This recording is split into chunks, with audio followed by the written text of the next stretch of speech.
Mr. Speaker.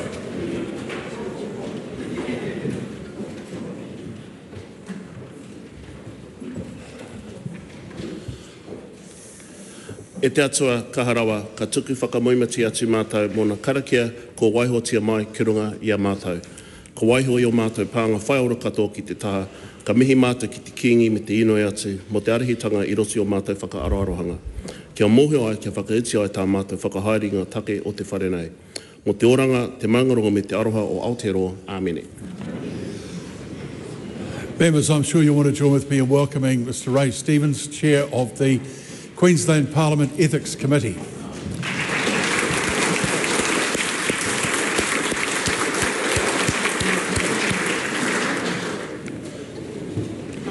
Two petitions have been delivered for the clerk to present. Petition of Danny Tahu Job requesting that the House acknowledge Mahuru Māori as the concentrated celebration and promotion of Te Reo Māori, replacing Te Wiki or Te Reo Māori.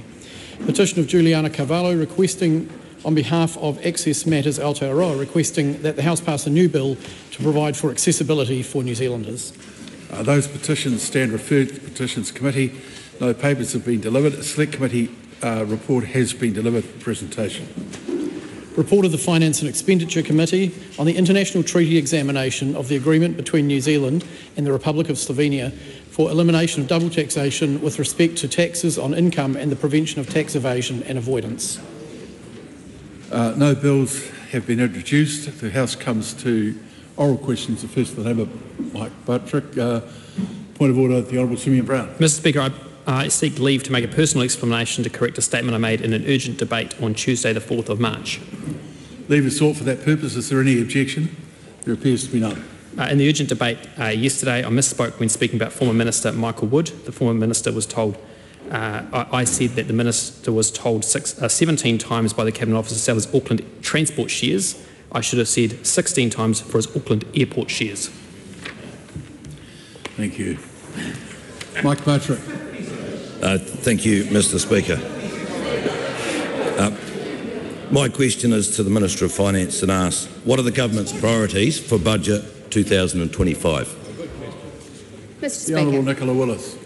The Government's 4 priorities for Budget 2025 are lifting economic growth through measures to address long-term productivity challenges, implementing a social investment approach, keeping tight control of government spending while funding a limited number of policy commitments and cost pressures, and developing a sustainable pipeline of long-term infrastructure investments.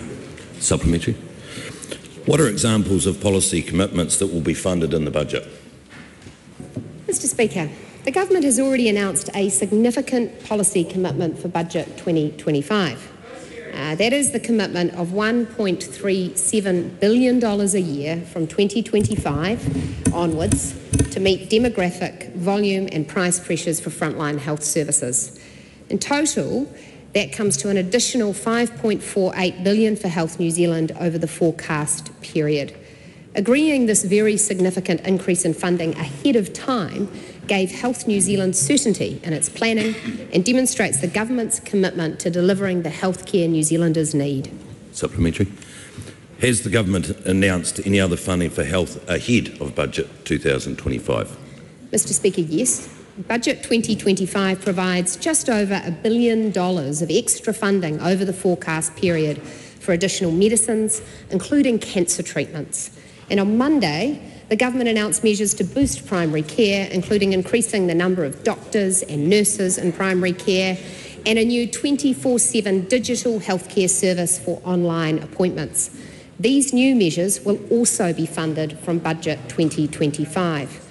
Mr. Speaker, there is a myth propagated by the PSA and others that health funding is being reduced. Nothing could be further from the truth. Billions of dollars of additional funding are going into health to help ensure Kiwis have more access to the care they need where they need it. Supplementary. How will this additional health funding fit within the government's operating allowance? Good question. Well, Mr. Speaker, the government has set an operating allowance for Budget 2025 of $2.4 billion. That is a tight allowance aimed at restricting growth and expenditure and reducing New Zealand's structural budget deficit left to us by the last government. It is important to remember, though, that allowances are a net concept. They encompass savings and revenue initiatives as well as new spending. More savings, therefore, in the budget equals more opportunity to invest in frontline services. That is called reprioritisation, for the benefit of members who did not experience this concept when they were last in office. The Honourable Marama Davidson. The Right Honourable Chris Hapkins. Mr. Speaker, yesterday you asked members on this side of the House to show a little more restraint. We have done so today. That would also involve you requiring government members... There is a requirement that you're quiet during a point of order. Start again. I think yesterday you asked us to show more restraint on this side of the House, and you'll note today we have done exactly that. I think a reciprocal expectation is that ministers will actually stick to the rules around government questions and not use them to attack the opposition. Almost every one of the answers delivered by Nicola Willis did exactly that. You didn't get a reaction from us because you asked us not to do that, but there should be some reaction to that.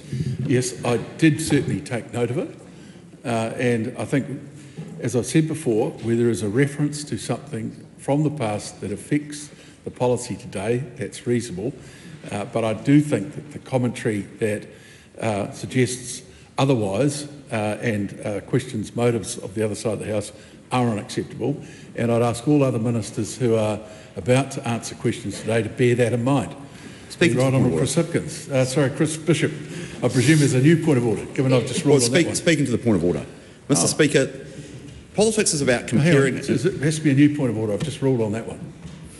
So a new point of order. Point of order.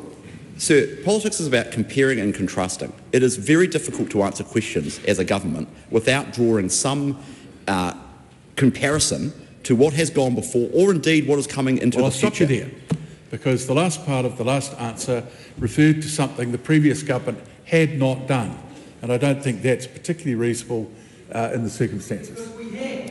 Well, hang on, that didn't help either. No one believes you. No, that didn't help at all. So we're now going to go to question 2, point of order, the Right Honourable Winston Peters. The rightful complaint from Mr Parker is that he's put the very issue back at the centre of this parliamentary behaviour, and he's quite right. What you're saying is no criticism at all can happen. I mean, what happened to sticks and stones can break my bones, but names will never hurt me.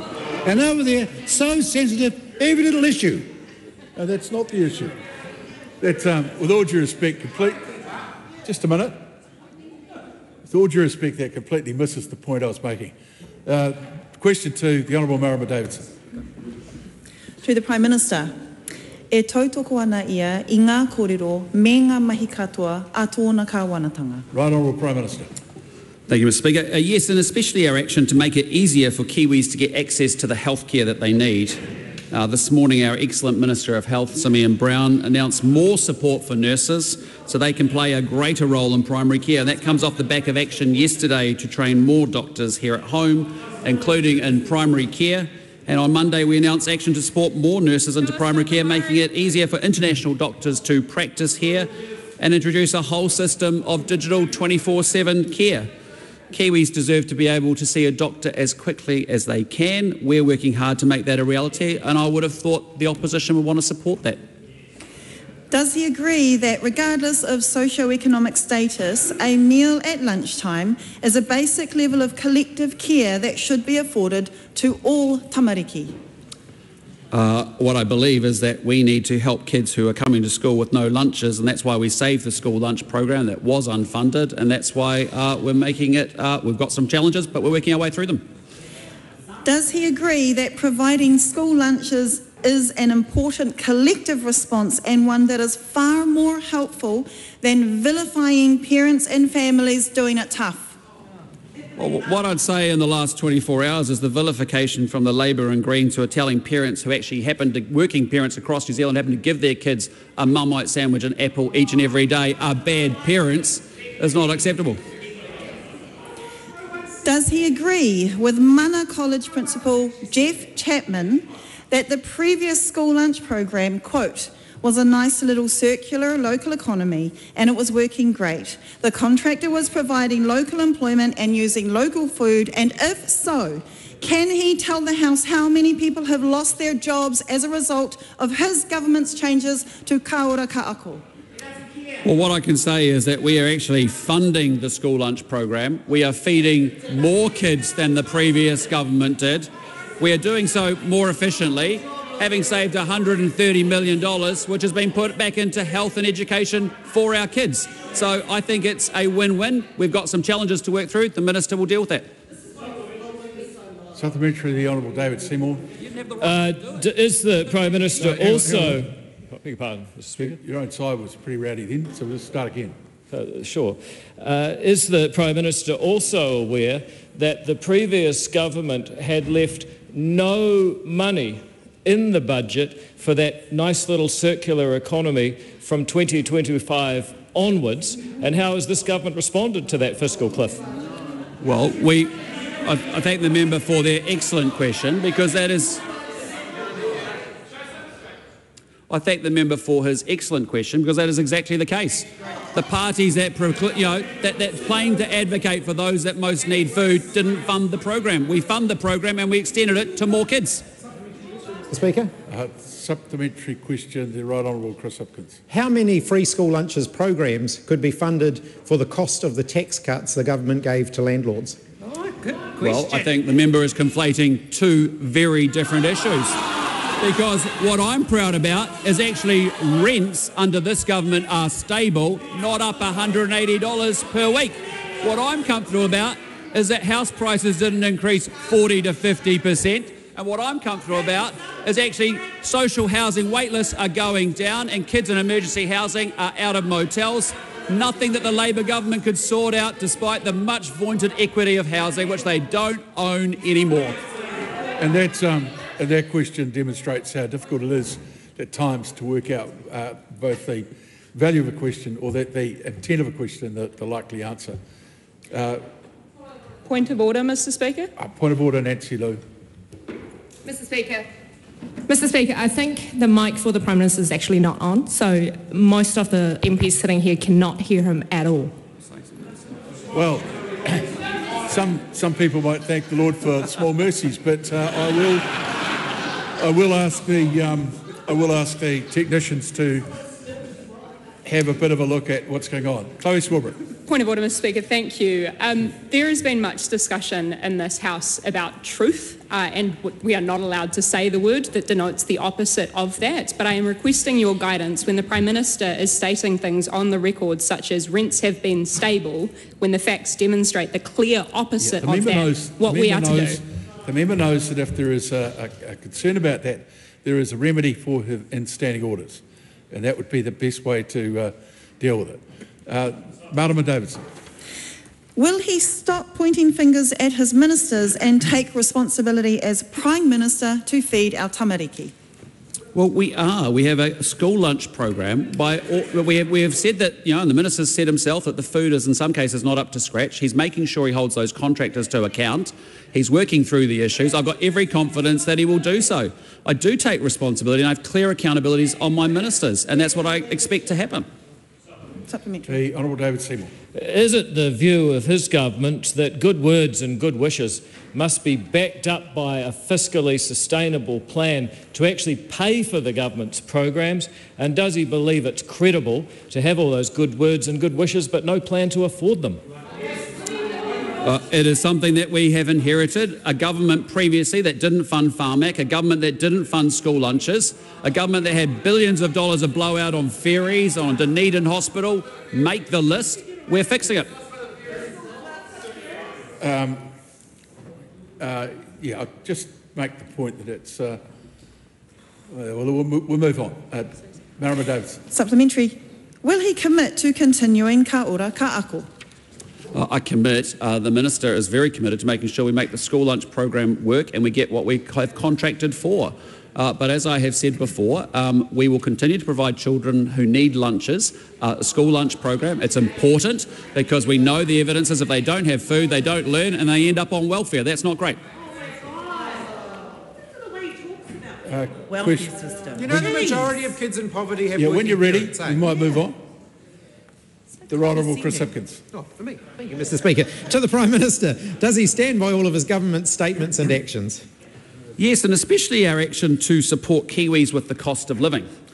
2 years ago, inflation was running at 7.2%. Today, it's 2.2%. 2 years ago today, the official cash rate was 4.75%, and today it is 3.75%. 2 years ago, food inflation was 10.3%, and today it's just 2.3%. Now, it's an encouraging sign that we're making progress. We know there's a lot more for us to do, and the best thing that we can do is grow the economy so that we can create those jobs, lift incomes, and actually create opportunities for more Kiwis so they've got more money in their pocket. That's what's important. Supplementary. On what day and at what time did he first discuss allegations that Andrew Bailey had a physical altercation with a staff member with Andrew Bailey? As I have previously said, I was made aware of the issue on Thursday, and Andrew Bailey resigned very late on Friday. Point of order, Mr. Speaker.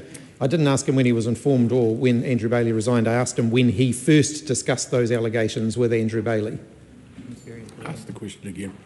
On what date and at what time did he first discuss allegations Andrew Bailey had a physical altercation with a staff member with Andrew Bailey?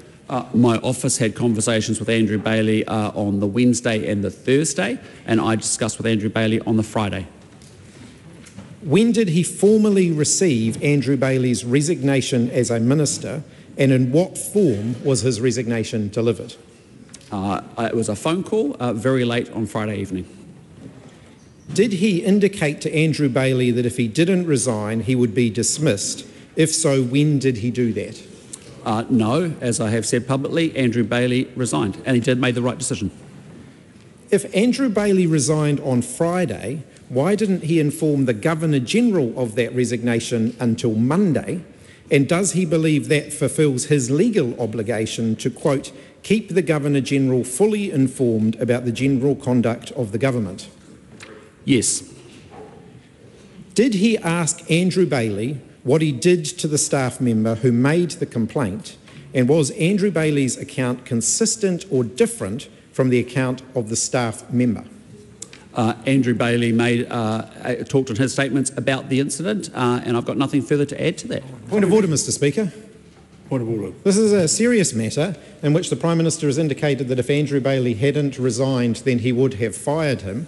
I have asked him whether he asked Andrew Bailey what he actually did in order for the Prime Minister to lose that confidence in Andrew Bailey, and whether that is consistent with the victim of Andrew Bailey's physical altercation. This is a fairly important matter of public importance. Where a minister has lost their job, I don't think it's unreasonable that the Prime Minister actually addresses that question. In answer to the first part of the question, yes. The Right Honourable Winston Peters. Prime Minister, will you explain to Mr Hipkins that the constitutional connection of the Governor-General only happens when he, as Prime Minister, first accepts the resignation? I'm comfortable that we have handled the constitutional arrangements well. Supplementary question. Amateur hour. Is there still an open investigation into the complaint about Andrew Bailey's physical altercation with a staff member? If so, who's conducting that investigation? Well, there were concerns raised. The Minister reviewed the incident. It didn't meet his expectation and he has resigned. Point of order, Mr Speaker. The question, can I repeat the question, Mr Speaker? I mean, is there still an open investigation into the complaint about Andrew Bailey's physical altercation with a staff member? If so, who's conducting that investigation? Andrew Bailey has relayed the incident in public statements. He has apologised to the relevant staff and he has subsequently resigned. Point of order, Mr Speaker. Again, it's a fairly significant matter of importance to the public when a minister resigns in the circumstances that Andrew Bailey did. If there is an ongoing investigation into this matter, then the Prime Minister has a duty to tell the public that. It's a fairly straight question. That is a fair point. Well, I'm not going to comment on individual employment matters. It's a privacy issue and actually it's up for Ministerial Services to take it forward from there. Question 4. Sam Uffendale. Thank you, Mr Speaker. My question is to the Minister of Health. What recent announcements has he made on improving access to timely, quality healthcare for all New Zealanders? Mr Speaker. The Honourable Simeon Brown. Good news for Kiwis this week, Mr Speaker. Our government is delivering on our commitment to improve access to timely, quality care for all New Zealanders. This week I've announced a significant healthcare boost to ensure Kiwis see a GP faster, including a range of actions to ensure overseas trained doctors can work in New Zealand. Also announced more locally trained doctors in general practices, including increasing the total extra medical school placements to 100 each year over the course of this government.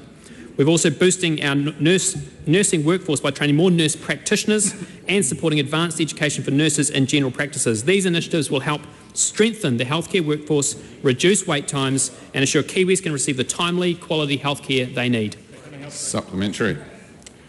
Why is the government increasing the number of overseas trained doctors working in primary care?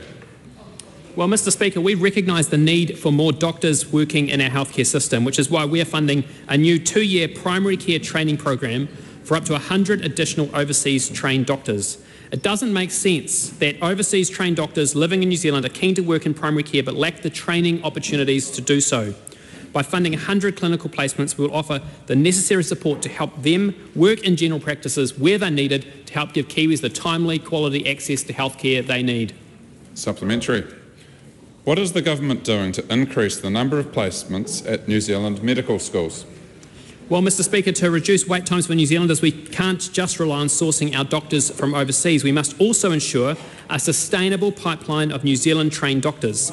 Under our government, medical school placements have already increased by 75 places each year. Wow. Increasing this to 100 places will provide more opportunities for talented Kiwis to train as doctors and help ensure New Zealanders have access to timely, quality healthcare that they need.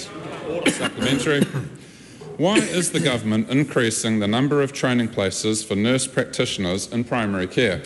Well, Mr Speaker, nurse practitioners are highly skilled professionals who can diagnose conditions, prescribe medicines and develop treatment plans for patients. By increasing the number of training places to 120 a year, we're empowering more nurses to work alongside our hard-working GPs and deliver timely, quality healthcare in local communities. This investment will ensure more patients are seen sooner, easing pressure on the system and reducing wait times for New Zealanders. The Honourable Barbara Edmonds. Mai taki mata, Mr Speaker. To the Minister of Finance, does she stand by her statement that she is looking at, quote, changes to strengthen transparency and fiscal responsibility, unquote? If so, is she confident that the fiscal risks in Budget 2024 are manageable? Mr Speaker, yes, I was shocked on becoming Minister of Finance at the magnitude of unfunded fiscal risks left by the previous government, such as Lake Onslow, the Income Insurance Scheme, Auckland Light Rail. I was also shocked by the large number of fiscal cliffs left in the accounts, where funding for an initiative had only been provided for a limited period, despite a clear public expectation of it continuing, like Pharmac essential medicines. And to the second part of the question, fiscal risks are by definition uncertain. They may or may not occur. If they do, they will be managed, and the government has choices about how to do that. Supplementary. Does she stand by her statement in relation to the Cook Strait ferries that, quote, costs are expected to be much less than would have been the case with Project IREX, unquote, and if so, what will the cost of the fiscal risk Cook Strait resilience be? An answer to the first part of the question, yes, and an answer to the second part of the question, that depends on the procurement approach and commercial negotiation yet to occur. Supplementary. How can she be confident that the alternative will cost less than the previous project when her cabinet paper said the required port infrastructure, quote, cannot be confidently costed, unquote? Because, Mr. Speaker, the point of comparison is Project IREX, the biggest dog of an infrastructure project New Zealand has seen in many years. That blew out, members, from $750 million to $4 billion and climbing, with only 21% of the costs actually being for the core project of replacing the ferries. That project was terrible and was getting worse, and by stopping it, we have saved New Zealanders money. Supplementary question. Go three over here. We'll go three over here. We always do three. Three supplementaries for the primary person answer. Well, because it's a little rule I brought in. And about a year ago. Supplementary. Does she agree with the Minister for Rail, who said the break fee, quote, costs us way less than $300 million, unquote? I find it is wise to agree with the Minister of Rail. The Honourable Winston Peters. Is the Finance Minister confident that when this is all resolved, the savings to the New Zealand taxpayer, based on Treasury's latest prediction, will be in excess of $2 billion? Well, Mr. Speaker, I'm delighted to hear that. The Minister for Rail has these matters in hand, and I would acknowledge, Mr. Speaker, that even Grant Robertson was concerned by the ballooning cost of Project IREX. In fact, in a letter he sent to the Kiwi Rail chairman in 2023... I think, just a minute. It might be all right in response from a government question, but its standing orders is very clear, 1813. It's not reasonable for a government question to be asked that leads to an attack upon a previous government. It's not my ruling, it's once been there for a long time. Well, I can feel it coming. Barbara Emmons? Supplementary. Eh? I beg your pardon? Yeah, well, that's... I'm sure they're well aware of the comment. There you go. Supplementary. Does she agree with the Minister for Rail that Treasury's prediction that this will be less than this will save $2 billion? Can she confirm that? Well, as I've just said, I find it's always wise to agree with the Minister for Rail. How can she be confident the fiscal risk is manageable when she has no idea how much the new project will cost? She got a new figure during question time from the Minister for Rail and has no control over what the Minister for Rail will do. Because, and forgive me for the repetition, but because the point of comparison was such a dog of a project that actually we just need to do simple things well to do better and save New Zealanders money. I want to share with you, Mr. Speaker, a characterisation of Project IREX by someone that I think members across the House know. Kiwi Rail underscoped the landside infrastructure in 2021, meaning the decision to procure 2 large rail-enabled ships at that time was premature, and to date we are yet to see a satisfactory explanation for why this was the case. That, Mr. Speaker, is a quote from the Honourable Grant Robertson. Katie Nimmer. My question is to the Minister of Education. What steps have been taken to improve the delivery of school property for students across the country? The Honourable Erica Stanford. Mr. Speaker, after a ministerial inquiry found the Ministry of Education school property function was not fit for purpose, this government has been driving for stronger performance and efficiency by investing far more into maintaining existing school buildings and delivering more new classrooms for less through the use of standardised, repeatable designs and off-site manufactured classrooms.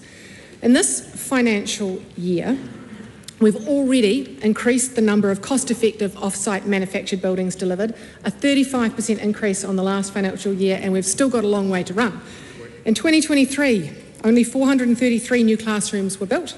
In 2024, 581 were built, a 30% increase on the year before, because we are driving efficiency, delivering results and building more classrooms. Supplementary. How is she able to build more classrooms? Well, Mr Speaker, as previously mentioned, we're delivering more off-site manufactured buildings. The average cost per classroom when we arrived in government was $1.2 million. This is now down to $870,000, nearly a 30% reduction, and we are still driving this down so that more students can benefit from safe, warm, dry learning environments that supports them to achieve. Mr Speaker, with our drive to use standardised designs, easy for me to say, and off-site manufacturing, we are significantly reducing construction time and costs so more classrooms can be delivered more quickly and more efficiently. Supplementary. What examples has she seen that shows an improvement in the delivery of school property? Well, Mr Speaker, one example is Wellington Girls College just up the road here, where 14 classrooms over 4 two-storey modulars were delivered in just 12 weeks at a cost of around $550,000 per classroom, representing a 35% saving on the current value for money cost per classroom. This is just one example, Mr Speaker, of delivering efficiency and results, using standardised designs and off-site manufacture to significantly reduce construction time and costs so more classrooms can be delivered more quickly and more efficiently. Supplementary. What feedback has she seen?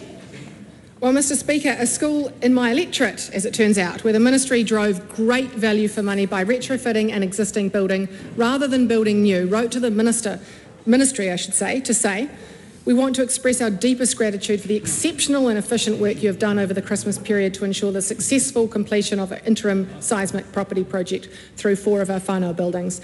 This is just one example of many of driving value for money so we can deliver more upgrades to more classrooms and more schools across New Zealand because we are a government that delivers. Yeah, great news. Classic. Ka rangi kara. Thank you, Mr Speaker. My question is for the Minister for Children. What changes, if any, does she intend to make in response to Aotearoa Tamariki Independent Children's Monitor Experience of Care in Aotearoa 2023 to 2024 report that found that Oranga Tamariki social workers are under significant pressure? The Honourable Karen Shaw. Thank you, Mr Speaker. Firstly, I just want to take this opportunity to say thank you to Oranga Tamariki social workers for what they do, and also to the Independent Children's Monitor for what they do. I regularly talk with social workers across the country, and I've personally visited at least 29 Oranga Tamariki sites since becoming Minister. And I'm constantly impressed by their dedication and commitment to caring for children. I know it takes a special kind of person to do the work that they do. This government did not need to wait for this 4th report from the ICM. We already, amongst other things, secured funding of $68.5 million through Budget 2024 to upgrade the outdated case management technology system so social workers can have the tools they need, which means they can spend more time with children and families that they work with. And we've also recruited 33 allied support workers, which is a frontline role to support social workers by taking on tasks that don't require a social work qualification, freeing up social workers to focus on core work. Supplementary. How does she expect social workers to collect data when their workloads prevent them from visiting all tamariki assigned to them? And what does she say to the 63% of tamariki that aren't receiving the minimum standard of care under the National Care Standards regulations? I absolutely agree that it's difficult to collect data around young children. That is why we invested the $68.5 million into an updated case management system which will allow them to collect that data better. And it's why I also, in August 2024, set KPIs on the Chief Executive around the frequency of visits of children in care, timeliness around reports of concern, and supporting caregivers, because this means a lot to me and to the staff looking after our young people. Supplementary. Kaharangi. What does she say to the PSA's National Secretary, Fleur Fitzsimons, that has highlighted, quote, decades of reviews and inquiries have consistently identified high staff workloads as a barrier to Oranga Tamariki consistently delivering on its purpose. The government's reckless spending cuts have seen Oranga Tamariki lose over 400 workers, meaning those remaining shoulder even higher workloads, end quote. Mr Speaker, I'm sure the PSA is entitled to their opinion, but at the end of the day, this government is committed to making sure that every dollar we spend goes towards our young people, and we are prioritising our frontline staff to make sure that they do have the tools that they need to do their job and do their job well. Supplementary question, right on Winston Peters. In line with MP Kaharangi Carter's recent Select Committee request, if she offers the issue a hug, will it go away? Yeah, that's not something that the Minister has direct responsibility for. Pamjit Palmer. Thank you, Mr Speaker. To the Minister, how many additional social workers did Oranga Tamariki recruit last year? Mr Speaker, last year Oranga Tamariki recruited 463 field social workers. 410 of these were permanent roles. With attrition, this means that the number of field social workers has increased by more than 200 in the last year. We have also trialled and now implemented, as I said in the primary answer, allied support worker roles. This is 33 support workers working alongside frontline staff to free them up to do their role. Supplementary. Can she confirm that she thinks the previous statement is factually incorrect, or is she dismissing it because of who the quote comes from? I never said it was factually incorrect, Mr Speaker. I said she's entitled to her opinion. Supplementary. What does she say to the 507 tamariki and rangatahi that were abused or neglected in state care about the hope for their future, when there has been little improvement for them in the last 4 years, and the report stating that it is unlikely to change in the next report? Mr Speaker, since becoming the Minister of Children, and even before being the Minister of Children, I've always advocated for the safety and well-being of our children in care. This is why I set it as a priority for Oranga Tamariki to get back to their core focus, which is the safety and well-being of our young people in care and those that come to the attention of Oranga Tamariki. No abuse is okay, Mr Speaker, but what I would say is I've spent the last year going around the country encouraging people to, if they see something, say something. And this report shows that we now have staff that feel they can speak up when they see something that's going wrong, and we can finally deal with the problem. The Honourable Eugene Prime. Does she agree with the independent child monitor who is reported as saying that recent internal restructuring of Oranga Tamariki had pulled focus away from frontline work, while scarce resources were even harder to secure following the changes to the commissioning and contracting, and if not, why not?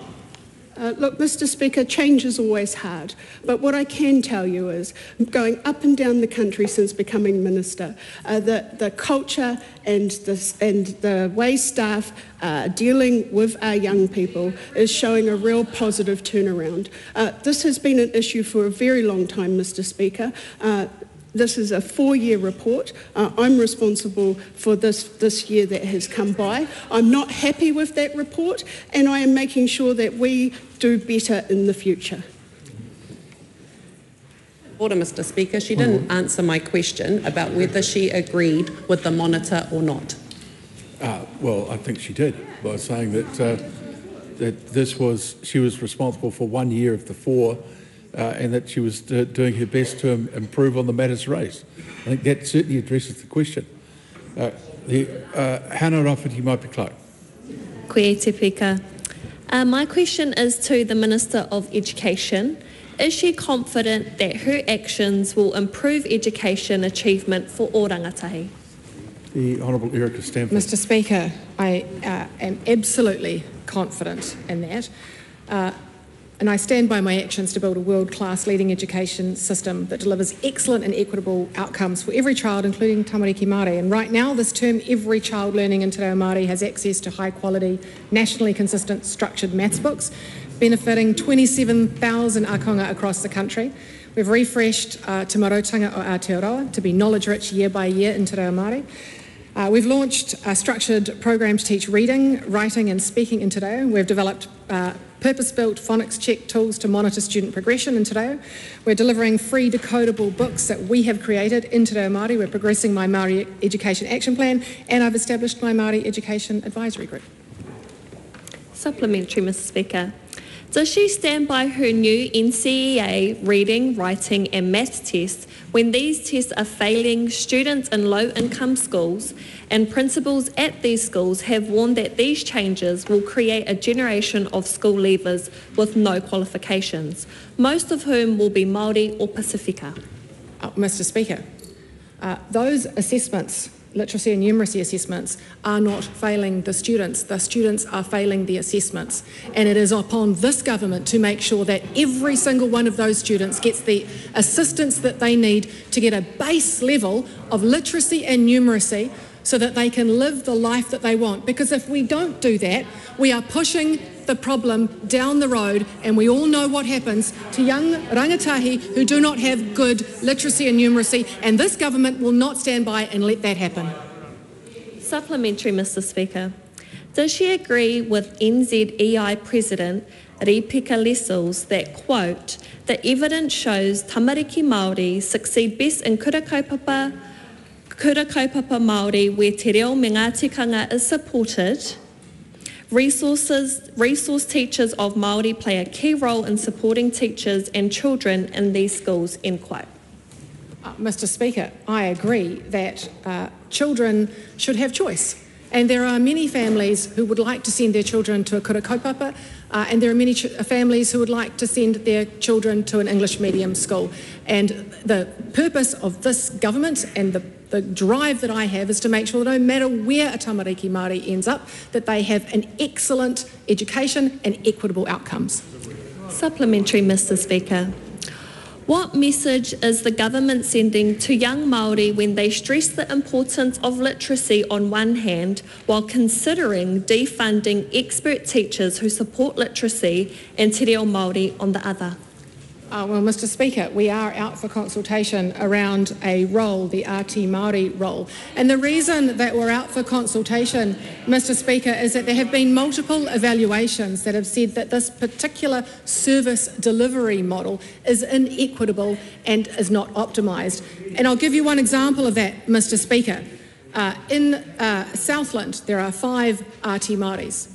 In Northland, there are only 3, and yet rangatahi Māori predominantly are in Northland in far greater numbers than in Southland. And that is the reason why we need to take a look at this resource and work out exactly how we can optimise it so more young people have access to that specialist help.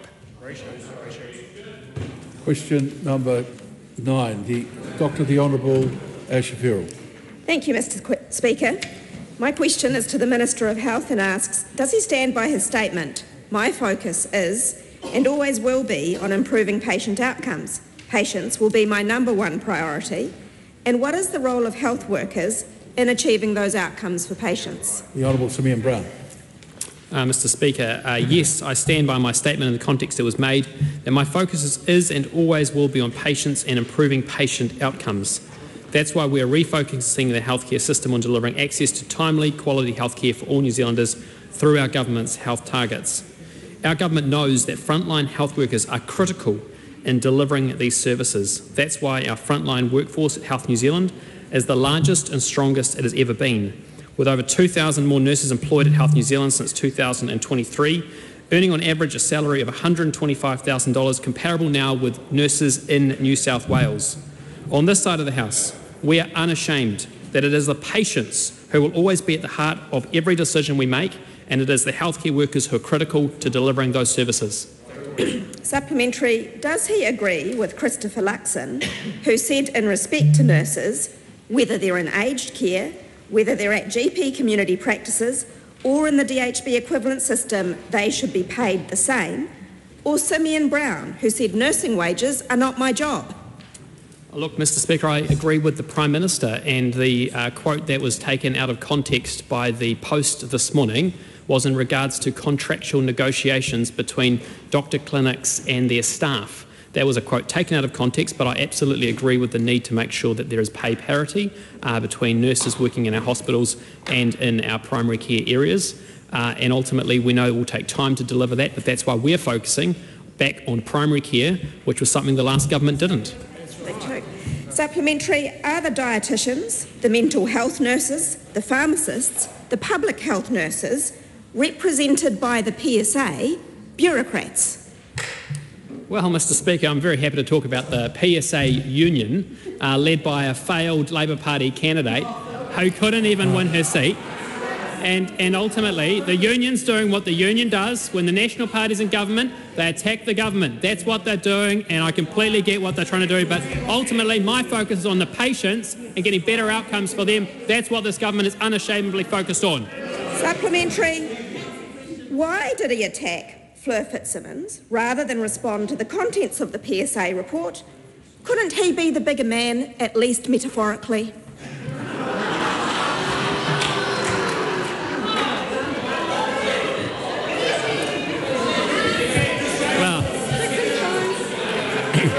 I think it just turned into a free-for-all. Look, Mr Speaker, I'm open to the low blow from time to time, but what I would say is this government is focused on patients. They're focused on the unions. They got rid of the health targets.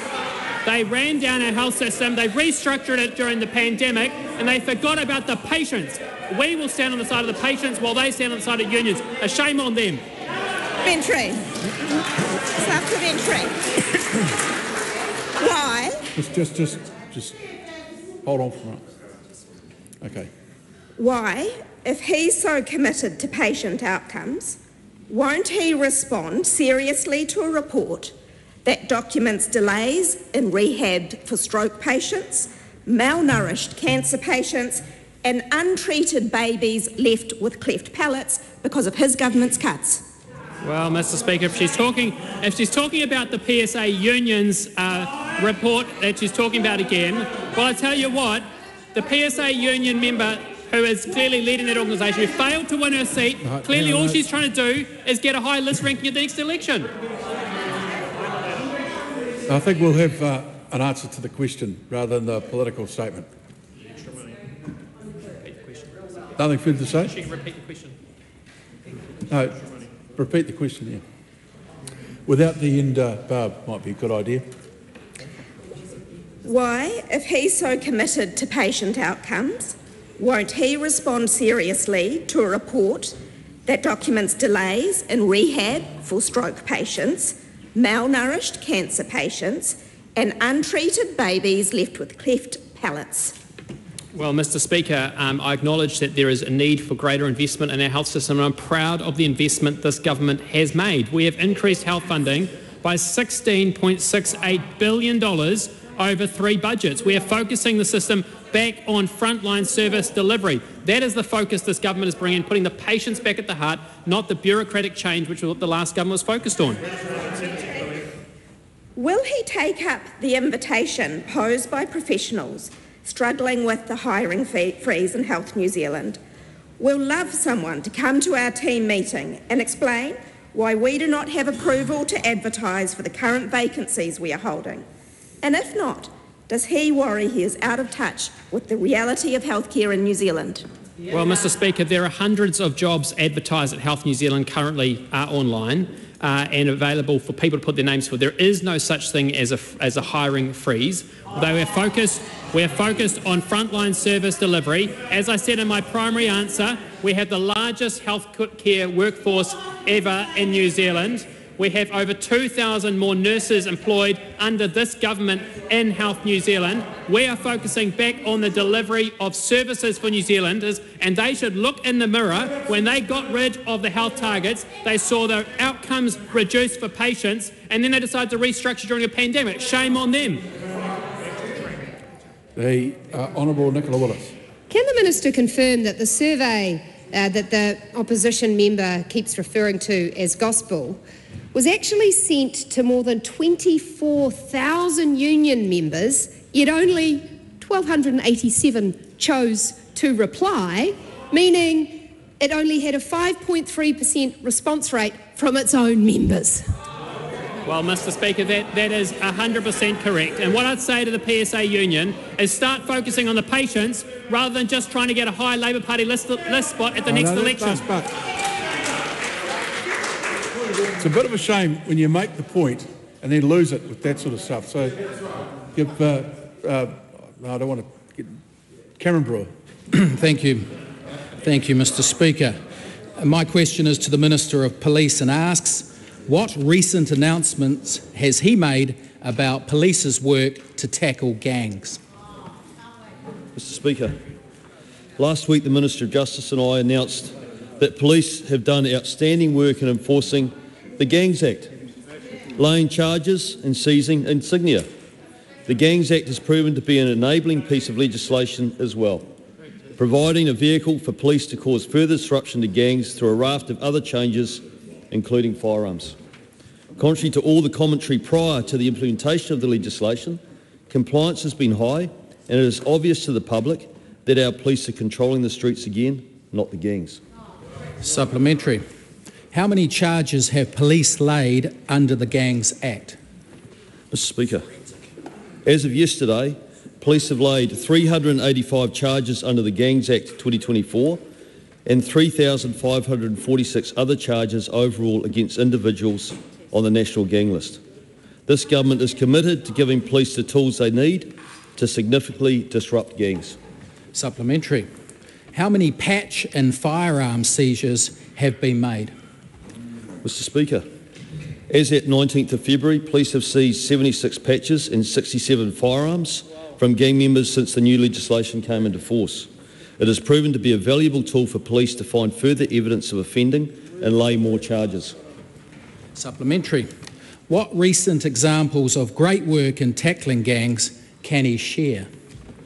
Mr Speaker, on Tuesday the 14th of January, Napier Police executed a search warrant and found a loaded firearm, ammunition, cannabis, methamphetamine, $3,900 in cash, laying multiple charges. In the Central Hawke's Bay on 30th of January, police arrested an Outlaws gang member and seized 3 firearms, including a fully loaded pistol, which was in the same bag as a quantity of methamphetamine. I want to thank all our police who are doing an outstanding job in cracking down on gangs and organised crime. Mark Cameron. Thank you, Mr Speaker. My question is to the Associate Minister of Justice and reads, how are firearms prohibition orders intended to make New Zealand safer? The Honourable Nicole McKee. Thank you, Mr Speaker. Last year, Parliament passed the Firearms Prohibition Orders Legislation Amendment Act to keep firearms out of the hands of gang members and other high-risk offenders. Last Sunday, that legislation came into force. This means police have more powers to search individuals subject to a firearms prohibition order, along with their vehicles and premises, to ensure that they are not in possession of firearms. Supplementary, how will improvements to firearms prohibition orders ensure future offenders can access firearms? Previously, firearm prohibition orders were limited to offenders convicted of specific violent offences like murder, serious assault, sexual violence and aggravated robbery.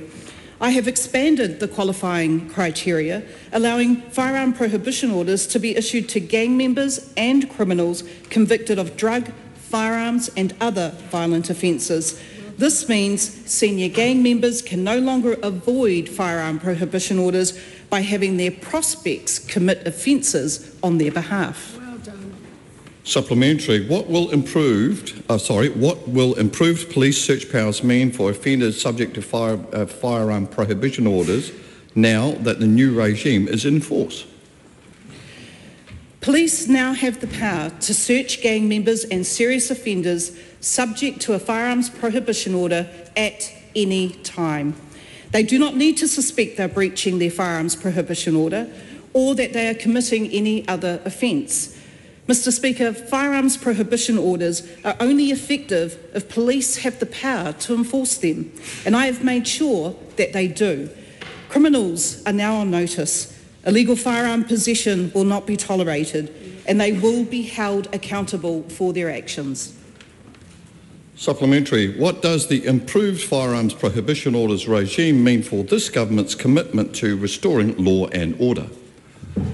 Mr. Speaker, I'm delivering on this government's commitment to crack down on crime and restore law and order. Last year, reported violent crime dropped for the first time since 2018. With these improved firearms prohibition orders now in force, I am confident this downward trend in violent crime will continue, making our communities safer and ensuring criminals are held to account. Question number 12, the Honourable Dr Duncan Webb. Thank you, Mr Speaker. My question is for the Minister of Justice.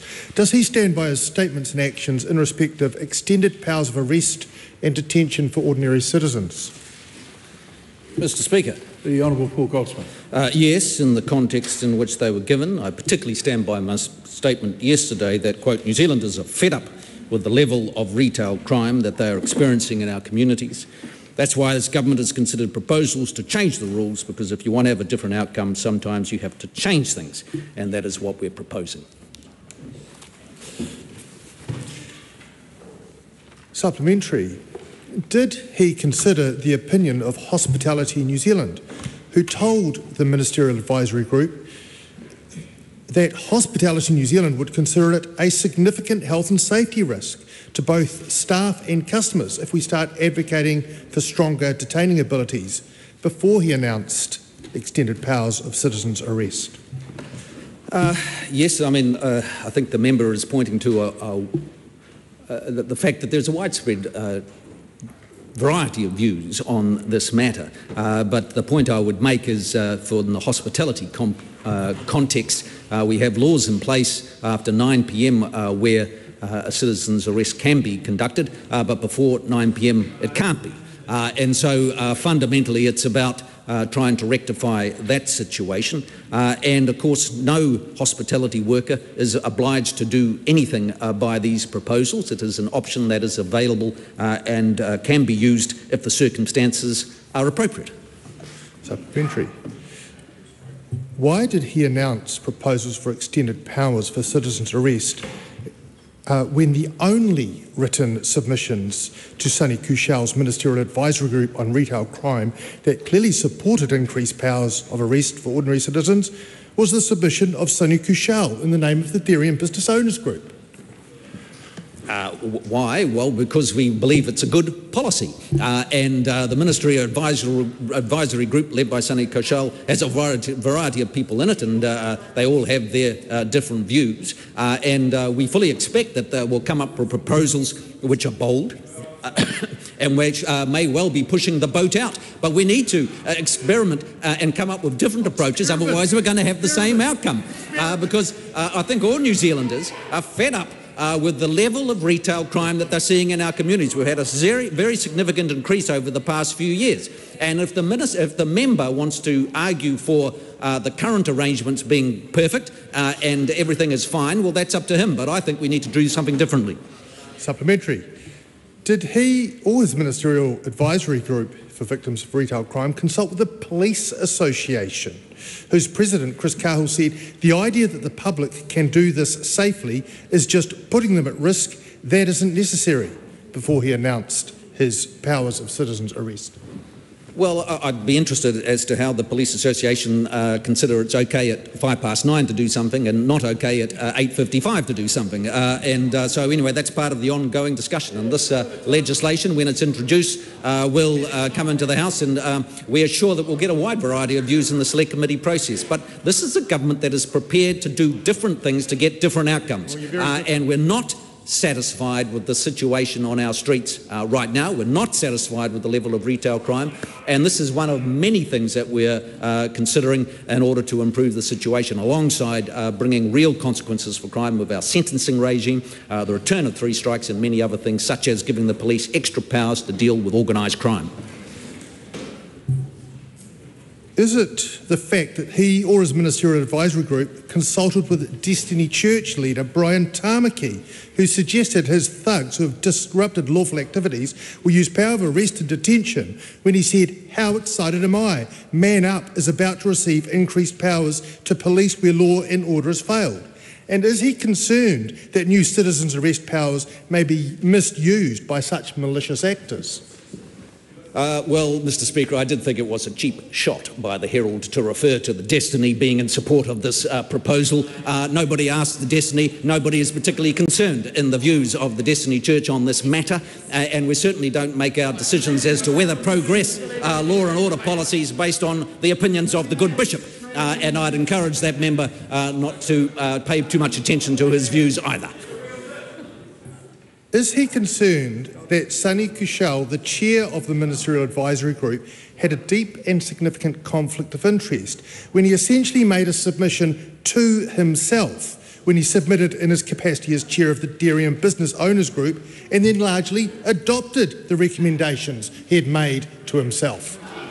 Well, of course we did appoint Sonny Kushal because of his wide-ranging experience on the front line, dealing particularly with the dairy owners who have to deal with a horrendous level of abuse and violence in our communities.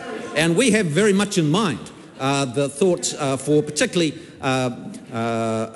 husband and wife teams working very hard in the small retail sector, trying to make a living, often coming from other countries, trying to settle in New Zealand and make a living, and struggling with the level of violence and ongoing retail crime. And we want to offer them solutions rather than just continuing on with the same approach that we've had for such a long time. The Right Honourable Winston Peters. Can I ask the Minister as to whether or not he's seeking cross-party support to promote shoppers, not robbers, or are we being naive? I would like to extend the opportunity for the other members of this House to reach across the divide and approach this in a bipartisan manner, because I think all New Zealanders and all members of this Parliament should be focused on improving the situation that people experience in our community and to restore law and order in this country. That concludes oral questions. Would some member like to take note of miscellaneous business? Mr. Speaker, I so move. Mr. Speaker, last week the government slogan was "Everyone must go." Andrew Bailey finally got the memo and went. But this week they've changed their slogan, Mr. Speaker, and it seems to be "Let them eat Marmite." Because this is a government that have absolutely trashed the school lunches program. They seem to think that kids should settle for lunches with burnt plastic in them, lunches that are barely edible, lunches that don't show up at all, halal lunches with ham in them, and then they think that laying off local workers and cutting funding contracts from local businesses to give contracts to multinational corporations who failed to meet their performance measures is a better way to go. Mr. Speaker, school lunches are an investment in our future. Kids going to school hungry won't be focused on their learning. And this government, instead of fixing the mess they've made of school lunches, this week has decided to attack parents instead. They've chosen instead to say that the kids who are receiving lunch at school are receiving it because their parents simply are irresponsible. How out of touch with working New Zealand families can this government get? Half the kids in New Zealand who live below the poverty line have working parents.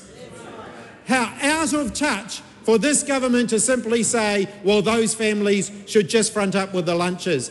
The government here does not understand how hard it is for working New Zealand families. They also don't understand the consequences of their own decisions. This was a government that decided to increase the minimum wage by less than the rate of inflation. So for those working families that are now being attacked, their incomes have gone backwards because of decisions that this government took. And then, Mr. Speaker, having attacked kids, having attacked low-income working families, the government then turned their attention to vigilante justice. Having said when they were in opposition that they didn't want to see a system of vigilante justice emerge in New Zealand, they have now embraced it and they want to make it the law. Interestingly, no one in this government really wants to talk about that anymore. Mark Mitchell certainly doesn't want to talk about it. The Prime Minister certainly doesn't want to talk about it. Only poor old Goldsmith. He's the only one who actually is willing to talk about that policy. And then he has to admit that he's absolutely messed it up. Because the only person who actually argued in favour of this particular change was Sonny Kushal when he was submitting to the review led by Sonny Kushal. Mr. Speaker, nobody else thinks this is a good idea. There's been overwhelming opposition to it from the very people this government seems to think they're going to be supporting. Shopkeepers saying that they feel this law change is going to make them less safe, not more safe, and yet the government ploughs on ahead completely oblivious to the opposition. It would be like Christopher Luxon saying when at Air New Zealand, we're a bit short of pilots, let's just let the public fly the planes. Mr. Speaker, I don't think it's going to work, and I think New Zealanders can see that it's going to make them less safe. Then, of course, we had the complete debacle, the train wreck, you might say, of the inter-island ferries and Nicola Willis's decision to cancel them, despite the fact that it's going to cost New Zealanders more, and Kiwis are going to end up paying more to get less. We have the bizarre situation now where the government's conducting parallel negotiations with the Hyundai. They've got a negotiation to cancel the ferries on one hand and then another negotiation to build some other ferries on the other hand. It is beyond farcical, Mr. Speaker. But it gets worse, Mr. Speaker, because then we've got the situation with Richard Prebble and the Waitangi Tribunal. Turns out Richard Prebble didn't read any of the reports of the Waitangi Tribunal until he joined it, and then he read a couple of them and says, oh, I don't think I like it. I don't think I agree with this organisation that I've signed up to be part of, Mr. Speaker. He clearly hadn't been thinking, well, Richard Prebble's written 2 books, I've been thinking, I've been writing, and all he demonstrated was he can't do both at the same time. But, Mr. Speaker, clearly this government didn't do their due diligence and homework when they appointed Richard Prebble to that job. What they have shown this week is they're not focused on what matters to Kiwis. They're not focused on the rising cost of living, rates going up, electricity bills going up. They still haven't taken real action on supermarkets. They're not fixing the health system as it descends further into crisis. More Kiwis are losing their jobs and house building has collapsed. That's what they're focused on, or that's what they should be focused on, but instead they're focused on all the wrong things. Mr. Speaker. Simeon Brown. Well, Mr. Speaker, what an interesting speech there from the opposition. But the problem is there weren't many very interested people standing behind him or sitting behind him. The most bored people on planet Earth sitting in the Labour Party backbenches as he has this little moan for the week about the things that he's been watching on Twitter. You know, moan about this and moan about that. Well, that was an interesting little moan from the Leader of the Opposition.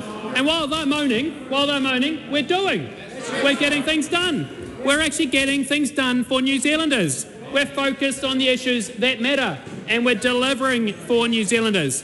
And what an interesting question from the Labour Party health spokesperson today, asking whether or not I stood by a statement that I believe that patients should be put first in our health system. Well, what's the health system there for? Patients. Patients. It's like that Yes Minister film, isn't it? Where there's an empty hospital, no patients, and everything was running smoothly, and no one was complaining. Well, we're actually focused on the patients. That's what we're focused on. And while Yes Minister Isha Viral on the other side's chipping away, actually we're focused on putting patients first in our health system. But actually, that question says everything about what the Labour Party actually thinks. They think unions come first when it comes to our health system.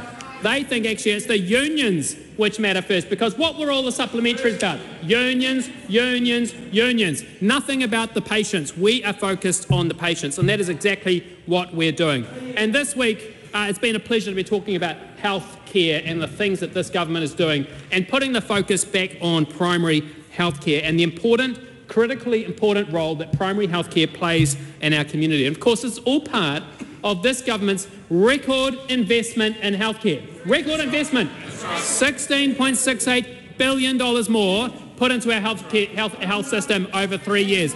$16.68 billion put into our health system. That is a record investment into our health system. There are more frontline workers in our health system. There are thousands more nurses being employed at Health New Zealand. We are focused on frontline service delivery. That is our priority.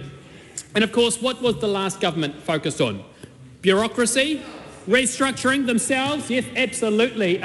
Judith Collins, themselves are focused on themselves rather than on the patients. So what did they decide to do? Get rid of the health targets, which actually were about demonstrating whether or not the system was actually working for Kiwis. They decided then to restructure the entire system during a pandemic. What a shame. During COVID. The worst time to restructure. And of course, outcomes went down. Emergency department wait times increased. Wait times for elective operations increased. Everything went back. Immunisations for our children went backwards. Appalling. And it became harder to get a GP appointment. So we are fixing those issues and addressing those issues by putting the focus back on the patients. And what a great week it's been to be able to talk about some of the new announcements this government is doing. Increasing funding for general practice. Our doctors on the front line serving thousands, over 50,000 people see their GP every single day. 50,000 people see their GP every day. Putting the focus back on our general practitioners. We're investing in making sure we have more doctors. 100 doctor training spaces for internationally trained doctors who are living here in New Zealand, unable to work in general practice because there aren't no training spaces. We are fixing that and making sure they've got training spaces. Increasing the number of doctor training spaces at our universities. Over the course of this government, 100 more doctors being trained every year in our universities. That is real results for Kiwis. But also our nurses. We're going to be making sure that we can help support general practice to take nurses straight into general practice through incentivising them at $15,000 in urban areas and $20,000 in rural communities. More investment, and particularly for our regions. There's a deliberate decision here to help support our regions because we know how important our healthcare is in our regions. 24/7 digital service, so wherever you are, any day, any time, you'll be able to access a doctor or a nurse practitioner. This is about making sure there is choices and more access available for Kiwis to be able to access those services. So look, Mr. Speaker, we're focused on delivery. We're focused on those services that actually matter to New Zealanders. And if we invest in primary health care, we invest in our GPs, our doctors and our nurses on the front line, we know we can reduce the cost on our health system. We know we can keep people out of our emergency departments. We can help make sure we look after the health of New Zealanders far, far better. We are delivering the results for New Zealanders and we're getting health back on track. Ohana Linden. Mr. Speaker, I stand on behalf of 14,000 New Zealanders who signed a petition coordinated by the Endangered Species Foundation against sand mining in Ruakaka, Bream Bay, Whangarei. These 14,000 voices stand opposed to the fast track in Aotearoa, and I'm really clear after hearing from community, from Hapuaniwi, that it can't happen. We've done too much in Aotearoa already with the impact of development that we need to see Taiao at the centre of what we do within our communities in terms of environmental planning, business and development. The voices of 14,000 New Zealanders all stand united saying no to the fast track in Whangarei, no to sand mining in Bream Bay. Yep, just the conversation that's going on there, take it outside. It's too loud. Must be Matua Willie. Thank you. Kia ora. So, I'll get back to it. Thanks, Matua Willie, for your support on behalf of our community in Whangarei, because we don't want to see McCullum Brothers in their fast track coming into Whangarei to Bream Bay. It's a significant issue for our community after they have already been sent packing from Pakiri.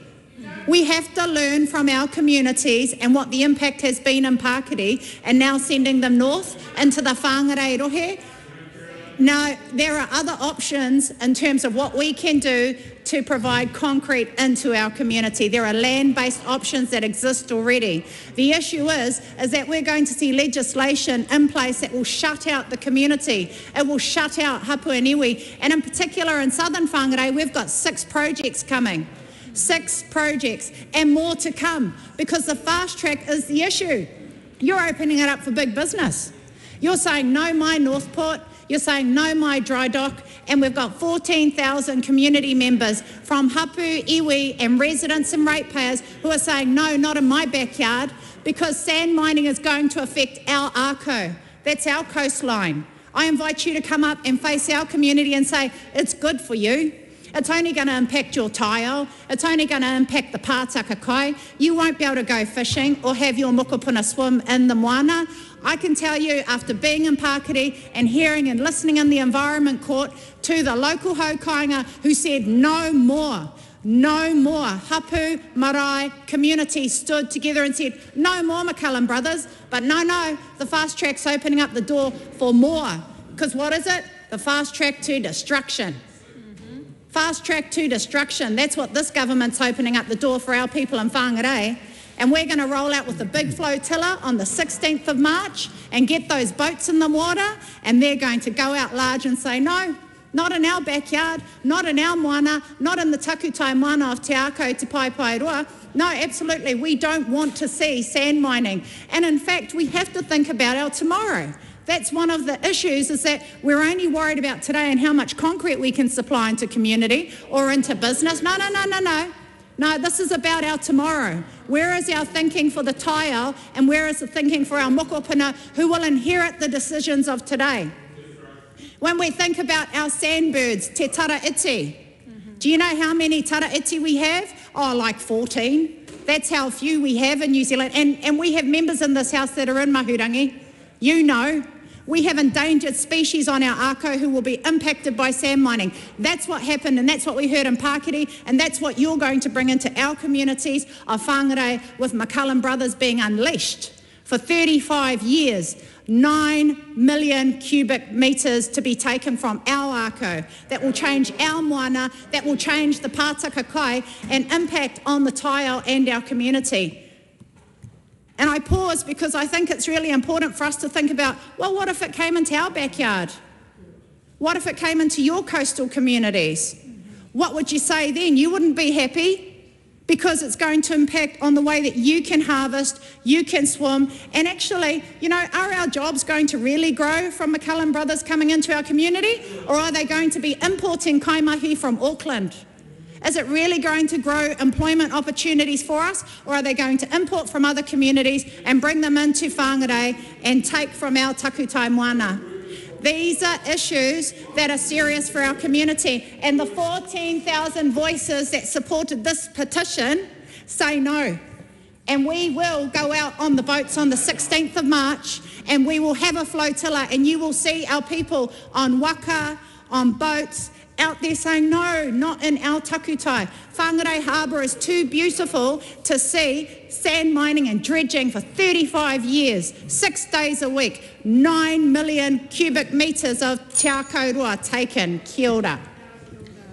The Honourable Matt Ducey. Mr Speaker, how good is Health Minister Simeon Brown? How good is our Health Minister? More doctors, more nurses, quicker access to primary care. That is a Health Minister who's laser focused on responding to the needs of many Kiwis. They've called for better health care, and that's what this government is responding to. I must say, Mr Speaker, I'm also very envious of the Health Minister, Simeon Brown, because he got to, in his general debate, talk about being questioned by the health opposition spokesperson. I'm very envious because I never get questioned by the opposition mental health spokesperson. You would have thought in 18 months of being in government they'd bother to get on their legs and ask a question about mental health. but very rarely they get up and ask questions, and I wonder why mental health is not a priority for them anymore. But I tell you what, Mr. Speaker, under this government, we're laser focused on mental health. We're reducing waiting times, training more mental health workers, and investing more in prevention and early intervention. And unlike the last government, who came in and cancelled all the health targets, because let's be clear, they didn't want to be held account for the wrecking ball they took to the health system in the middle of a pandemic.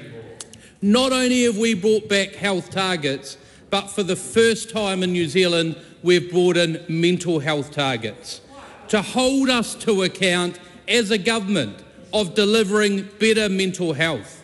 3 targets on access. Those who want primary mental health services to be seen in 1 week. For specialist mental health services to be seen in 3 weeks. Accessing ED within 6 hours.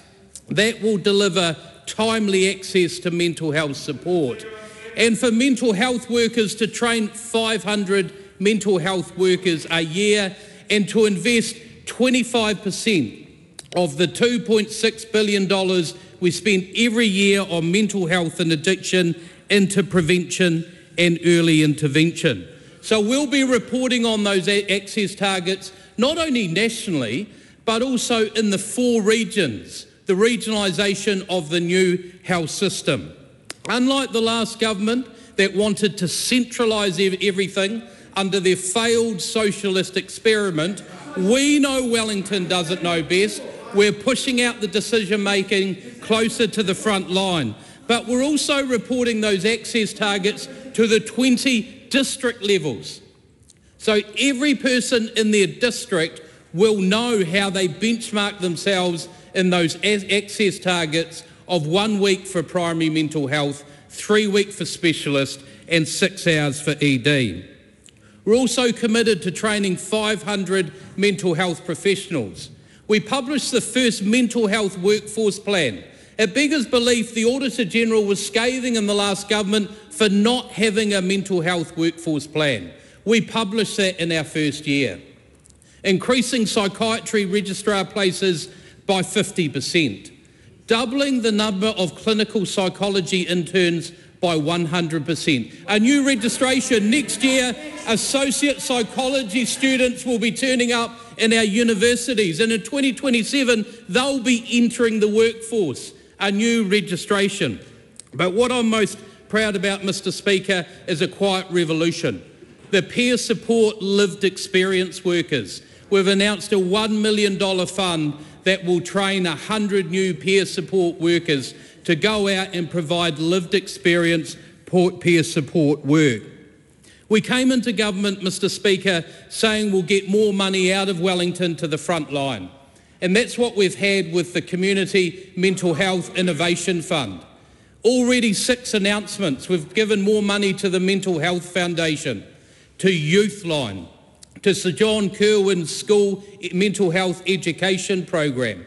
Yesterday I announced money for the Wellington City Mission to scale up their crisis cafe with peer support workers. That's what we said we'd do. They left money sitting in the bureaucracy of Wellington. We got the money out to the front line, to the grassroots. They know best and they're responding, and we're backing them, Mr. Speaker. The Honourable Willie Jackson. Thank you, Mr. Speaker. Well, what a shameful day for this government and the Minister of Māori Development. I always say that because it's true. Minister of Māori Development, Tama Pōtaka, Mr. Speaker, when we heard the resignation of Richard Prebble from the Waitangi Tribunal. Richard Prebble, who apparently can't read the fine print before he goes on to the tribunal. It's a shameful, shameful stunt from Mr. Prebble in terms of promoting the filthy, rotten Treaty Principles Bill. That's what's driving this, and so it's an embarrassment for the Minister of Māori Development. It's an embarrassment for this government that they were tricked into appointing someone who has used the Treaty Principles Bill as his stage to support that filthy bill, Mr Speaker, and of course the ACT Party. Getting tricked by David Seymour into allowing this appointment is so opportunistic. There's something that we should never forget. But how many times, the question is, Mr Speaker, will the National Party allow the ACT Party to ankle tap them and play them for fools? Is Erica Stanford still waiting in the office for David Seymour to explain the terrible garbage he's feeding the kids? Is the Prime Minister still doing nothing to hold David Seymour to account, Mr Speaker? Why has David Seymour been allowed to play Minister Portaka like this? The resignation by Prebble is just another shameful bad faith political stunt designed to cause racial baiting divisiveness. Whether he's on it or not, Prebble was always going to cause a scene to further the embittered anti-treaty agenda of the ACT Party. David Seymour applauded Prebble's appointment when it happened last year. He applauded it, he thought it was wonderful, but he tricked the Minister of Māori Development into appointing this minister. I'm sure he did, because it's the same bad faith argument from Prebble that we see at the Treaty Principles Bill, and the same bad faith argument we see with school lunches. Everything ACT touches is bad faith, Mr Speaker. Prebble he's quit the Waitangi Tribunal because apparently the tribunal has turned the treaty into a socialist manifesto, Mr Speaker. A socialist manifesto. If only, Mr Speaker, if only. Prebble has detonated the self-sabotaging stunt so he can smear the tribunal with the two words ACT Party supporters get most frightened by, Mr Speaker: socialists and manifesto. We all know Prebble's background. We know his background. It's the same background as the ACT. He was the leader of Rogernomics. He oversaw mass privatisation, and he helped create and then lead the ACT Party, so everything to the left of Caligula is considered a socialist manifesto, Mr Speaker. Minister Portaka has been tricked into appointing a right-wing agent provocateur to cause an embarrassing stunt to smear the tribunal, and sadly Minister Portaka fell for it.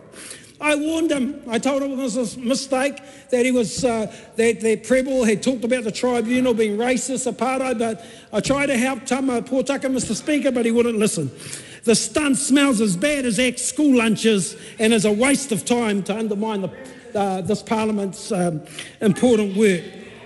Mr Speaker, we hear rumours that the numbers have been taken on the Prime Minister, and hopefully Prime Minister, whoever National Party's next leader is, will rein in the ACT Party from their embarrassing acts, particularly this one, in terms of Richard Prebble. Mr Speaker, I want to finish clearly by advocating our support for the tribunal and their chair, Karen Fox, who's been a tremendous advocate, who put out a statement today. And we're in the 50th year in terms of their celebration. I want to compliment them for what they've done in terms of this nation. It's been magnificent. They've changed the conscience of this country. And so I want to congratulate them and also put to people today, who would you believe with regards to tino rangatiratanga? Richard Prebble or my uncle Moana Jackson, who said we would never give away our independence. 80,000 Māori giving away their tino rangatiratanga to 2,000 settlers, come on. He said that flies in the face of human history, let alone Māori history, where the notion of giving away the authority to make independent decisions is not just culturally inconceivable, but politically impossible. I know who I would believe, Mr Speaker. Yeah, just be aware that it's the chair that runs debate, not the floor. Todd Stevenson. Thank you, Mr Speaker. The ACT Party doesn't need to be reined in because we're a constructive part of this government. And I want to just reflect on what the Health Minister, the Honourable Simeon Brown, said today. Patients must be at the forefront of everything we're doing in health. And in ACT, we totally agree with that. And I really want to congratulate the Minister on some of the announcements this week he's made around health and the timely quality health care for New Zealanders he is trying to deliver, with the uplift in funding for GPs and the real focus on that primary practice, more places in medical schools, and of course supporting our very important nursing community. But what I want to talk about today is what are the consequences when you actually do decide to divide New Zealanders by their ethnicity and actually decide that there are different rights and privileges based on ethnicity. And what I'm talking about specifically, Mr. Speaker, is the health regulatory bodies in this country who are using the treaty to justify their ideology ahead of patient well-being and valid science. And that is extremely concerning to me. These bodies have decided how they are going to treat New Zealanders will be based on ethnicity. Maori versus non-Maori. And that is just not good enough. First, we have the Nursing Council of New Zealand. Now, they put out some standards of competency last year. There's 2 of them, depending on whether you're a registered nurse or an enrolled nurse. They have either 6 or 4 standards of competency. But the first 2 competencies are entirely related to ethnicity and the treaty. So before you even get to patient care, how you actually should be looking after your patients, entirely based on ethnicity. And some of the nurses have told me, they've come to me directly and said they are not looking at staying in nursing because of these competencies. It's requiring them to know te reo, tikanga, describe the impact of colonialisation and actually advocate for culture and spiritual health. Now look, I don't think that's actually what nurses should be focused on. So, you know, we actually think of nurses having the right skills to treat the patients in front of them and actually having a big heart. And now we're actually requiring, these bodies are requiring nurses to have the right and correct views on the treaty. Then we've got my other favourite, the Chinese Medicine Council. So this was set up in 2021 by Labor, and it's to regulate the Chinese medicine providers here in New Zealand. Now, this council requires Chinese medicine practitioners to honour the treaty as tangaruwhena, challenge the biases of their colleagues, and enact the principles of the treaty and involve bicultural principles. Try and figure that one out. Well, bicultural principles. Which culture are we talking about here? Chinese culture, Maori culture. I mean, really, this is crazy stuff. It's absolutely absurd. Then we've got the psychologists. So the New Zealand Board of Psychologists. Now, I actually was some psychologists came to me late last year, very concerned about this. They were so concerned that their voice would be shouted down and they wouldn't be listened to. They actually couldn't write directly to their own professional board. So I took up their case and actually wrote to them in September of last year, very reasonable letter outlining their concerns and said, look, actually, some of your members have got concerns and we just would like you to reopen consultation, have it open longer, actually do something. They just acknowledged my letter and just pushed on. They didn't actually listen to their members. So what that tells me is we've got a professional body, this is the New Zealand Psychologists Board, who are actually not providing a safe board for their members or a safe council for their members to actually have their views. That is very, very concerning. I will go on. We've got the Council of Midwifery, who have embedded principles of self-determination, equality and partnership. And again, luckily, Minister Brown is actually looking for some new appointments. Oh, I'm just wondering. Yeah, worried about the treaty then? No. And then the Pharmacy Council, again, they've got to basically, pharmacists need to embed the treaty in everything they do, which is very, very concerning. But we have some good news. Minister Seymour is getting some new pharmacists. So what I've got to say is this, we've got to stop this woke madness. Kiwis engaging in our health system deserve confidence that they are being treated and foremost as humans with individual needs and that their needs will be met on valid science. That's what they're wanting. And so I would ask parties to support the Treaty Principles Bill because it actually stops this divide by race. Hey, Dr. Hamish Campbell. Excellent. Thank you, Mr. Speaker. It is a great honour to rise in this general debate, and we're going to be talking about health. We had a previous speaker that said how good is the Minister of Health, And I think everybody can agree we have a great Minister of Health, but also want to say how great is our Minister for Mental Health. The very first mental health minister getting the money out of Wellington and getting it to the front line. Excellent, brilliant. I'm even going to get a big cuddle from him later. That's great. Anyway, we are in the middle of a big turnaround job. We are putting more money than ever into our healthcare system. The other side will say it's cuts. They don't understand $16 billion extra dollars is actually a boost. It is not a cut.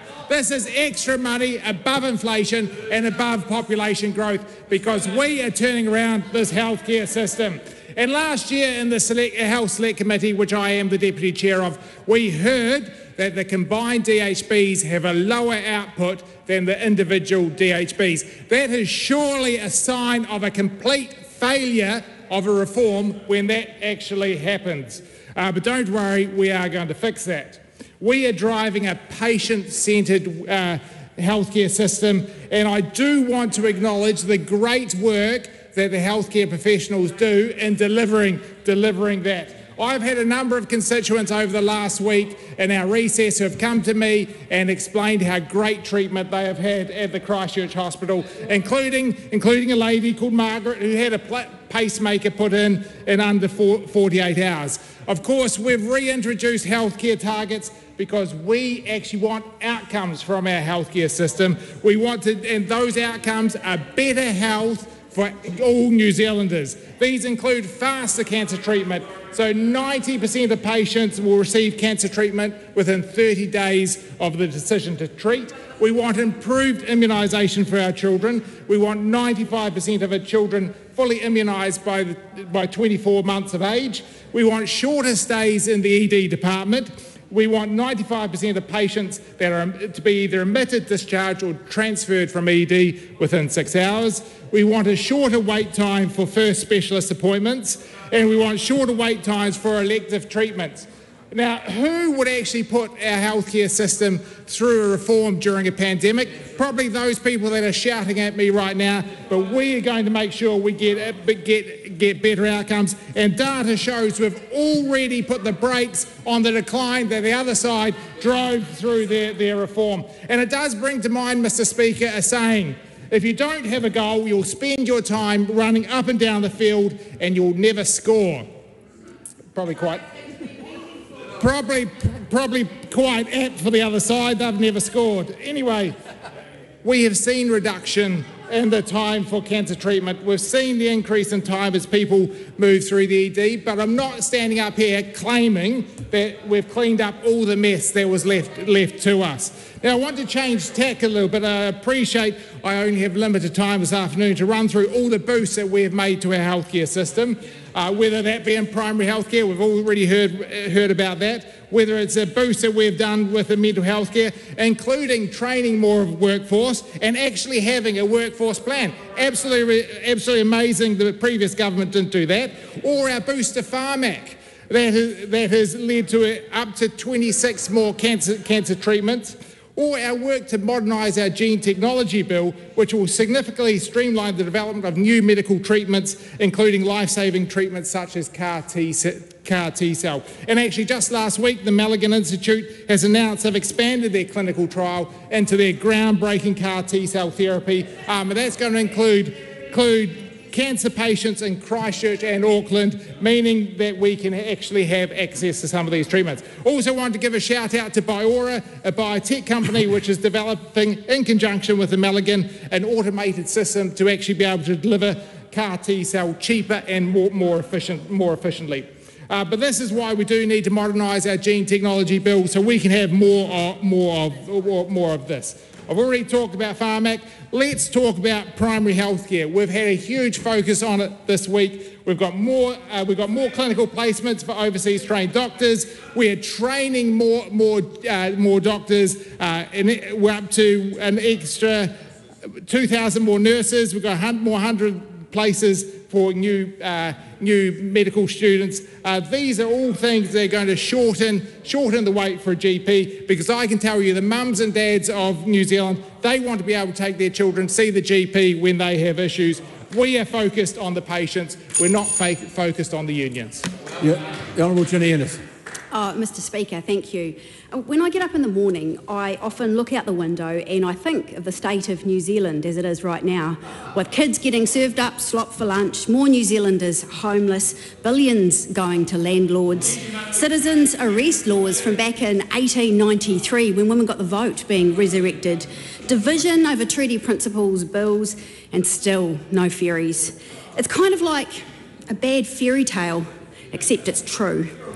And the more I got thinking about it, the shoe fitted pretty well, just like the slipper fit Cinderella. And then it occurred to me what a wonderful Cinderella that Mark Mitchell would make. Because desperately he wants to go to the Law and Order ball because all his friends are at the Law and Order ball. There's Casey Costello, who's stepping in and answering those tough questions on how the government's going to find 572 police officers in just 9 months. Nicole McKee's there too, and she's stepping in to assure the front line that all's going to be sweet as when the firearms registry gets disestablished and military-style semi-automatic weapons find their way back into New Zealand. And Paul Goldsmith is there too, answering those tough questions in the House about how people are going to detain under citizens' arrest provisions and how that's going to impact on the front line. But the problem was that Mark Mitchell had nothing to wear to the Law and Order ball, and he really wanted to impress the Prince. So he shut his eyes and he thought of happier times in the Lulu Lounge and the Foxtrot Parlour. No, he shut his eyes and he wished for his fairy godmother to appear, and in a poof of smoke, Sonny Cushell appears in front of him. Mark Mitchell says, "Sonny, help me out. Help me out here, buddy." And Sonny says, "It'll cost you. It'll cost you $920 a day with a total cost of $3.6 million over 2 years. Throw in a flash office in central Auckland and you've got a deal." Mark Mitchell says, "I like my boss. I'm sorted. I'll take the deal." He waved of his wand and he transported him to the Law and Order ball, looking absolutely spectacular. The only problem was the Prince wasn't paying him much attention. Not only would he give up, he wouldn't give up too easily.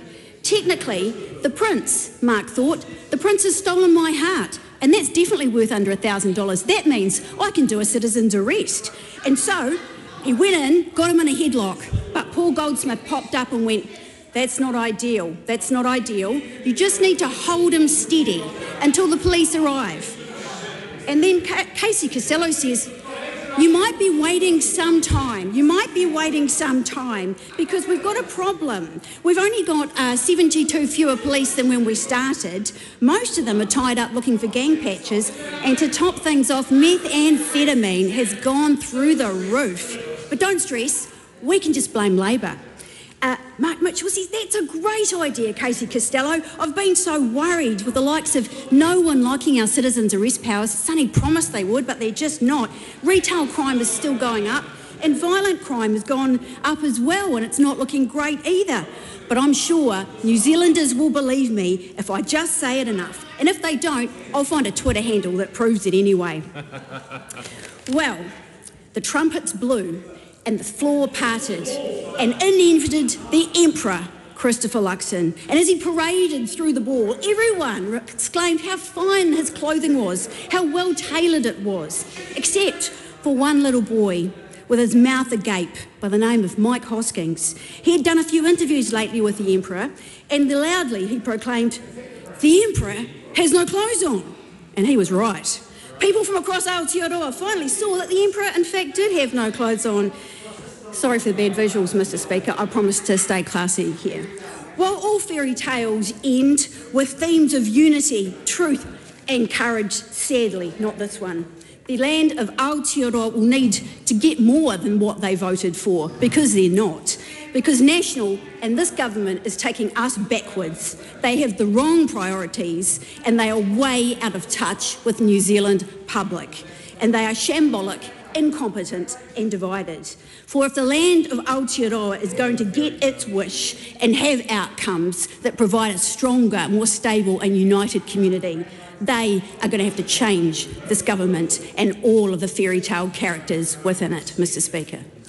All of the fairy tales. Resisting all temptations to say anything else, Vanessa Winnick. Thank you, Mr. Speaker. It's a real pleasure to be able to rise and speak in this general debate, and our theme on health this week is really appropriate, and I'm very proud to be part of a government that recognises the importance of general practice and primary care in our health system. We've made a number of announcements this week about how we can help the sector, and I believe they've been very widely welcomed. The digital health service that we've spoken about is not going to be something that disrupts, but something that actually supports the business case for general practice. In the UK, they had a disastrous service called Babylon. We've learned the lessons of that, and we don't need to see the same outcomes in this country. So we know that we need to have a system that is integrated and complements and is not undermining of general practice. And the emphasis needs to be on paid consultations to project the sustainability of GP practices. We've also acknowledged that we need to point out that we understand and value the fact that general practice is predominantly privately owned. Therefore, we need to actually support those services. That's why GP Boost increases the funding to general practice and encourages them to target the immunisations and expand their offerings and to keep their books open. This is incredibly important. We've acknowledged the cries that have been going on for generations of doctors for an increased workforce. We know that the ageing workforce, as well as the ageing population, the increasing complexity of both the health challenges as well as the complexity of the health that we can provide to people means that demands on the system have outstripped the ability for us to supply. That's why we've expanded the number of places for doctors in training. That's why we've increased the number of places for early postgraduate doctors. So I was part of the pilot program that about nearly 10 years ago that actually had young postgraduate year 2 and 3 doctors coming into practices, and we had quite a few that came through, and eventually one of them was my registrar and then later became a partner in the practice. So it was really successful, and it really helped to build up the GP workforce. It was cancelled under the previous government. So it's one of those things where the previous government had no idea of the importance of general practice. They talked a big game about how they were going to change the system and improve the outcomes, but actually everything that went backwards substantially. Without focusing on wait times, we saw an over 2,000% increase in the wait time for a first specialist assessment. That's absolutely shameful. So by acknowledging the fact that we have a whole ecosystem in our healthcare system, we need to take into account all of the different parts of that. Where there's hold-ups in the secondary system to get planned care done, that leads to further backlog in primary care, because those people then go back to their GPs repeatedly, more than they would otherwise have had to. It all is connected, so we can't just tackle one part at a time. So it's important for our primary care sector to be able to refer people in, for them to be able to be seen in a timely manner, and so for planned care to be done more in the private sector makes sense. We've also announced that we'll be increasing the number of places for nurse practitioners, and I welcome this because nurse practitioners are a really valuable part of our medical workforce, of our health workforce.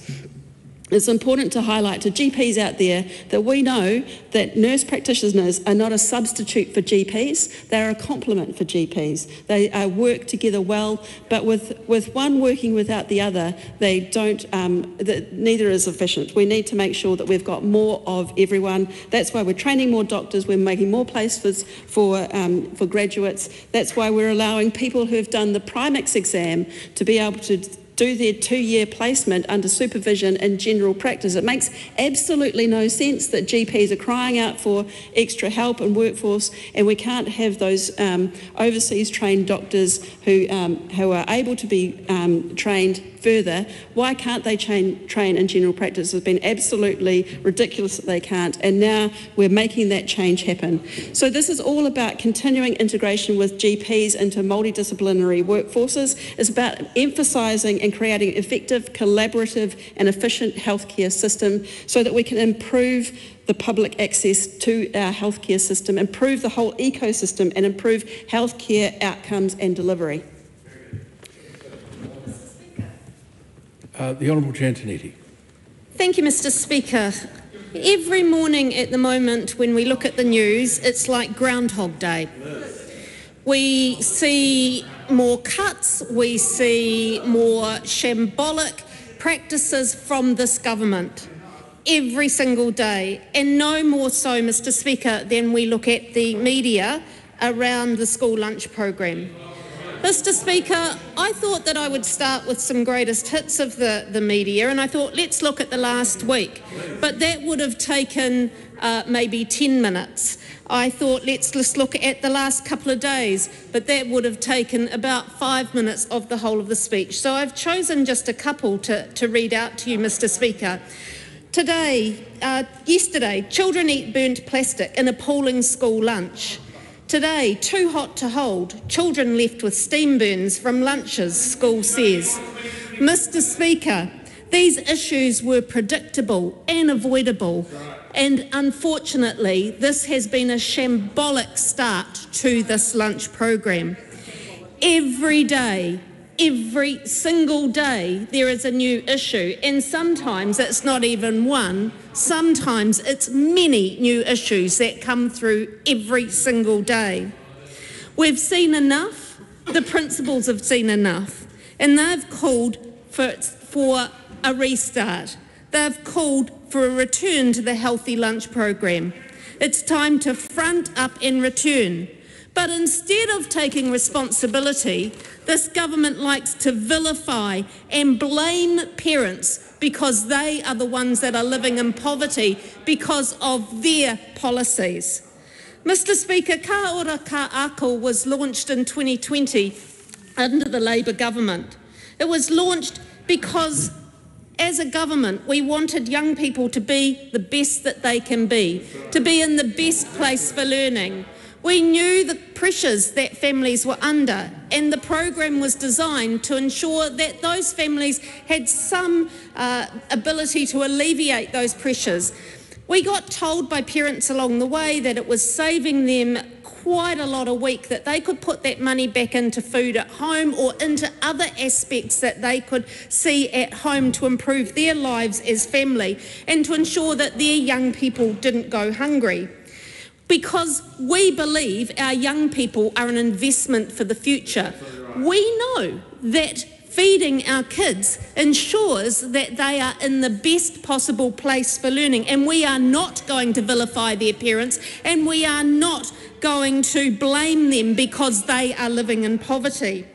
Unfortunately, Mr. Speaker, this government is ripping the heart and soul out of the program. They took a program that was working really well and they let David Seymour run his ideological scissors right through the middle of it. Mr. Speaker, we are hearing feedback that this program is just creating bad outcomes across the country. Well, here we go. We've got the other side talking about the feedback, but how would they know? Because there is no formal feedback loop. But, Mr. Speaker, I've solved that problem for them because yesterday I sent out a survey to all schools involved in the lunch program. Now, Mr. Speaker, about 10% of those that returned said, actually, the lunch program is working quite well. So when I looked into it and said, why was it working quite well?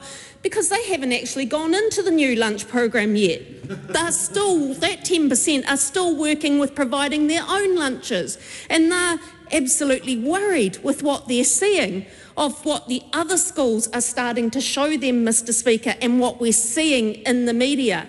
But again, it was working well for those schools because they're providing it themselves, and it hasn't changed for them at this point in time.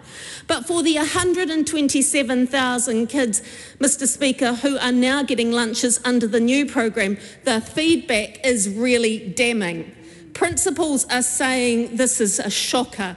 We are seeing plastic being fed to our kids. We are seeing them too hot. We are seeing them not being delivered. It is absolutely shocking. David Seymour doesn't want to provide a service to provide highly nutritious and tasty meals to kids. He campaigned to cut this program.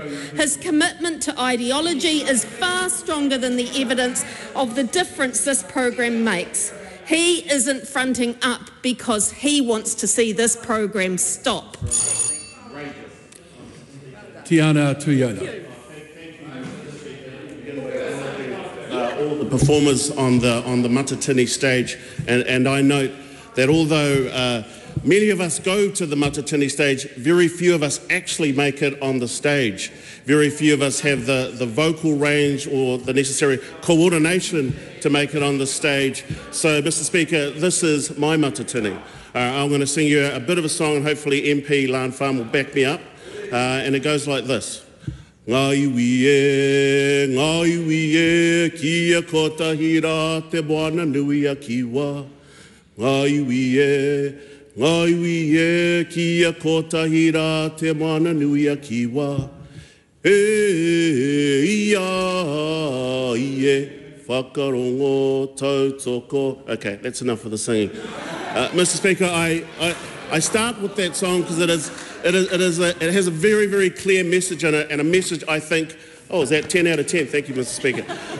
It has a very clear message in that song, and for those of us that grew up going on the nuclear-free marches would remember that song because it talks about Pacific unity, Mr. Speaker. It talks about unity across the Pacific, and I think that is incredibly important if we think about the context of the times that we are living in, and I'm mindful that just on Saturday, March 1st, was the Nuclear-Free and Independent Pacific Day, Mr. Speaker, where we acknowledge and commemorate that this is the 71st year that bombs were dropped in the Marshall Islands, and acknowledging the nuclear legacy, the problematic nuclear legacy that we have with here in the Pacific, whether it's at Mururoa, whether it's in the Marshall Islands as well. And I think that is incredibly important for us to remember that history and for our young people to remember that history because we are at a crossroads. Aotearoa is at a crossroads. We talk about the geopolitical tension playing out within the Pacific, and it looks like one of the sides of that geopolitical tension has just basically given up. Is busy berating the president of the Ukraine in an appalling display of terrible diplomacy, and I'm sure we saw it all across our news feeds as well, causing issues for both Canada and Mexico, wanting to buy Greenland, Finland, wanting to buy something there as well. And that is why it's really important for us to really think about what is our place in all of this. What would be best for all of us, for those of us that live in the neighbourhood, acknowledging that we are part of a family of Pacific nations, something that we are well known for, and it is important for us to continue to weave that in. I'm talking about AUKUS, Mr. Speaker. It is time for us to walk away from AUKUS. It's time to walk away from that deal. And now the government has been flirting with AUKUS for quite some time. And for those people that don't know about this deal, you've got Google as your friend. It is a $300 billion nuclear submarine deal, and there will be other things that are attached to it as well. We're talking about Pillar 2 as well. But the issues here with Pillar 2 as well is that it pulls us in to alignment with that incredibly problematic administration. It is the position of the Greens that we should steer clear of AUKUS, regardless of who is in the White House. But Trump's transactional and hyper-aggressive foreign policy makes the case incredibly clear and stronger than ever that we should walk away from this. And the issue and what we should be putting our focuses on is those things that we do well. The things that we do well. Relationship diplomacy, building on those connections, making sure that we do everything that we can do to strengthen those connections. And for those of us from Te Ao Māori, it's about whakapapa, it's about building on those connections and just reflecting back on the issues around nuclear-free and independence. That there are only, despite all of the militaries being in the Pacific, there are only actually 4 Pacific Island nations that actually have those types of militaries. It is important for us to recognise our place in this whole narrative, our place within the Pacific, and it starts with diplomacy, it starts with manaakitanga, it starts with recognising those long historical links, it starts with our young people remembering and learning that history about the legacy of nuclear-free policy within here in New Zealand, because when we often talk to our young people, they don't know that. This is an important part of our identity. This is what we should be leaning in this time of turmoil. Thank you, Mr. Speaker. Dr. Carlos Chong. Mr. Speaker. Yes. This government is committed to improve our healthcare system. We are focused on parents' outcome, patient outcome. We make sure Kiwi have access to timely, quality healthcare. This is the reason why we invest a record amount in health, to make sure our Kiwis can have quality and timely healthcare. We set ourselves 5 health targets, including faster cancer treatment, increased childhood immunization, shorter stay in ED, and shorter waiting time for assessment and treatment. To achieve these targets, we actually implement policy at different levels, from prevention, primary care, workforce, medicine, and infrastructure. We ensure all the Kiwi receive quality health care. Let's talk about prevention. What's happened? Let's talk about immunization. Under the previous government, we know it's shocking. We got a record of poor immunization rate. This is why this government, we invest $50 million for 2 years for multi-health provider to help lift immunization rate. And Madam Speaker, I'm very happy to report to you that only in the first 10 months, we already huge increase in vaccination rate, with over 69,000 vaccinations being delivered. Let's talk about breast cancer screening age extension. We know that breast cancer is one of the most common cancer in women, affecting 1 in 9 Kiwi women. This is why this government will invest $30.2 million to extend free breast screening for 70 to 74 years old women. We will make sure they can access treatment as early as possible. We also initiate a new campaign promote alcohol-free pregnancy. We actually investing $4.85 million in a package of initiatives aiming at understanding the prevalence of fetal alcohol spectrum disorder, promoting a better education and supporting women to stay alcohol-free during pregnancy. We also got some new AI program coming up in health as well. We're actually setting up an AI diabetes screening pilot program. We make sure to reduce the risk of people with diabetes developing sight-threatening disease. This is a game-changing for waiting time. After we're talking about prevention, let's talk about primary care. As our minister mentioned before, we actually putting a lot of policy, including we have 100 clinical placement for overseas trained doctors to work in primary care. We have incentive for primary care to recruit up to 400 graduate registered nurses per year for 3 years. And we also have a new 24/7 digital service for all New Zealanders to be able to access online medical appointment. We are actually provide a $285 million uplift for general practice over 3 years. And you may ask us, how can we actually have the workforce to do that? Firstly, this government actually refund almost $20 million to enable the employment for 15 new senior doctors and nurses as well. We also make a fast track for overseas doctors to come here, make it easy for them. They can be registered to be assessed within 20 working days. We also want to train doctors in our local as well. So we also give more funding. Under this government, we already increased 75 places each year for our medical school, but it's not enough. We think we can do more. So we add another 25 this year. So we can actually increase to 639 annually from 2026. Also, we also give a pathway for international trained doctors to jump to boost our health workforce as well. So what an excellent policy. So I just want to spend a little bit on the infrastructure as well. We also got a $28.3 million for new inpatient unit built in the hospital. We also give another $40 million to maintain the structure, maintain the infrastructure in Auckland City Hospital as well. So you know that this government is doing everything to make sure Kiwi have timely, quality healthcare system.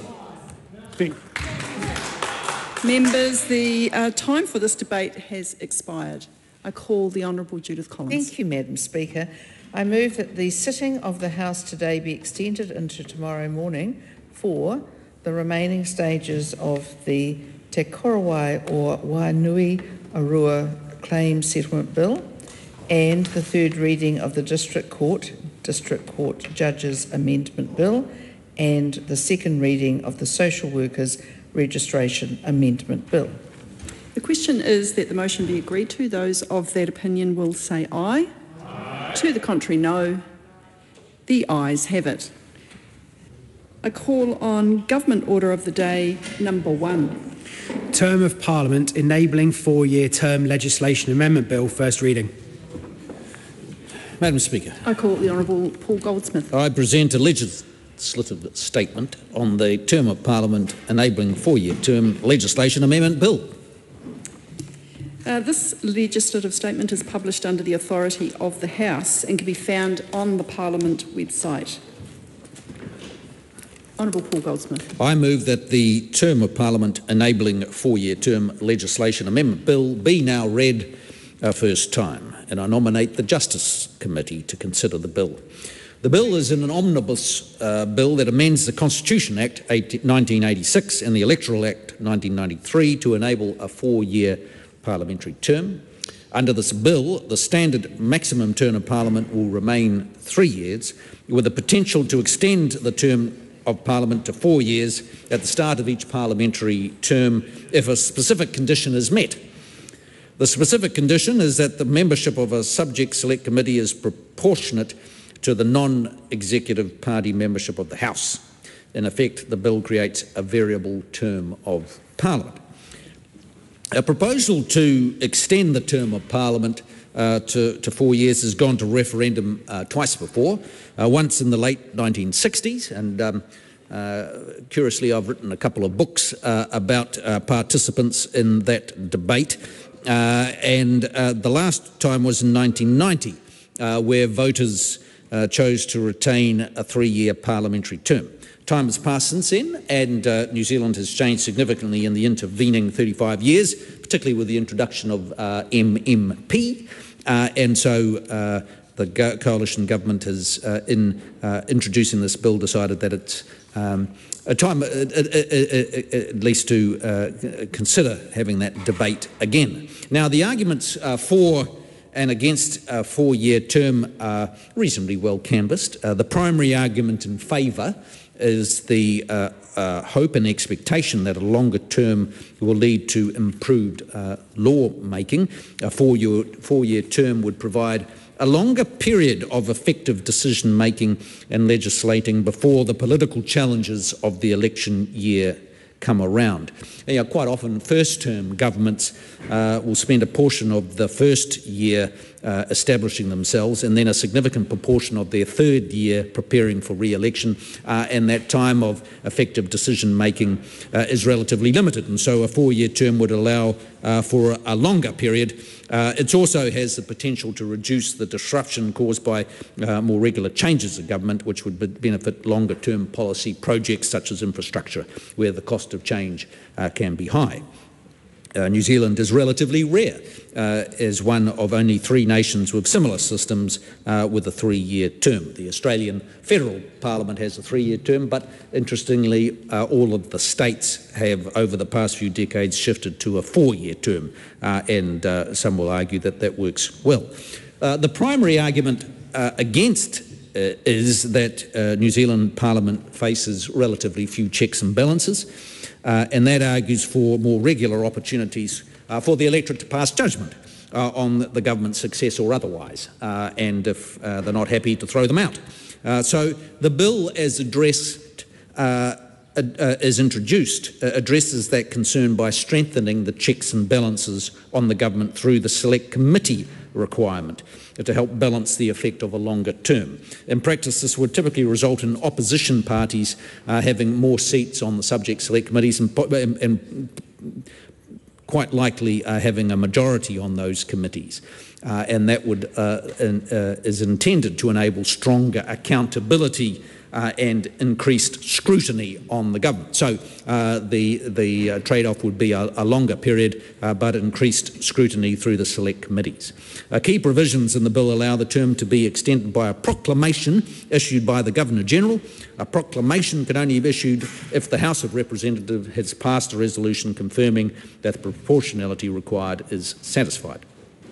The resolution of the House would need to be passed within 3 months of the first reading of Parliament, which means that this process can only occur once in the parliamentary term. It's also important to note that even if the Select Committee condition was met, it's up to the members of Parliament to choose whether to move or support any resolution to extend the term. Mr Speaker, the current 3-year maximum term is entrenched, recognising the constitutional significance of this, and so the bill proposes to entrench key settings enabling a 4-year term alongside this. If passed, this will protect the key constitutional changes provided for in the bill in the same way that the existing provision provides for the current maximum 3-year term. Given the constitutional significance of the term of Parliament, it's appropriate to give the public the choice to vote directly on the matter in a nationwide referendum. This means that key provisions of the bill would only come into effect following a referendum where the majority of voters supported the change. To this end, the bill sets out the proposed referendum question and 2 options for response that voters must decide upon. It's possible that a referendum could be held alongside the next general election in 2026. However, any final decisions on the timing of a referendum will depend on what comes out of the Select Committee process. Future decisions will also need to be made by the government as to whether the bill proceeds as introduced or whether it should be amended. Both the National Act and National New Zealand First Coalition agreements include supporting a bill to a select committee that would enact a binding referendum on a 4-year term. At this stage, I want to make the point, no decisions have been made on whether the bill will proceed beyond this point. And the intention is that we want to hear from what New Zealanders think during the select committee process. And so all New Zealanders will have an opportunity to have their say. We think it's important for New Zealanders to consider this from time to time, and then ultimately the government has to make a judgment, and Parliament ultimately, as to whether we think it's time to press ahead and actually have a referendum on this and exactly what the referendum should be. To allow for the possibility of a referendum on this matter, the Referendums Framework Bill is also being progressed to provide a generic framework for the conduct of a referendum. The Select Committee process is very important to discuss this fundamental constitutional issue. I encourage members of the public to have their say when the Justice Committee calls for submissions. And on that basis, Madam Speaker, I commend this bill to the House. I call the Honourable Dr Duncan Webb.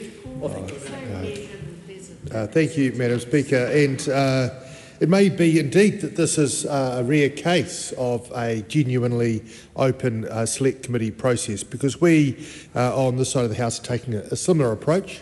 We think it's a fair question, and we look forward to a Select Committee process which explores not only the core question of whether this is a matter to be put to referendum, but exactly what that question should be.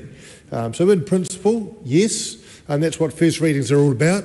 We accept that the time is probably about right to ask the electorate whether they would think it a good idea to give this lot an additional year in government. This lot widely, us lot.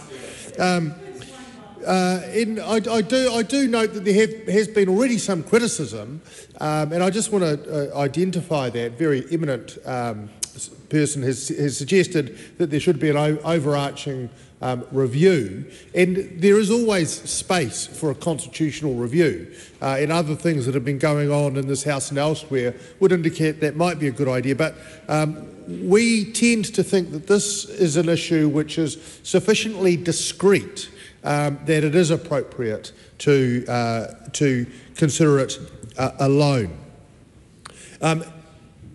It has been noted, this is a parliament without a huge amount of checks other than mixed member proportional representation and the coalition arrangements that brings. But at the same time, governments have routinely been criticised of all colours for short-term decision-making and pressured decision-making and rushed decision-making. And there is at least an argument that this will lead to a higher quality decisions with a longer time horizon. We have reservations about the need to start meddling through legislation with standing orders and recognise that this is a relatively unusual thing to do. And by and large, the House itself manages its standing orders, and it is, whilst it's not unknown, I think it's done in respect of some regulations review and disallowance, it's very unusual for legislation to dictate back to the House what its standing orders should be, and therefore, in a sense, in a backdoor kind of way, bind future parliaments. So, yep, we've got some concerns around that. Also, we are not excited about the idea of no one being quite sure how long Parliament will be until a decision has been made by the Prime Minister. That's a kind of uncertainty which I'm not sure the electorate would be happy with. And I guess the other thing is that this does, the question then lacks clarity. A clean question is a good question, and if the question is 4 years or 3 years, yes or no, that's a question that's very easy to communicate and to discuss. Whereas talking about whether, and it's pretty arcane stuff to ordinary New Zealanders, whether there should, how many seats on select committee an opposition party should have, that's not something that's going to be very exciting. Hey, it might be a good idea, but we're not sure that the two things need to be closely linked. And the other thing I'd just identify is this process, the process of forming a government can take long enough. And the wrangling, the additional wrangling of select committee positions and whether or not this proceeds may extend that and in fact have an obtuse effect of making it more difficult to form a government once an election decision has been made. So look, let's go and have a look. It may go no further. It may be that the National Party doesn't support it, but we do. Who knows? That'd be an exciting day. But let's wait and see how it goes. The question is that the motion be agreed to. I call Celia Wade-Brown. Tēnā koe te mangai o te whare. I seek leave to move a motion without notice and without debate to establish an ad hoc committee to consider the bill. Leave is sought for that purpose. Is there any objection? Yes. There appears to be so. Tēnā koutou katoa. I stand before you with ambivalence about this bill, which proposes changing Aotearoa's electoral term from 3 years to 4, but only sometimes, and with no certainty in advance for voters. And today I'm going to highlight 3 points underpinning that ambivalence. The need for true long-term planning, lessons from the recent independent electoral inquiry, and the importance of broader constitutional reform. Now look, many people advocate for more time to plan for complex issues. Addressing human health, particularly preventative measures, restoring nature, maintaining infrastructure, they're 30, 40, 50, 70-year projects. And really, whether it's 3 years or 4 years makes very little difference when you ought to be thinking several generations in advance. If we had that kind of inclusive, long-term, multi-party planning, we might not face issues like the flip-flopping on the ferries that risks isolating communities, undermining tourism and cutting supply chains. To leave a better future for generations to come, we need policies that extend beyond electoral cycles. Let's get rid of that rush undone by the next government. And my colleague across the House may recollect that one of our most effective processes was Our City, Our Future, which was a citizens' participatory process that actually shaped many aspects of council decision-making for several decades. And a local example of long-term thinking is Zealandia's 500-year vision. Now there's a challenge. Think what's going to happen in 500 years, not 5 months. The recent independent electoral inquiry raised some critical issues about New Zealand's electoral system, including the need to rethink citizen engagement, to make democracy more responsive. And does this 3 or 4 year term, maybe or maybe not, address those deeper concerns? And it's also extraordinary that no thought seems to have been given to extending local government terms to match, given that that was recommended by the recent LGNZ task force. It is extraordinary that sometimes you'd clash, sometimes you'd have elections in the same year, sometimes you wouldn't. I don't think that that's an organised way to improve the partnership between local and central government, but it's typical of the current government's disregard for local democracy. Real reform should focus on strengthening citizen engagement through participatory democracy at both local and central levels. And thirdly, addressing the broader issue of constitutional reform. We want a more comprehensive discussion. I appreciate my colleague's point that maybe this little point can be pulled out, but I would much prefer to value the work of Mātiki Mai, the 252 hui held across the motu. Moana Jackson set a high bar for constitutional reform, and this bill doesn't really meet those standards. There is far more public support for lowering the voting age, improving civics education, and limiting donations to political parties than there is support for changing the term. So we will be cautious, we will support it to the first to select committee, and maybe it can be sufficiently improved. Thank you. The Honourable David Seymour. Thank you, Madam Speaker. I rise on behalf of ACT in support of this 4-year term bill. And I want to start by conceding that I suspect we're on a hiding for nothing when this bill goes to referendum. And the simple reason is that this is a time when around the world people's trust in politicians is in decline, and yet what people will see is politicians asking to be trusted for an extra year. I think that's why it's on a hiding to nothing, but I'm proud to be supporting it, and I'm proud to have had some involvement in the creation of this bill because I believe it is the right thing to do for New Zealand. And I'm thinking about a time when I'm not a politician, perhaps when the voters have retired me, and I'll be living my life, and I would rather live in a New Zealand with a longer parliamentary term. And the simplest reason for that is that I believe we need more stability. We're an outlier globally. There's about 180 countries that have some form of parliament. We're one of 9 that has a 3-year electoral term.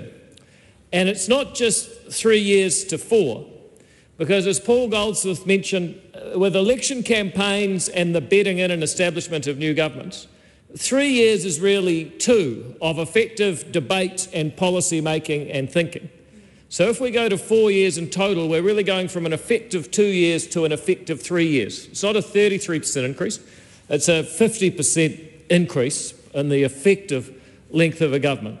And I think that's critical for reasons that other members have touched on, from as parties as diverse as the National Party and the Greens, have said actually we need to give more stability for developing things like infrastructure, for making policies, giving people confidence, whether they're from inside New Zealand or outside New Zealand, that this is a place with a stable policy environment to invest in.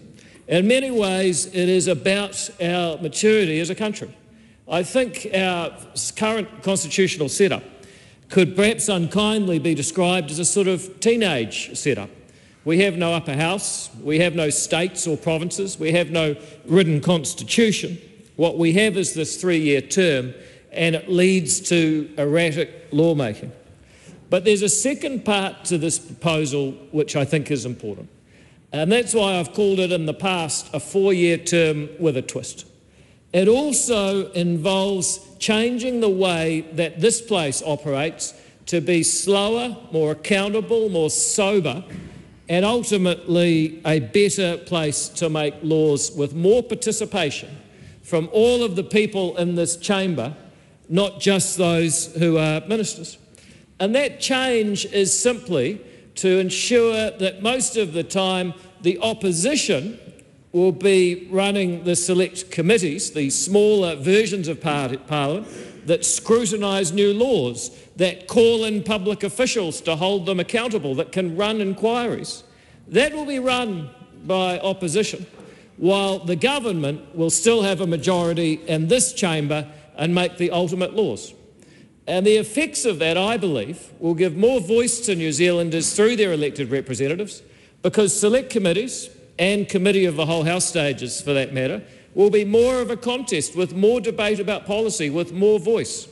I believe it will also improve the esteem of parliamentarians, because in some countries, to be a member of Parliament is a very respectable thing.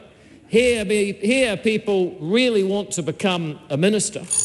I think having backbench MPs with more power in this place will actually be good for the esteem of the profession and ultimately the quality and competence of people who join it. No offence to anyone currently here. I think that if we're prepared to have a mature discussion about this change, then we will lead ourselves to a place where we have a more stable policy environment, a higher quality of debate, people feeling that their voices are heard better through stronger select committees, more trust in our democracy, and ultimately the progression of what might be called a teenage constitutional country into maybe just a young adult with a bit more surety and confidence in itself, more stability, more investment, more infrastructure, higher wages, and ultimately a country that we can be even proud of. I'm glad so many parties are supporting this bill, and I look forward to supporting it further. Thank you, Mr. Speaker. I call Andy Foster. I welcome this conversation and I welcome the bill being introduced. As we've heard, we've got a very short term of Parliament. We are a bit of an outlier there, and that does have implications. This bill introduces a 4-year term, sort of, because it's a conditional 4-year term, and I think that's a real complexity in what is the bill. So it only introduces that 4-year term if the conditions around the way in which select committees are organised are met. And it also requires this bill suggests entrenching this model through a referendum. Look, over the years, well before coming into this House, I've asked many people about the idea of a 4-year term, or possibly even a 5-year term, and almost unanimously the politicians, the leaders, business leaders, community leaders have said, actually, that's a good idea, but there is this need for some checks and balances. But this is not ours to determine. Ultimately, it is the people to determine. It's the people's electoral system, and they should be the ones to determine that, and that is why a referendum is attached to this proposition as well. And New Zealand First, as you know, Madam Speaker, has always been very keen on referenda because we believe in the wisdom of the people to make choices. As diverse as we are, we're diverse in this House, and obviously we are diverse as a people. We've already heard that a 4-year term, in theory, will make decisions less rushed, more considered. That's good. It's an opportunity potentially for better quality engagement. Perhaps we won't have short turnarounds for bills to be sent through select committees and then back again. Hopefully there might be less urgency used and in much more limited circumstances. But I think the most important thing, and I think we've already heard this before, is that it might give us the opportunity of more strategic thinking. And I've got to say New Zealand governments for decades have been very, very poor at that. Doesn't matter what the colour of those governments is, we haven't done that very well. There are some opportunities, I think, and we've had some good conversations across the House around infrastructure planning.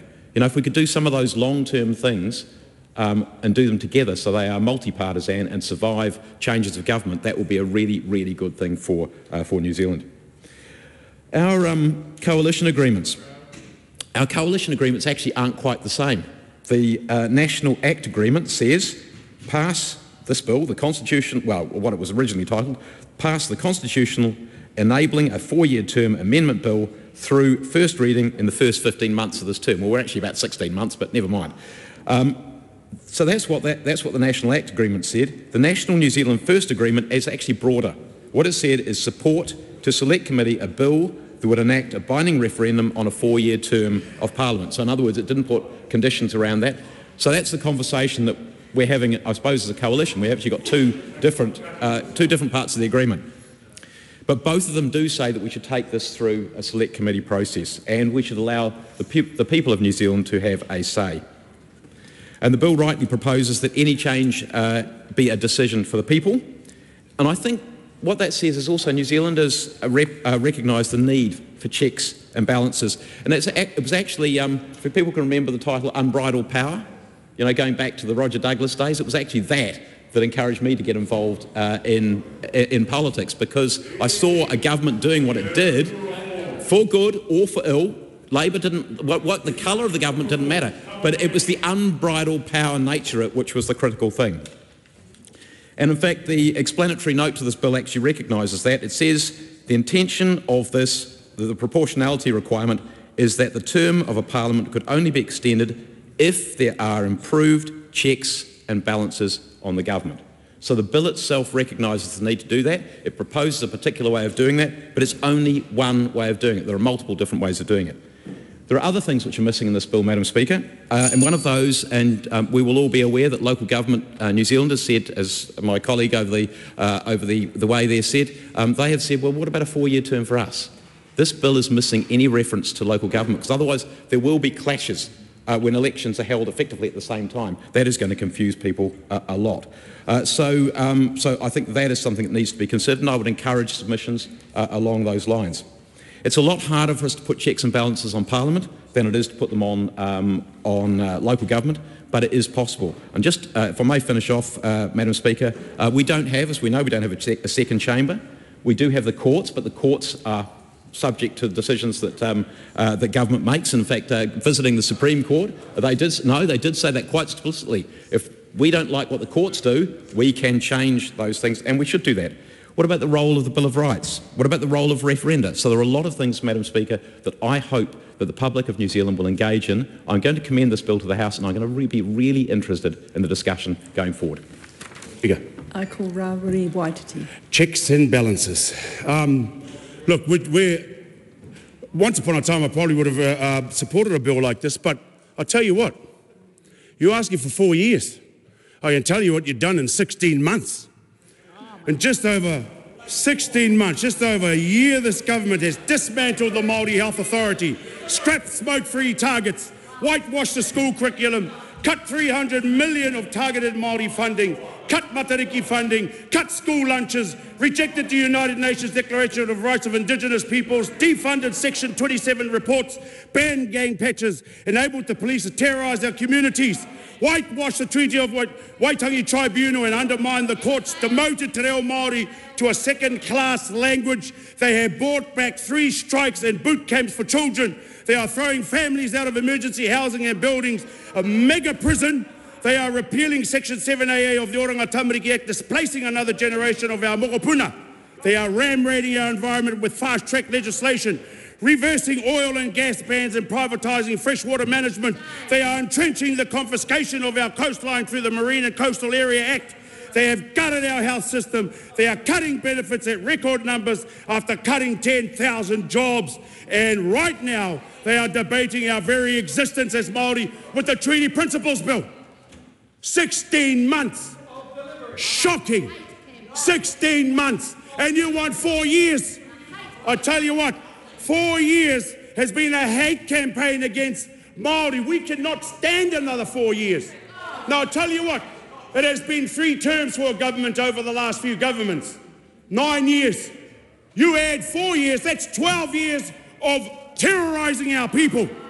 Absolutely not. And I tell you what, it's bigger. The agenda is bigger. There's a global agenda happening here. The Treaty of Waitangi Principles Bill was about removing Te Tiriti o Waitangi to allow international corporations and corporate greed into this country. And I tell you what, for a 4-year term will allow a government to run rampant over our people. And let's just put it out there. Let's just put it out there. Let's go out and look at the ongoing world issues at the moment.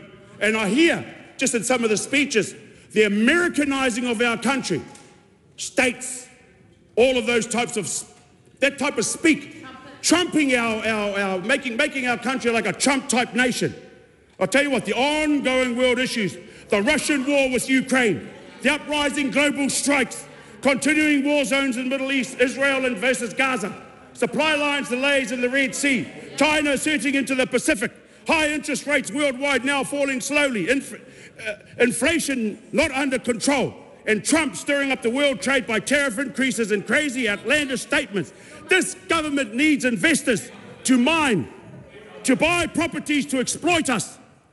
And only by providing certainty through a 4-year policy and government terms can they achieve that. I'm calling a point of order. Yes. A point of order, Suze Redmayne. Madam Speaker. That's actually the Speaker's call. Oh, we could draw it to your attention.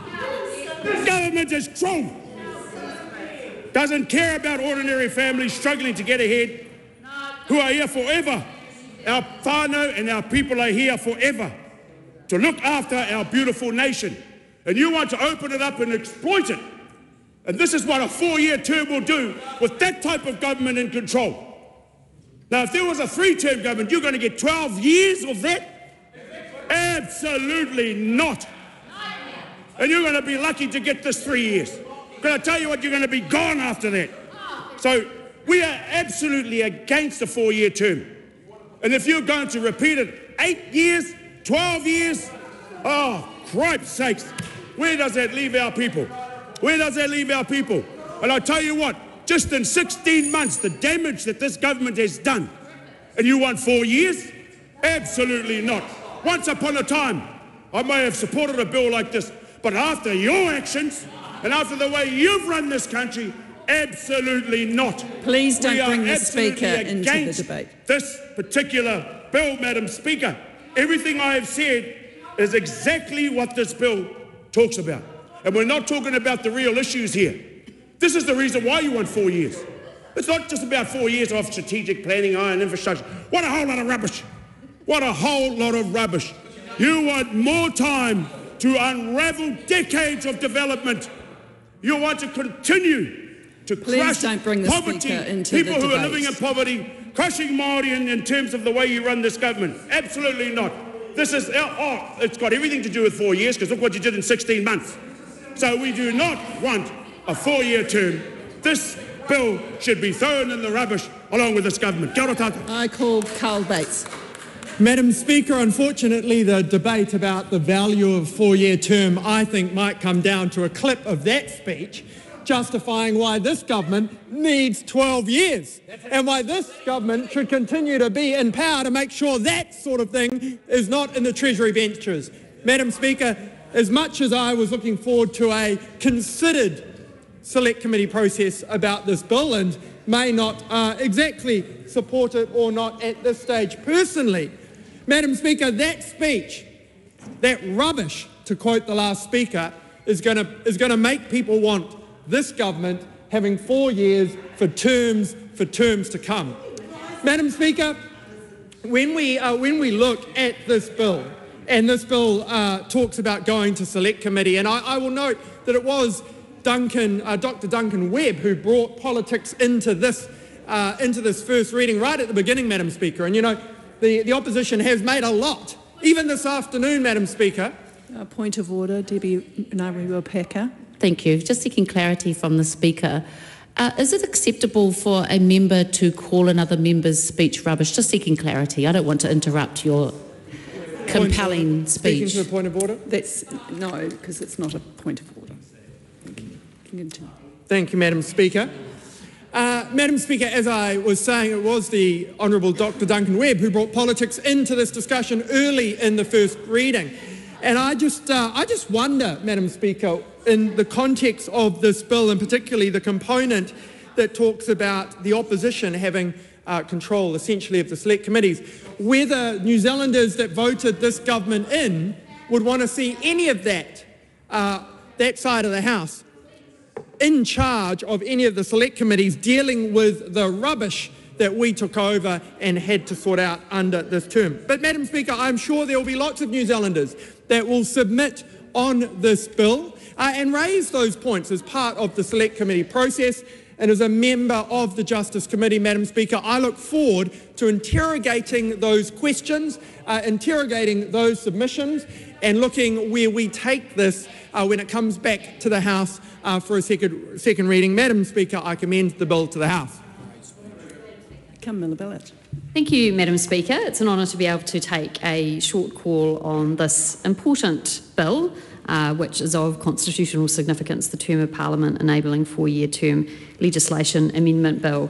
I do have some specific thoughts about this piece of legislation, which I will share with the House. But in response to some of the previous speakers, Mr. Bates, this is a political issue. Of course it is. It happens in Parliament.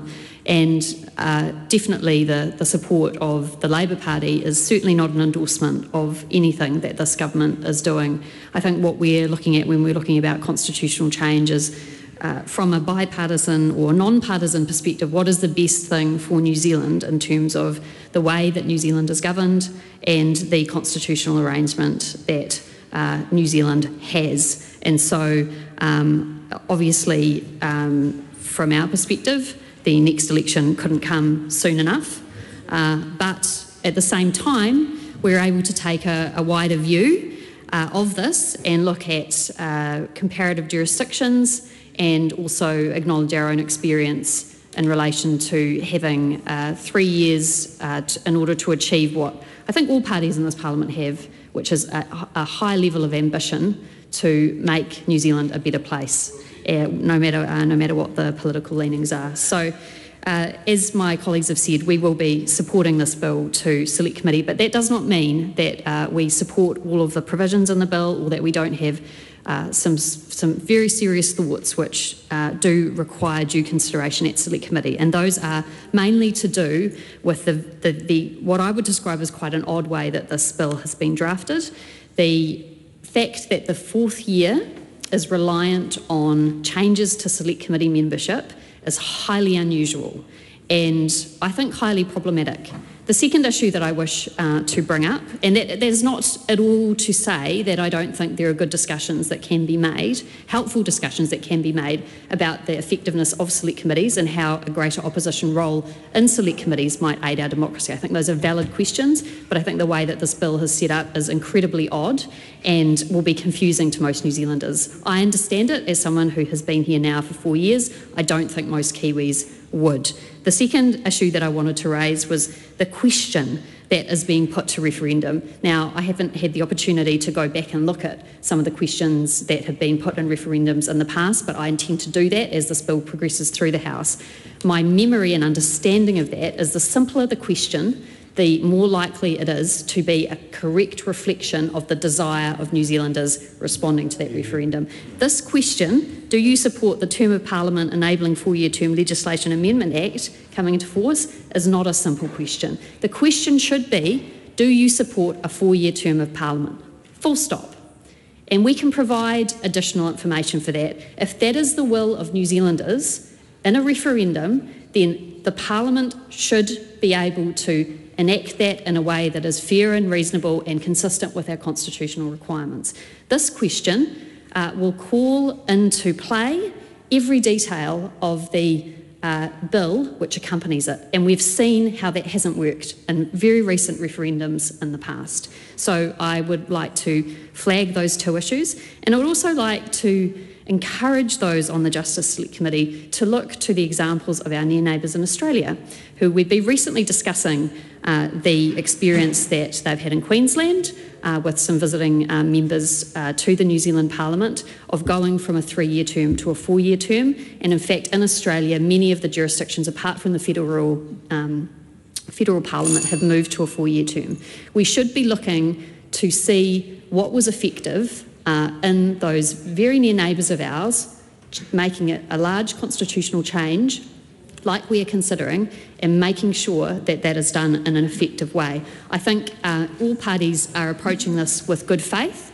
I wish the Select Committee very good luck in their deliberations. I think this is important, and perhaps for many of us, if this does end up becoming law, it could be one of the most significant constitutional changes that we would be involved with during our time in Parliament. So please take it seriously, do due diligence, think of the future of New Zealand, think about what's best for New Zealanders and the type of government and the type of change that we want to be able to, that we want to see happen for New Zealanders. It's a big job, and there's a high likelihood that the referendum, even if it does go through, may not be successful. So, Madam Speaker, I commend the bill to the House. Madam Speaker, I wish to raise a point of order. Point of order, Simon Court. Thank you, Madam Speaker. Just in relation to your previous ruling that the member Debbie Narewa-Packer's point of order was not, in fact, a point of order, I'm just wondering if the Speaker might like to consider Speaker's Rulings 22.4. If members are making a point of order, they should indicate to the Chair where there has been a breach of order in the House. I would contend that that member did not do that. Thank you, Mr Court. And one further matter, Madam Chair, that I'd like you to consider, whether raising trifling points of order is itself disorderly, because I didn't see any evidence that that member actually pointed out where there was a breach. Thank you, Mr Court. Speaking to the point of Actually, order, it was 120. It was standing orders 120. And specifically, thank you for reminding me to be more certain and more orderly through you, the Speaker. And in fact, what it says, if any offence or disorderly words are used, I took offence to the co-leader's speech being called rubbish by National. And he may disagree with the content of it, that's absolutely within his right. But to be as dismissive and disgraceful as calling it rubbish is what I took offence to. So I'm very clear, just to read it so that the Act is able to take me on a little bit better next time. If any offence or disorderly words are used, whether by a member or speaking, or by a member who is present, the Speaker intervenes. So that is what I was speaking to. Happy to help show the member of Act which page that is on. Page 34, Standing Orders 120. Can I just point out to the member that that is around offence to the House? Thank you.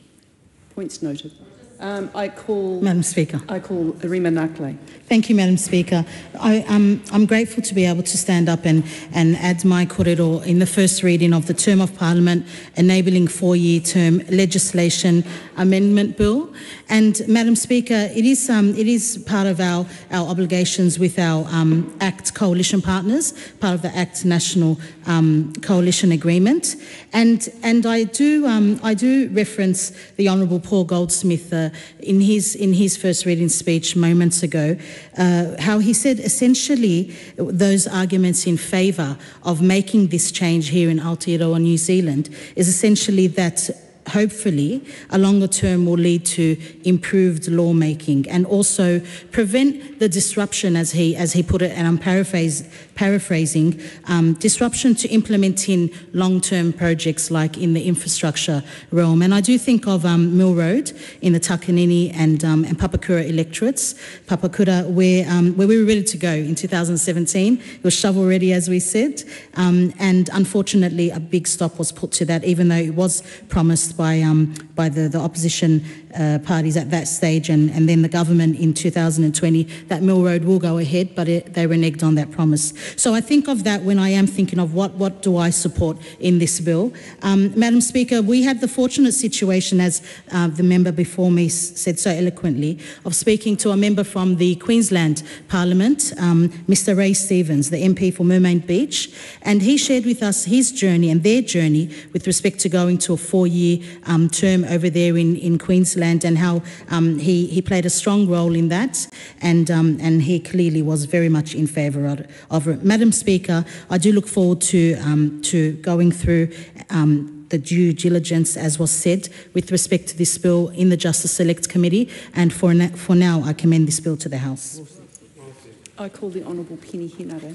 Thank you, Madam Speaker. Thank you for the opportunity to speak on a bill where I know in the conversations I've had in the many communities I've been a part of have regularly asked the question about whether or not the current term of Parliament of 3 years is the right length of time.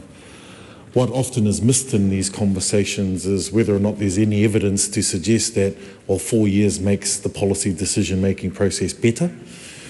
There's always and often a lack of evidence with respect to whether or not an analysis of why New Zealand rejected this same question or very similar question in previous times in the past. And Madam Speaker, if I can capture the sentiment of a previous contribution in the House today that said on this particular bill that expressed no wonder why New Zealanders have a lack of trust in our democracy and in our democratic institutions. That's why they suspect that this bill will fall over as it progresses through the processes of the House. Well, Madam Speaker, one only needs to look at the number of instances mentioned by my colleague Mr. Waititi on why people have lost faith in democratic institutions in this country. Because of the challenges that have been put towards certain sectors of our community, tangata whenua in this instance, but other parts of our community. And that's the challenge that must be debated, must be brought forward in a sensible way, which is why, of course, the due diligence throughout this process is going to be really important. But, you know, if we look towards some of the initial analysis of these particular matters, and as you know, Madam Speaker, the RIS that's tabled here for all of us to read sets out a number of those matters really well. What does this mean for Te Tiriti o Waitangi? What does this look like in terms of the many court judgments that have been passed in this country that have continued to help our democracy evolve and come to a space where, yes, still challenging, but there has been progress. And these are questions that must be asked.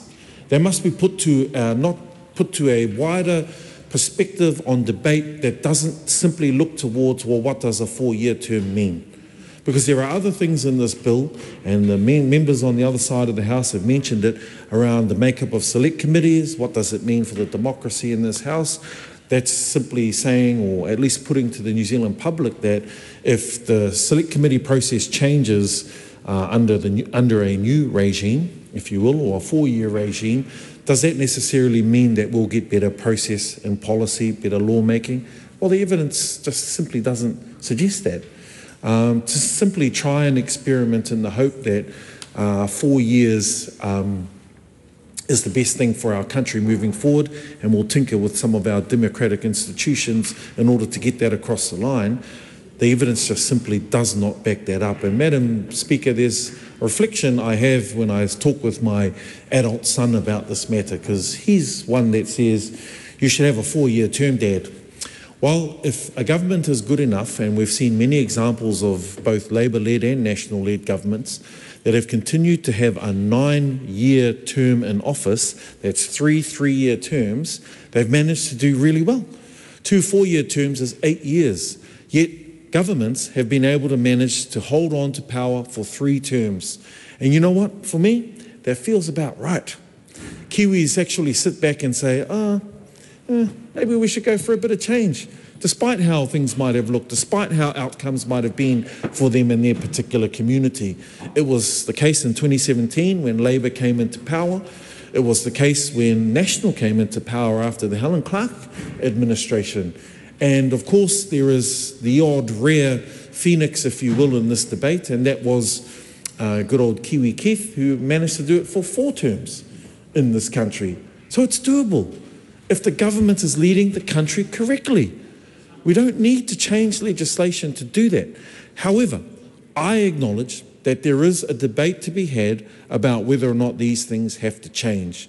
Because the common view of the public of this place is that it takes 1 year to get your feet under the desk, 1 year to make any change, and then 1 year to campaign to try and get back in for another term. Well, I get why the public are asking the question, and the public should have the opportunity to say that. But we've got to do it in a way that makes, like the question suggested by my colleague here, makes it very clear on what it is the public are set to debate. I call Cameron Brewer. Madam Speaker, it's amazing to think that we're nearly halfway through the parliamentary term already, which is a reminder to us all just how quickly 3 years goes. But I also want to reflect on the fact that we have had referenda on this exact issue. And in fact, Madam Speaker, if you're 6 months older than me, you would have at least had your say on referendum.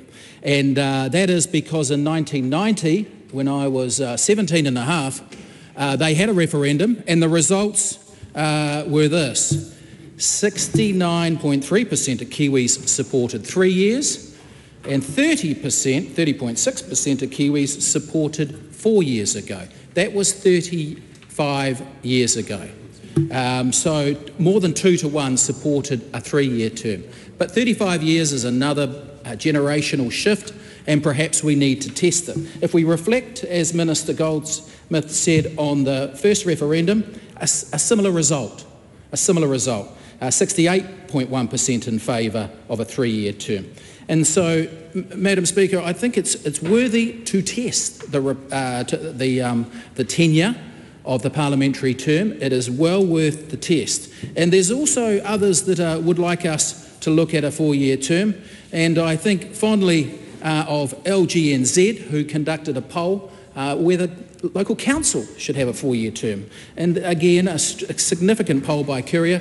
47% last year on the LGNZ poll said yes to a 4-year council term. 18% said yes as well if the local government's going 4 years. 22% said no. So maybe there's been a shift.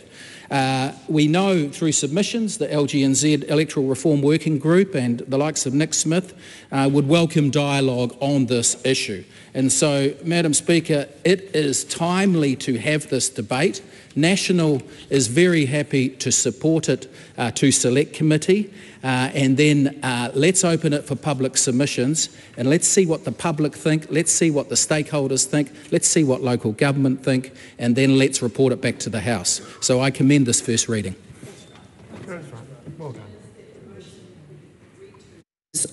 Excuse me. Those of that opinion will say aye.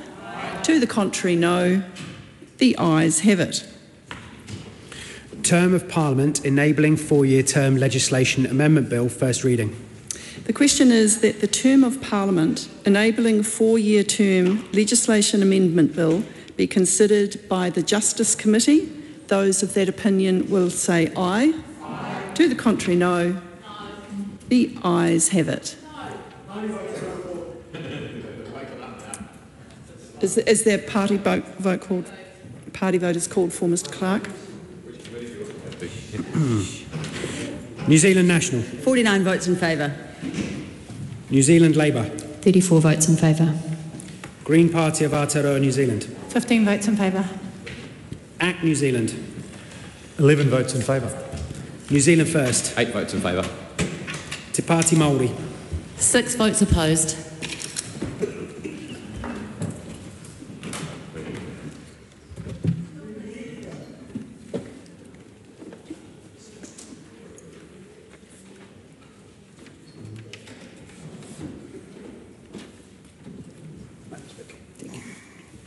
Members, the ayes are 117, the noes are 6.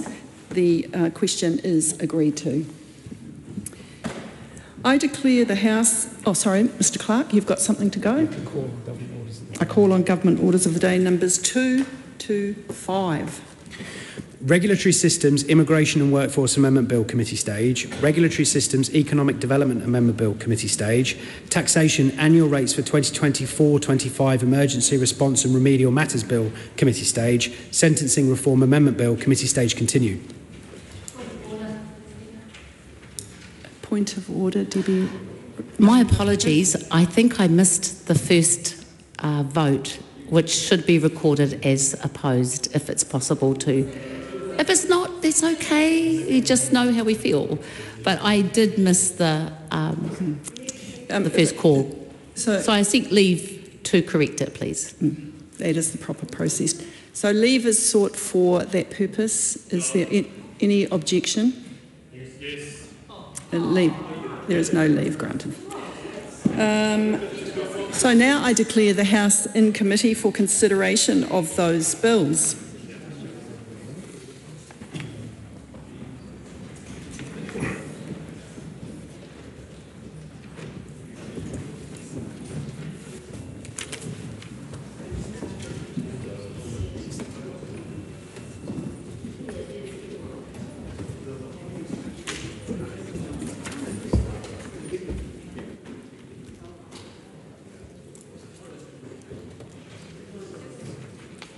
Members, the House is in committee on the Regulatory Systems Immigration and Workforce Amendment Bill, the Regulatory Systems Economic Development Amendment Bill, the Taxation Annual Rates for 2024-25 Emergency Response and Remedial Measures Bill, and the Sentencing Reform Amendment Bill. We come first to Part 1. This is a debate on clauses 3 to 7, amendments to Electricity Act 1992. The question is that Part 1 stand part. Kamala Belich. Thank you, Mr Chair, and thank you to the Minister for being in the chair for this bill, acknowledging that she has taken, actually I'm not aware of Sheikah's conduct of this bill, but the Minister with conduct has changed, so thank you to the new Minister for taking this on. I do have some questions around Part 1 in relation to the Electricity Act, specifically in relation to WorkSafe and their functions. It's a particular interest of mine through my work as our spokesperson on workplace relations and safety. So there's obviously these bills are not particularly controversial.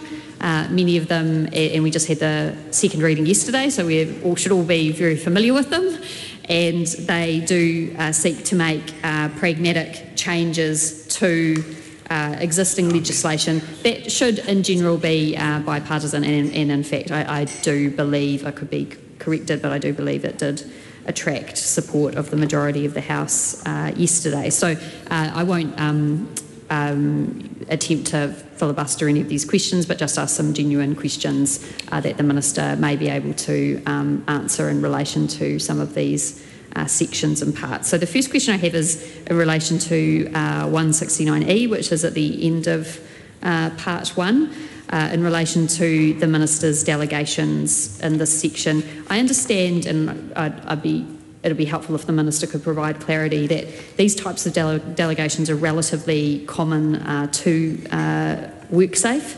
And I just wanted to know if the Minister, in respect of this new delegation, what kind of checks and balances there are to make sure that that has been conducted to the Minister's satisfaction by WorkSafe. We have had WorkSafe in front of our Select Committee, the Education and Workforce Select Committee. We are currently due to shortly put forward our report on the annual review that we did, which is of course not public yet, so I won't go into any of those details, but I think I can safely say that there has been a number of concerns around the way that WorkSafe has been able to discharge its functions in the recent future, and one of the ways that that is seen is through the unfortunate high levels of fatalities that we do have in New Zealand. And so I know that this isn't a wide-ranging Act that looks at the functions of workplace in its entirety, but if the Minister is, as she has outlined in this clause 169E, decided to ask WorkSafe to do a job that otherwise the Minister would have to do herself. I just wondered if there were any particular checks and balances that she had thought to put in place in order to satisfy herself that those duties that have been delegated will be done with the utmost care and with the utmost expertise.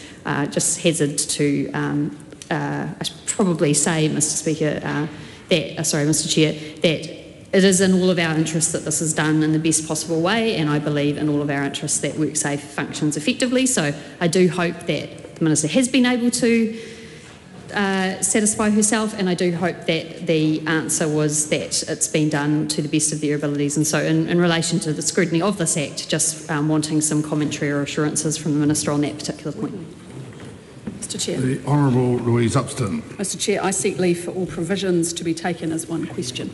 Leave is sought. Is there any objection? There is no objection. Just hold on a second. The question is that parts 1 to 8, the schedule, and clauses 1 and 2 stand part. Carol Bellich. Thank you, Mr. Chair, and grateful to the Minister for her motion, which I also agree to. I think there's quite a lot of provisions in this bill, and perhaps we don't need to go through them all in order, but I do want to ask specifically in relation to amendment that we did pay particular attention to during the Select Committee process, which I was a part of, in relation to Part 2, and the section that relates to the retention of an employer of an individual employment agreement in terms and conditions of that employment. Now, when I was going through the updated legislative statement from this bill, I didn't see some of the changes that you can see in this bill that have been made due to the underlining Act Select Committee. I didn't see those referenced in the legislative statement, and I wanted to know if that was simply because the Minister didn't want to highlight all of the particular changes that were made and only wanted to focus on the Immigration Act changes, which I appreciate are probably the more substantive changes, or if that was just an oversight and maybe it should have been included in the legislative statement.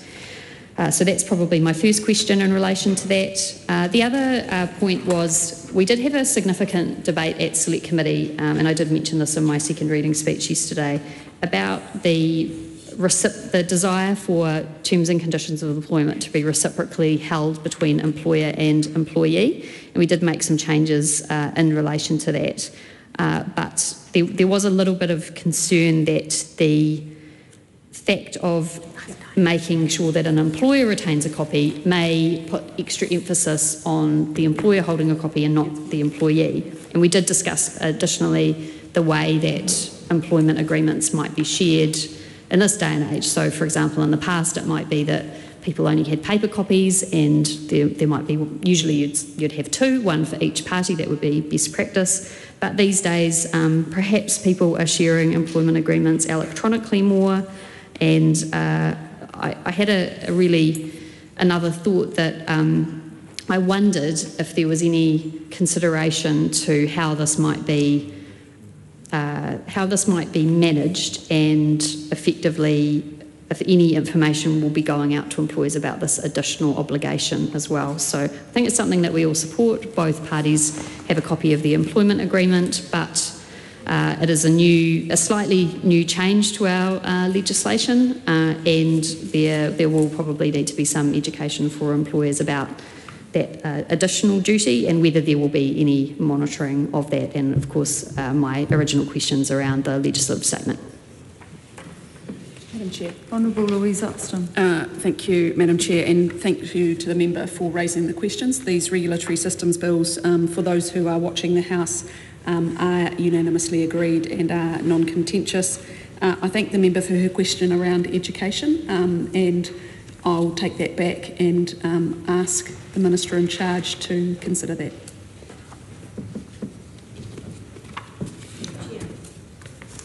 Ballard. Thank you, Madam Chair. I do have some other issues that I wanted to discuss with the Minister. So yesterday, when we had the second reading, the main parts that I was interested in this bill were the changes to employment contracts, which we've already covered. I also was interested in amendments to the Health and Safety at Work Act.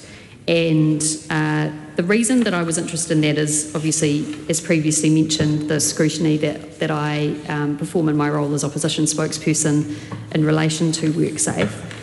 But these particular changes to the Health and Safety at Work Act 2015, which was brought in by the National Government after the Pike River tragedy that occurred, and interestingly, and perhaps relevant also to that tragedy, is the fact that there are changes in relation to mining in this. These, as I understand, changes are mainly in relation to clarifications of the difference between a tourist mining operation and other types of mining operations. But I think it was worth just, if the Minister had any thoughts around these particular changes and the improvements that it would make. The Minister will be aware that her colleague is doing a review of health and safety that's fulsomely of the Act, so it may be that some of these provisions are looked at as part of the Minister's review, and I'm interested if she has any views that she can share. Maybe she can't because of the fact that it hasn't been released yet, but on how these will interact with that review. Additionally, a question in general is these regulatory systems bills, they make sensible changes to bills that help them to work more effectively, and I in fact wondered if the review that the Minister is undertaking in this area could perhaps in many ways be dealt with through a regulatory system bill, because of the fact that, in my view, and I'd be interested if the Minister shares this view, which I expressed yesterday, is that the health and safety in New Zealand should be ideally approached in a bipartisan manner. These are bipartisan bills that obtain support from parties ideally across the House and make sensible pragmatic changes. I personally think that is a really good place to start in relation to health and safety, and so in relation to that part, I wondered if the Minister had any reflections that she wished to make on how this type of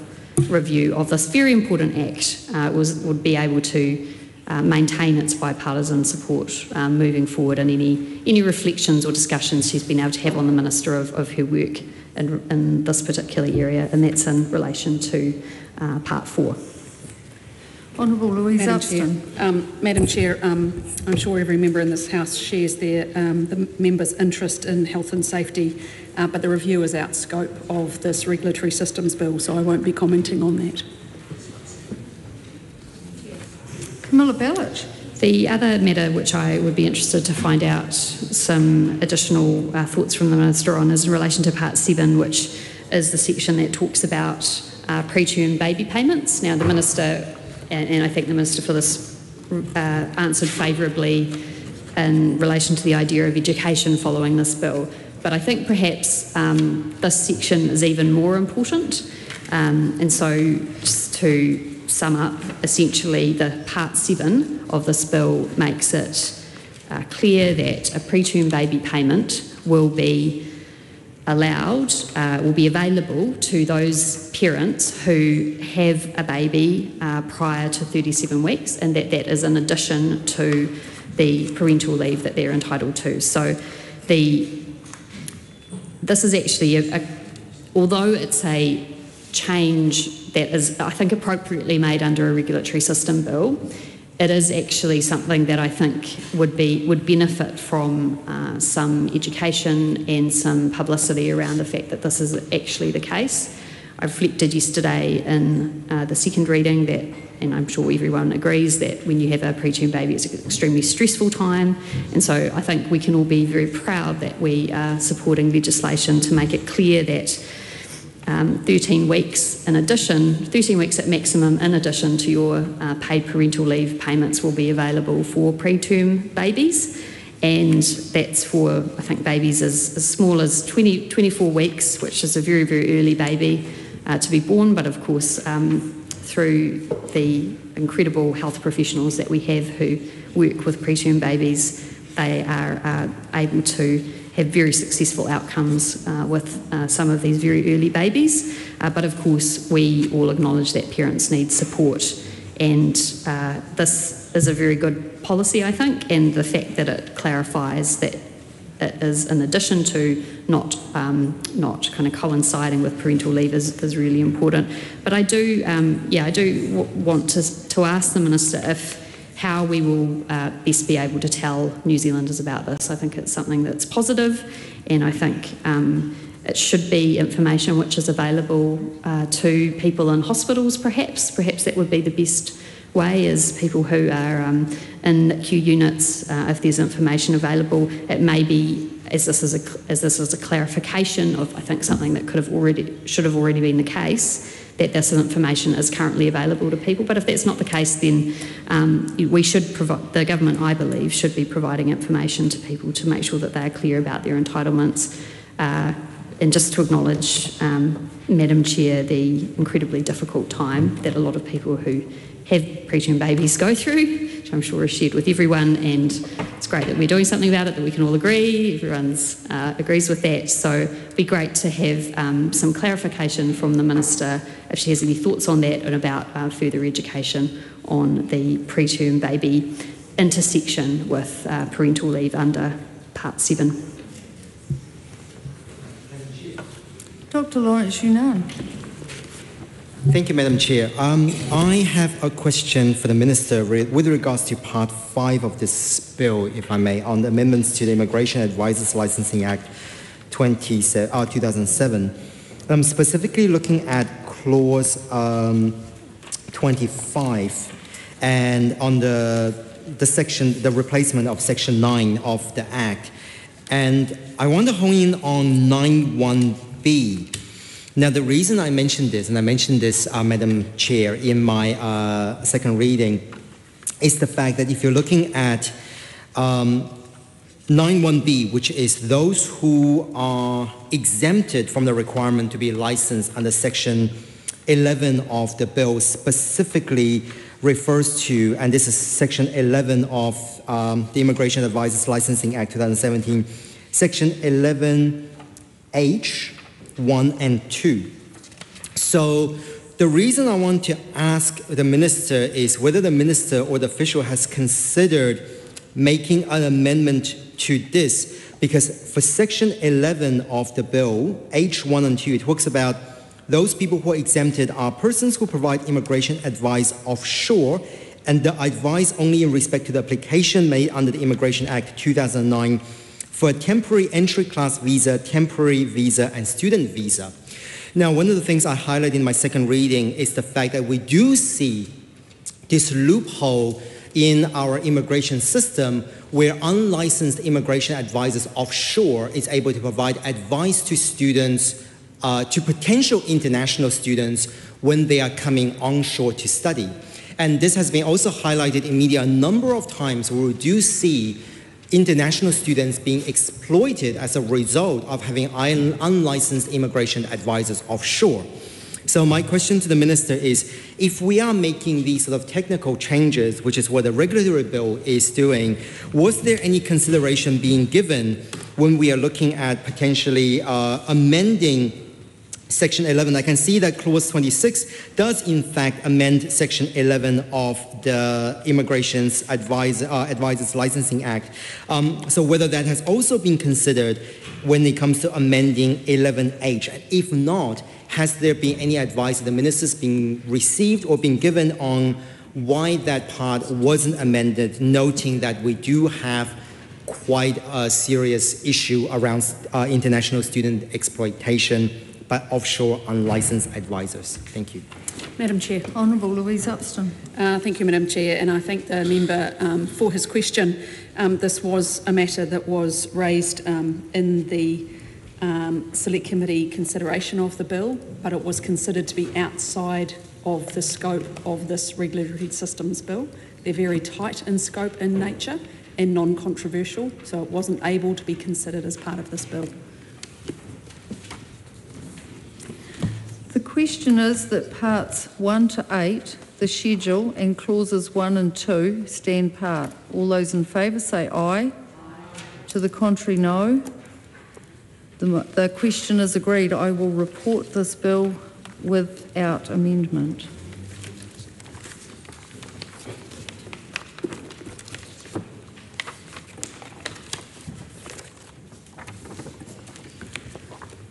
Okay, so members, we now come to the Regulatory Systems Economic Development Amendment Bill, Part 1.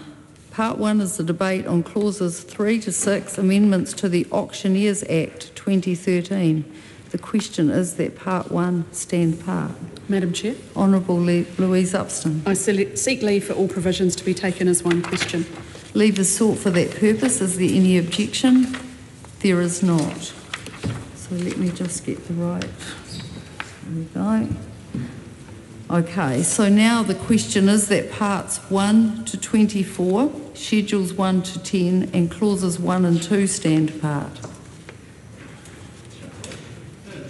Glenn Bennett. Thank you, Madam Chair, and it's been interesting picking up this piece of legislation and trying to work my way through and understand. And it's also interesting as we look at this in terms of I guess these kind of pieces of work, which is often, I guess rats and mice type of things.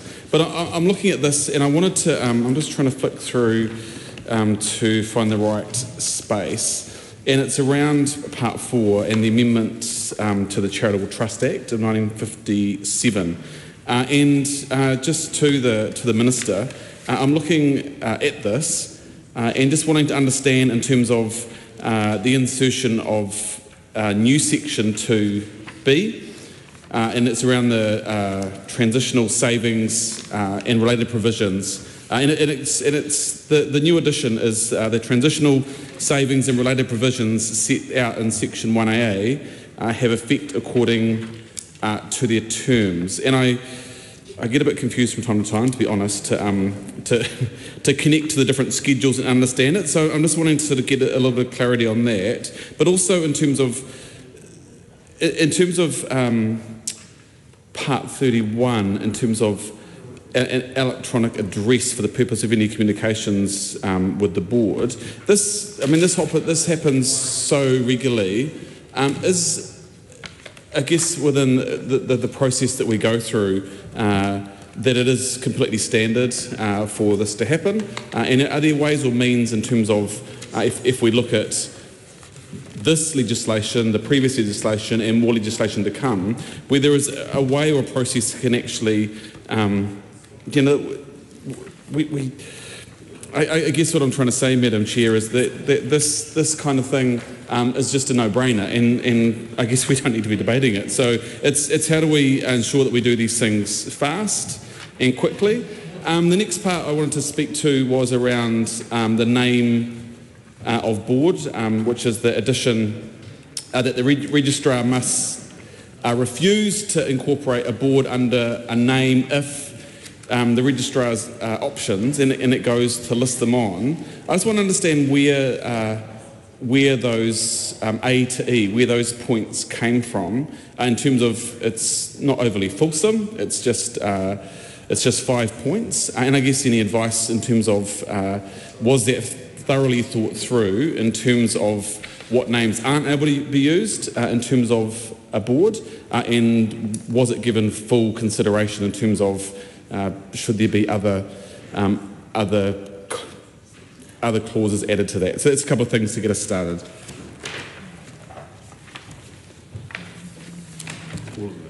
The question is that parts 1 to 24, schedules 1 to 2, and clauses 1 and 2 stand part. I'm sorry, I'm taking a vote. No one took a call. No one took a call and I'm voting now. Sorry. That's how it works. Thank you. The question is that parts 1 to 24, schedules 1 to 2 and clauses 1 and 2 stand part. All those in favour say aye. Aye. To the contrary, no.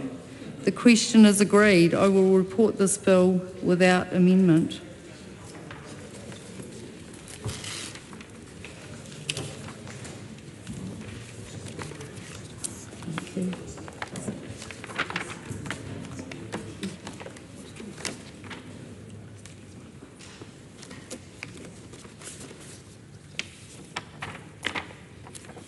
Thank you.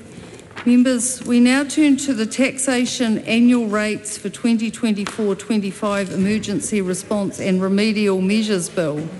We come first to Part 1. Part 1 is the debate on Clause 3, annual rates of income tax. This is where the debate on the tax rates should take place, but the vote on any proposed amendments to the tax rate will take place in Part 2, which amends the Income Tax Act 2007. Standing Order 352 requires that the annual taxing provision be considered separately. The question is that Part 1 stand part.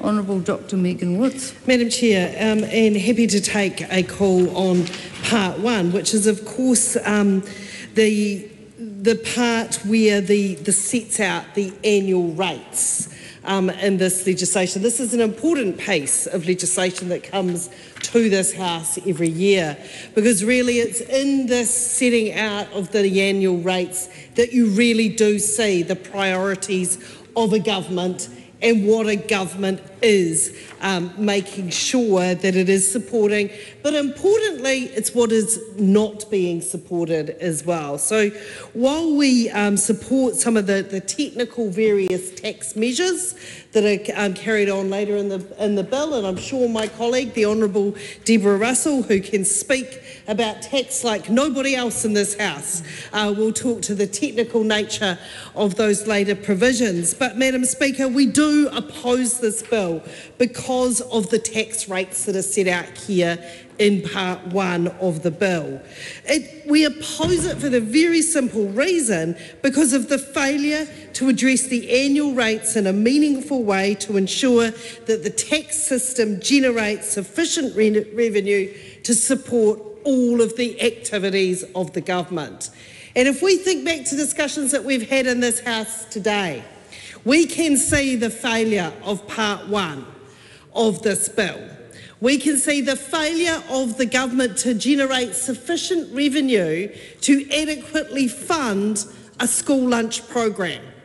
We've seen that what we've heard from the Prime Minister in question time in this House today, ludicrous suggestions that somehow it's the fault of the previous government because we hadn't gone through and funded for what this government should have funded in this very Part 1 of this bill. It is a choice that that government has made. So my question for the Minister and the Chair is, given we're seeing on a daily basis the fact that there is not adequate revenue to fund all the activities of government that New Zealanders expect and New Zealanders deserve, are they considering any alternative revenue measures? We've heard some suggestions from the Minister of Finance at the Financial Expenditure Select Committee that there could be some under consideration. So I ask the Minister and the Chair to elucidate to the House what some of those alternative tax measures might be. Dr Lawrence Yunnan. Thank you, Madam Chair. I do have questions for the Minister for Part 1, Clause 3 of this bill, which specifically talks about the basic rates specified in Schedule 1 of the Income Tax Act. And I guess my question is, seeking the Minister's clarification, because what we're seeing as part of the regulatory impact statement for this is that with the changes to the income tax bracket as set out in Schedule 1, we are seeing the fact that 130,000 New Zealanders will get no tax break, 8,000 New Zealanders will be worse off with the tax break, and the top 40% will in effect get 55% of the tax break, or equating to $1.6 billion. So that is in the regulatory impact statement. So I guess the question for the Minister is, if that is a known quantity, was there any consideration on whether to adjust some of that so that the lowest earning income New Zealand households and people will actually get more? So was there considerations around a tax-free bracket, for example, which we have seen working in Australia, where the lowest people on the lowest income will get more money as a result of that? So all of these, in terms of the tax bracket, is laid out in Schedule 1 of the Act. But again, the evidence and the information and that we're getting from the officials and what is considered best practice for other countries doesn't really reflect the practice we're seeing here. So if the Minister wouldn't mind clarifying on the rationale, that would be great. Honourable Dr. Deborah Russell. Oh, Madam Chair, it's always good fun, this part of the debate every year on the annual tax rates bill.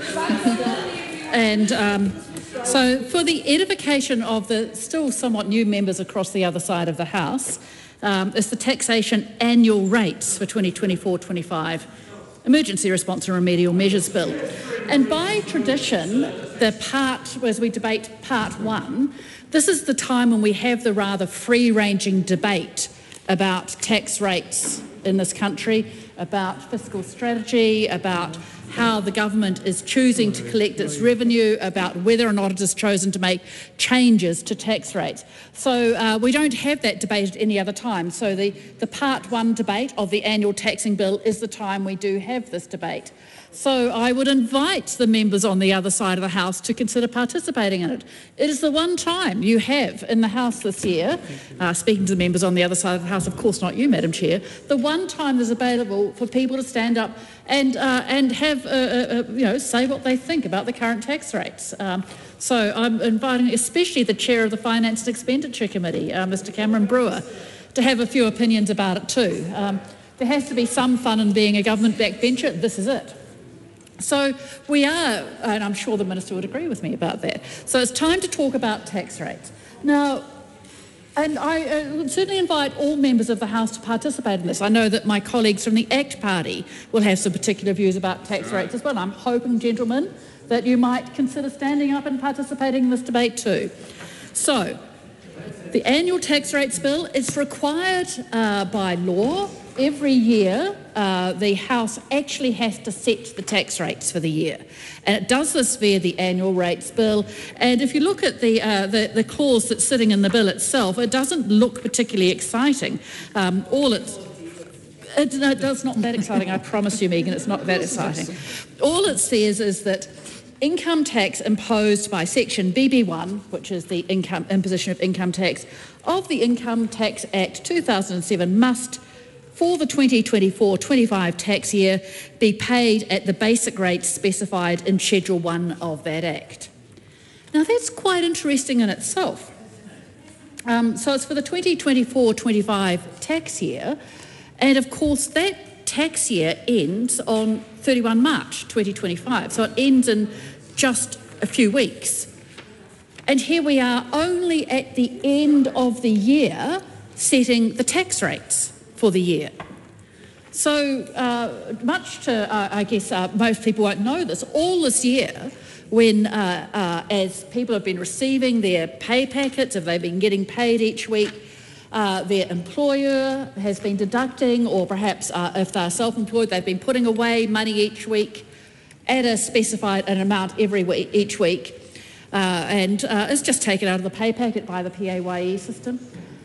And the hope is that employers will have taken out the correct amount so that come the end of the year, when this House finally gets around to setting the income tax rates for the year, that the amount that has been deducted from salary and wages during the year will be enough to cover a person's tax liability.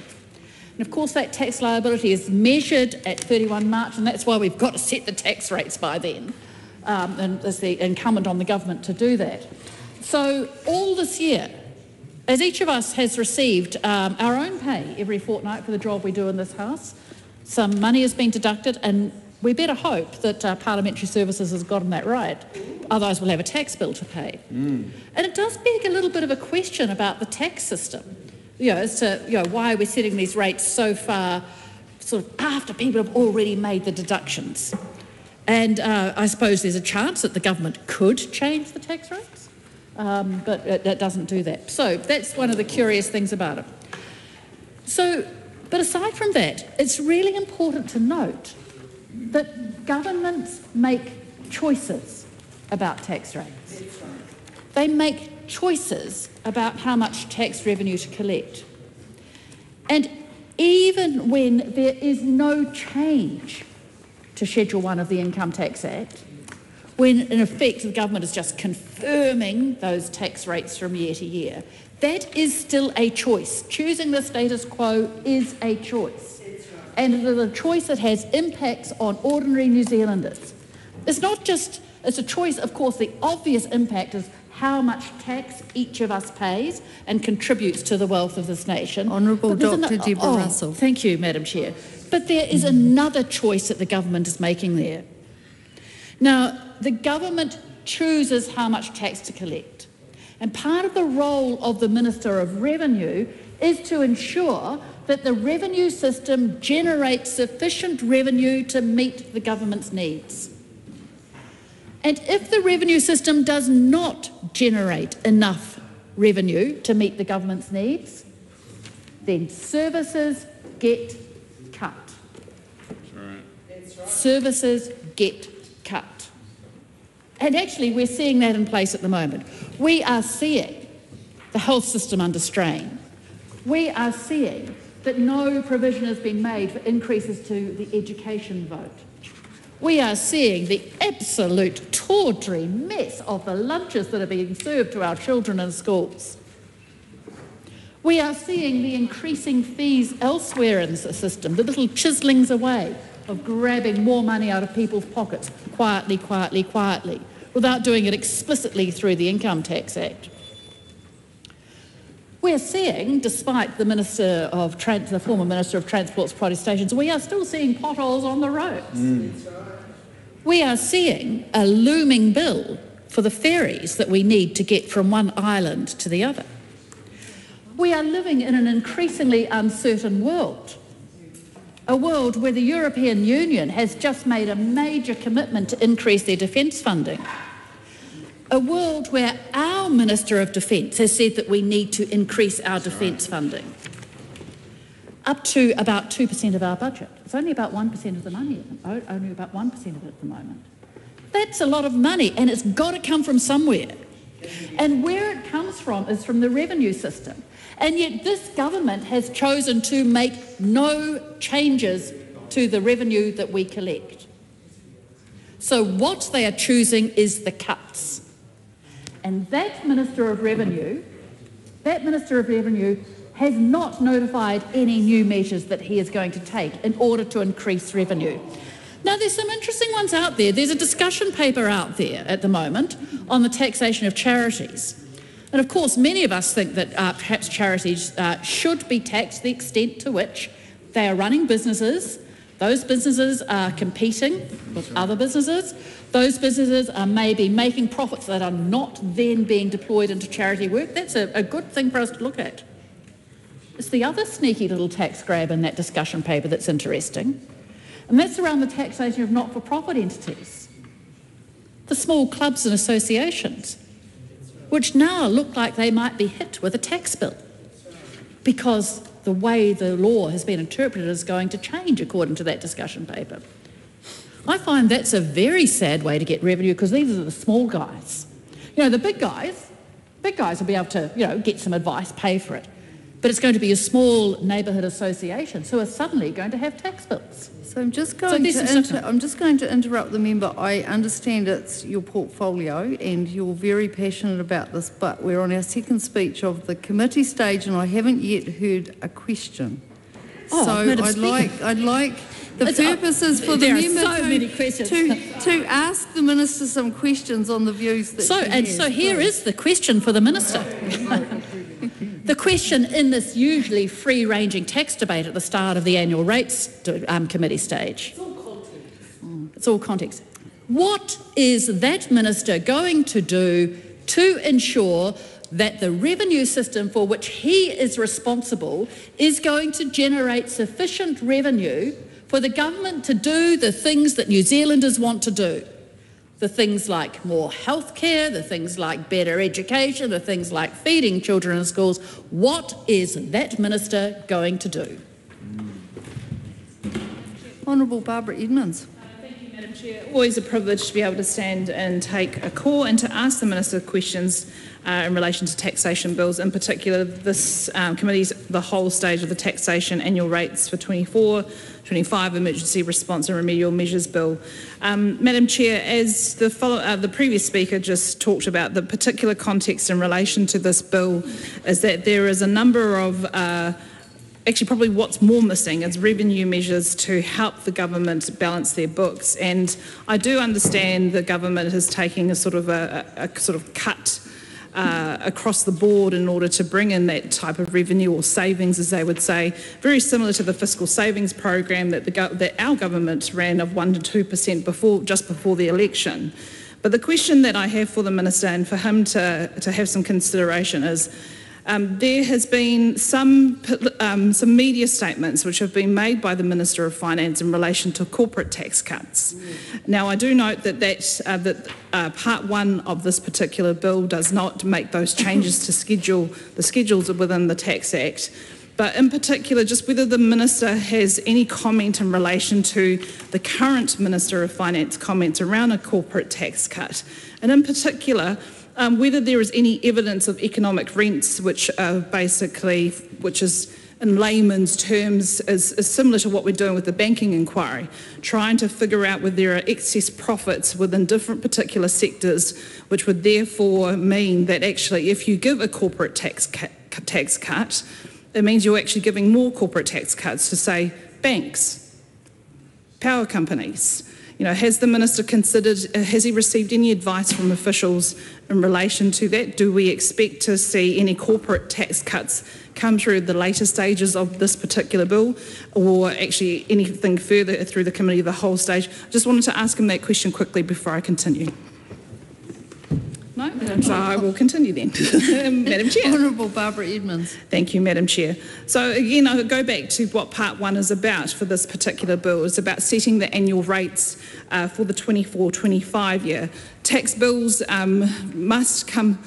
changes to tax rates or confirmation of tax rates must come through Parliament every year. That is a constitutional, even though we don't have a written constitution, it goes back to the 1600s into that.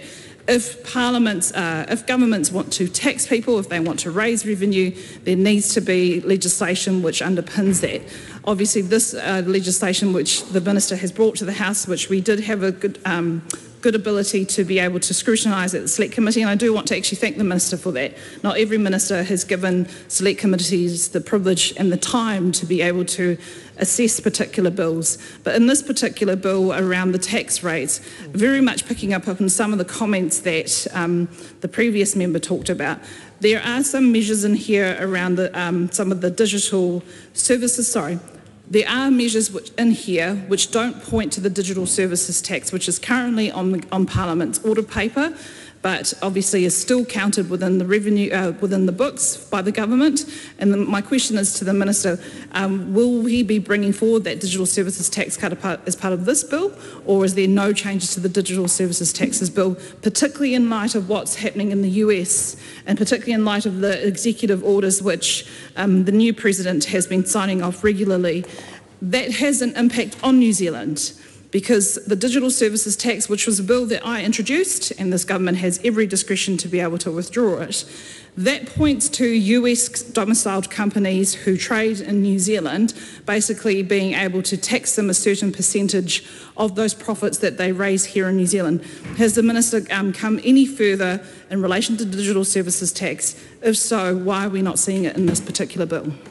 Honourable Simon Watts. Yeah, well, firstly, thank you very much, Madam Chair, and good evening, everyone. It's great to be here to be able to talk about what is a very exciting and thorough piece of legislation, the Taxation Annual Rates for 24-25 Emergency Response and Remedial Measures Bill. And what a good bill it is. I want to acknowledge the Finance and Expenditure Committee members across the House for their very studious work in regards to this piece of legislation. I was pleased, and I was a bit hopeful, maybe a bit too hopeful, when I saw it was unanimously supported by all sides of the House at first reading, and I thought maybe this might be the first tax bill that goes through this House with that, but sadly that wasn't the case last night, even though the bill's been improved through the Select Committee process from what went in there. But It's an important bill because it does a number of aspects and a number of changes which I think are important to New Zealanders. Obviously, the emergency response aspects within the legislation are very important, and we know that that is important following the impacts of Cyclone Gabrielle and the other aspects. There's plenty of portions within the bills dealing with remedial changes, of which many submitters made as part of the broader process, and I do acknowledge all of those submitters who did do that through the Select Committee process. Thank you. But just going back to a number of the questions that have been asked by members so far. Firstly, the question by the Honourable Dr Deborah Russell in regards to what is the Minister going to do to ensure that the tax system is delivering, or something along those lines? Well, the thing that the Minister of Revenue is doing, and what all ministers in this government are doing, is focusing on increasing economic growth. And because quite simply there's a good correlation between increasing economic growth and more tax receipts coming into government. And that's what we are focused on, not increasing taxes, which obviously is not going to increase the broader size of the economy and help us pay for those services. There's some questions there in terms of some comments made around company tax and corporate tax. I mean, I think I would refer all members to the Tax and Social Policy Work Programme that Minister of Finance and I released late last year. It provides a very clear signal of the areas of priority by this government in this area. And as you will be aware, we are consulting on a large amount of policy in the tax space, and we'll be consulting on more areas of that as we go through.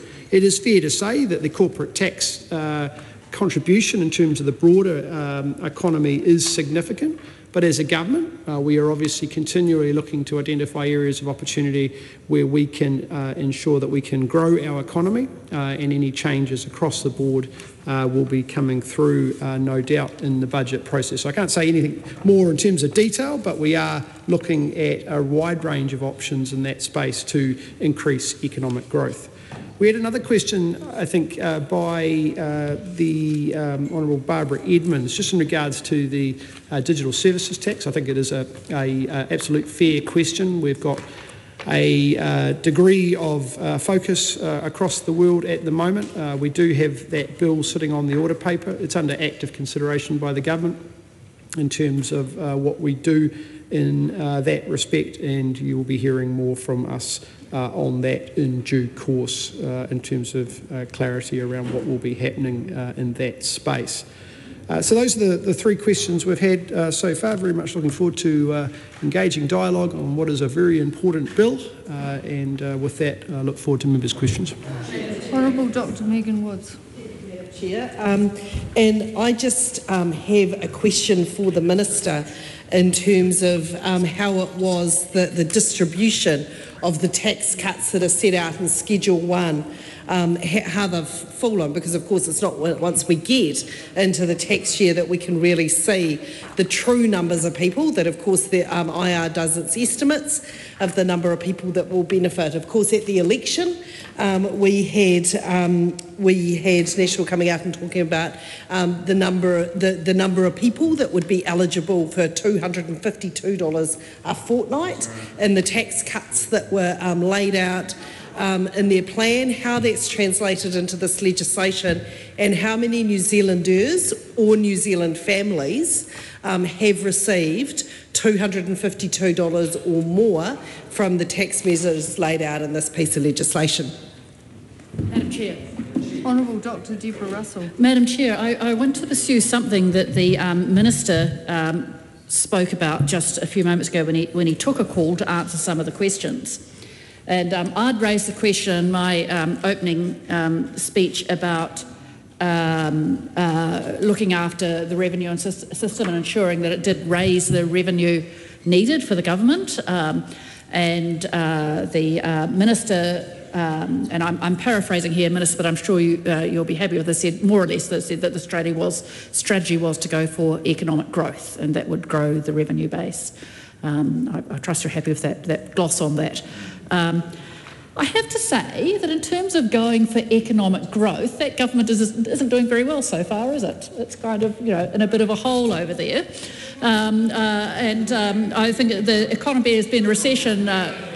negative growth. We politely call it negative growth for 2 quarters in a row now. That's a recession.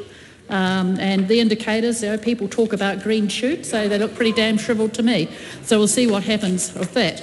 But it does raise the question, because the Minister said that the strategy is to go for economic growth.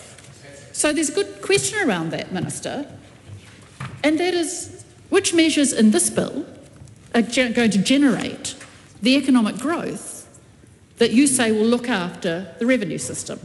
Now, there's not any in particular that I can see that actually go towards economic growth per se. I'm sure we'll discuss them all as we go through part 2 of this bill. But in discussing part 1 and asking the questions, what are we going to do to ensure that the revenue base is protected and that the revenue base grows to meet the needs of New Zealanders? And the answer from the Minister was economic growth. So the question is, what measures in this bill look to economic growth? But more importantly on that one, given that economic growth isn't delivering so far, what else is he going to do to generate the revenue that New Zealanders need? Now, traditionally, in Keynesian economics, the usual strategy is that in times of economic recession, that in actual fact, that's the time when the government needs to support the economy, needs to do things that make the economy grow. So, and it's, we're not seeing a lot of that. It hasn't taken any effect yet. So, Minister, it is a very serious question, and it was an answer you gave, so I do want the answer to it. What measures in this bill are actually going to ensure that we get some economic growth? Dr. Lawrence Yunnan. Thank you, Madam Chair. Just because I know that there was a change in the Minister in the seat, just to remind the Minister that I did ask a question earlier on around Clause 3, which is with regard to the fact that we have seen in the report that the way that the tax adjustment has worked in Schedule 1 of this Act meant that 130,000 households are going to get no tax relief, and 8,000 households are going to be worse off as part of this. And with that being a known quantifier, what is the rationale with going through and pushing through this particular tax bracket that is in the Schedule 1, or these tax brackets that is in Schedule 1, and whether the Minister considered alternative options, such as having a tax-free bracket? So that's kind of my question that I would actually like the Minister to respond to. And the second part of that is that, as we have seen in the latest child poverty report, 1 in 8 children in Aotearoa are living in material hardship, 1 in 5 for Māori and 1 in 4 in Pacifica. So all of these would undoubtedly, this is not a new issue. We've known some of these, and the latest report confirms that our child poverty data is not actually getting better. But I wanted to check with the Minister that as part of this tax reset, whether a child impact statement was also produced alongside everything else, the regulatory impact statement, to say that the changes in the tax system is indeed going to lift these children out of material hardship and out of poverty. So I'm hoping that the Minister is able to answer those 2 questions. Honourable Dr. Dupont, do you want to call? Honourable Simon Watts. Yeah, thanks very much, Madam Chair. Thanks to the member for just letting me pop in. Just letting know members, just in terms of some of that specific question around the number of taxpayers impacted, we're just getting some of those numbers. There are some complexities in terms of the quarterly reporting process, but I have asked officials to get us the latest information that we've got in that regard. There was a question earlier on around one of the policies in here that does support economic growth. We've got the approved issue levy is one example of legislation. The members go, come on. Well, no. Well, you asked for one example, and so I'm giving you one example. And there will be a lot more examples, no doubt, coming through in the future, but we are working through that at the moment, not too far away from the budget. The point raised by Member down the back in regards to consideration around tax-free rate or that in terms of the process. So, yeah, look, the wide range of assessment in terms of when setting those personal income tax rates and how do we derive the appropriate benefit. Our policy position is that the counterfactual on those type of tax-free bans has unintended consequences on certain taxpayer groups, and the broad-based low-rate model that we have in terms of the bandings is an area in which, as a government, we felt was the most appropriate manner. So we've obviously increased the thresholds in regards to that, which provided a broader range of benefit, but we didn't proceed, or we weren't considering what the member is referring to. Dr. Lawrence Yunnan. Thank you, Minister, for your response. I just want to have a very quick follow-up question regarding that it has unintended consequences. I want to just check with the Minister again that when we are looking at those personal tax rates, whether the Minister or any of has received any advice around the fact that in Australia they do have a $15,000 AUD tax-free bracket, and whether that has been taken into consideration on the rate of immigration out of Aotearoa, New Zealand, as a result of the fact that we have unfavorable tax conditions for people who are at the start of their career, who are earning lower salaries. And we are seeing over the last few months, greater immigration than we have seen in previous years. I just want to check with the Minister if, because this is something Australia is doing, if the immigration potential of us not being competitive has been taken into consideration. Sorry. Honourable Simon just Watts. to the member's question, Lawrence Yunnan, in regards to the comparatives between Australia and New Zealand, I think it's a fair question. What we do know is when you compare a like-for-like example in terms of salary between New Zealand and Australia, while there are some points of differential in the thresholds as you proceed through different income levels, actually in the main there is a degree of where the New Zealand taxpayer actually starts to move ahead of the Australian taxpayer, particularly at the upper ends of the income threshold. So we have had a broader look at that model. The point to the question is around the benefit of having a tax-free rate at the lower end of the income frame. I think when you think about a counterfactual on that, you could think around, there's a number of areas where that has unintended consequences, and what I mean by that is that there are some individuals because of that that may not be contributing into the tax base. Also, New Zealand's broader tax and social policy work program is different to the Australian model as well, and so we have a number of abatements and also social policy programs such as the Working for Families tax credit, etc., which means that a true comparison like for like is different between the jurisdictions. Honourable Dr. Megan Woods.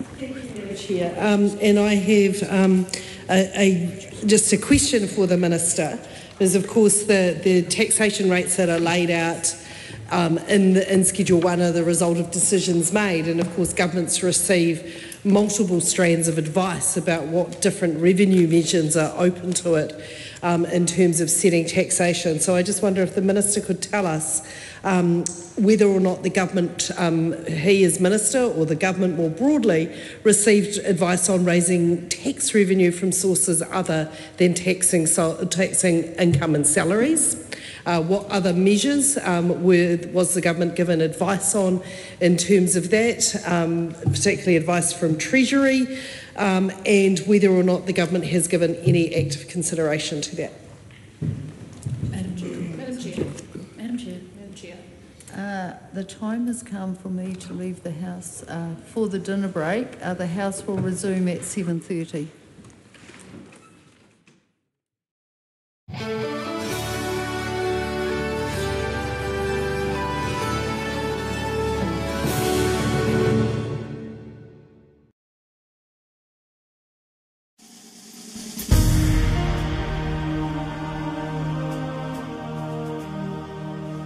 Coming up at 6 p.m. is a repeat of some of today's earlier proceedings.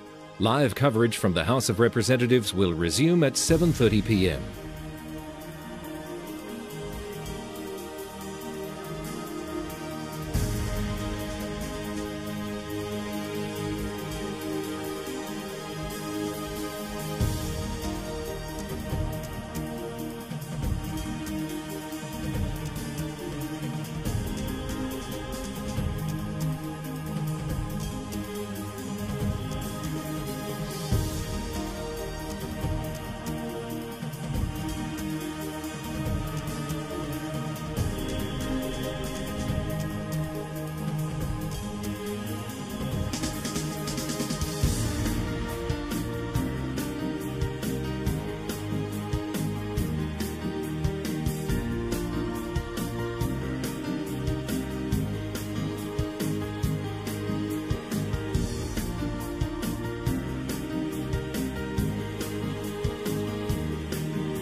Live coverage from the House of Representatives will resume at 7:30 p.m.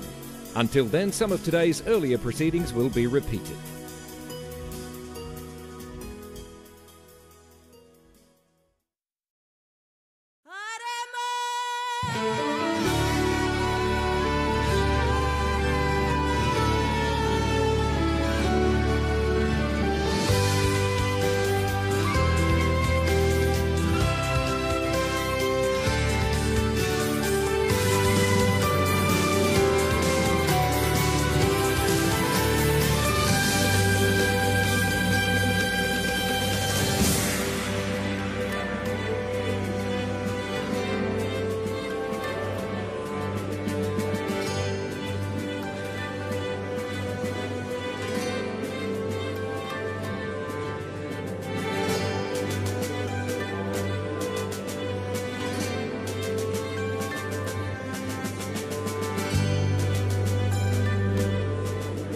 Mr. Speaker.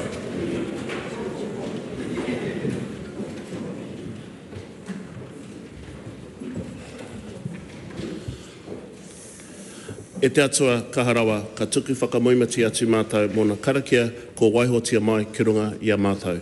Ko waiho i o mātou pānga whaiora katoa ki te taha, ka mihi mātou ki te kingi me te inoi atu, mo te arihitanga i rosi o mātou whakaaroarohanga. Kia mōhio ai, kia whakaiti ai tā mātou whakahaeringa take o te wharenei. Mo te oranga, te mangaronga me te aroha o Aotearoa. Āmene. Members, I'm sure you want to join with me in welcoming Mr. Ray Stevens, Chair of the Queensland Parliament Ethics Committee.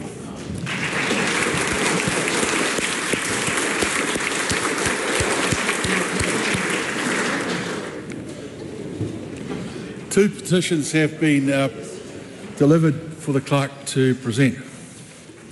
Petition of Danny Tahu Job requesting that the House acknowledge Mahuru Māori as the concentrated celebration and promotion of Te Reo Māori, replacing Te Wiki or Te Reo Māori. Petition of Juliana Carvalho requesting on behalf of Access Matters Aotearoa requesting that the House pass a new bill to provide for accessibility for New Zealanders. Those petitions stand referred to the Petitions Committee.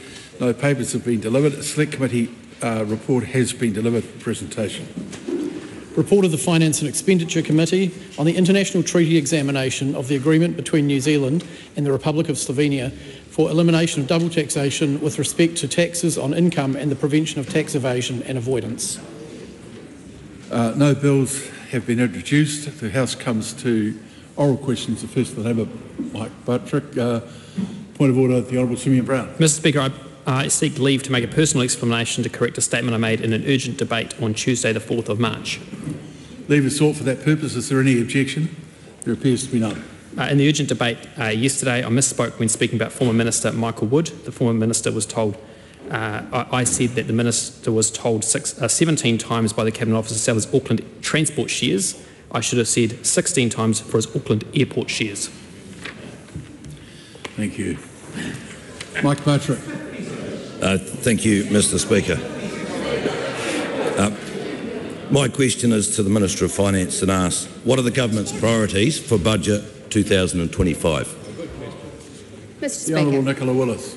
The Government's 4 priorities for Budget 2025 are lifting economic growth through measures to address long-term productivity challenges, implementing a social investment approach, keeping tight control of government spending while funding a limited number of policy commitments and cost pressures, and developing a sustainable pipeline of long-term infrastructure investments.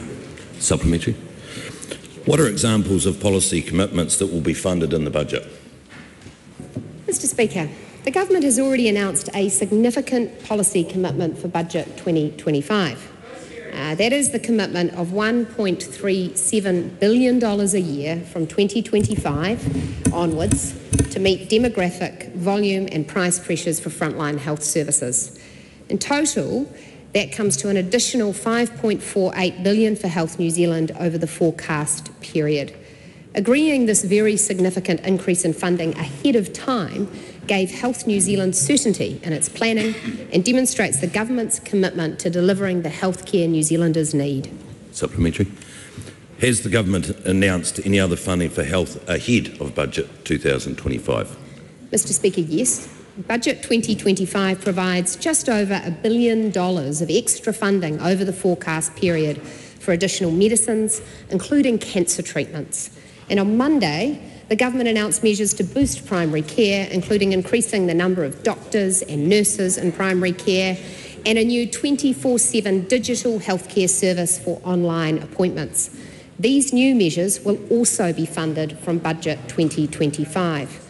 Mr. Speaker, there is a myth propagated by the PSA and others that health funding is being reduced.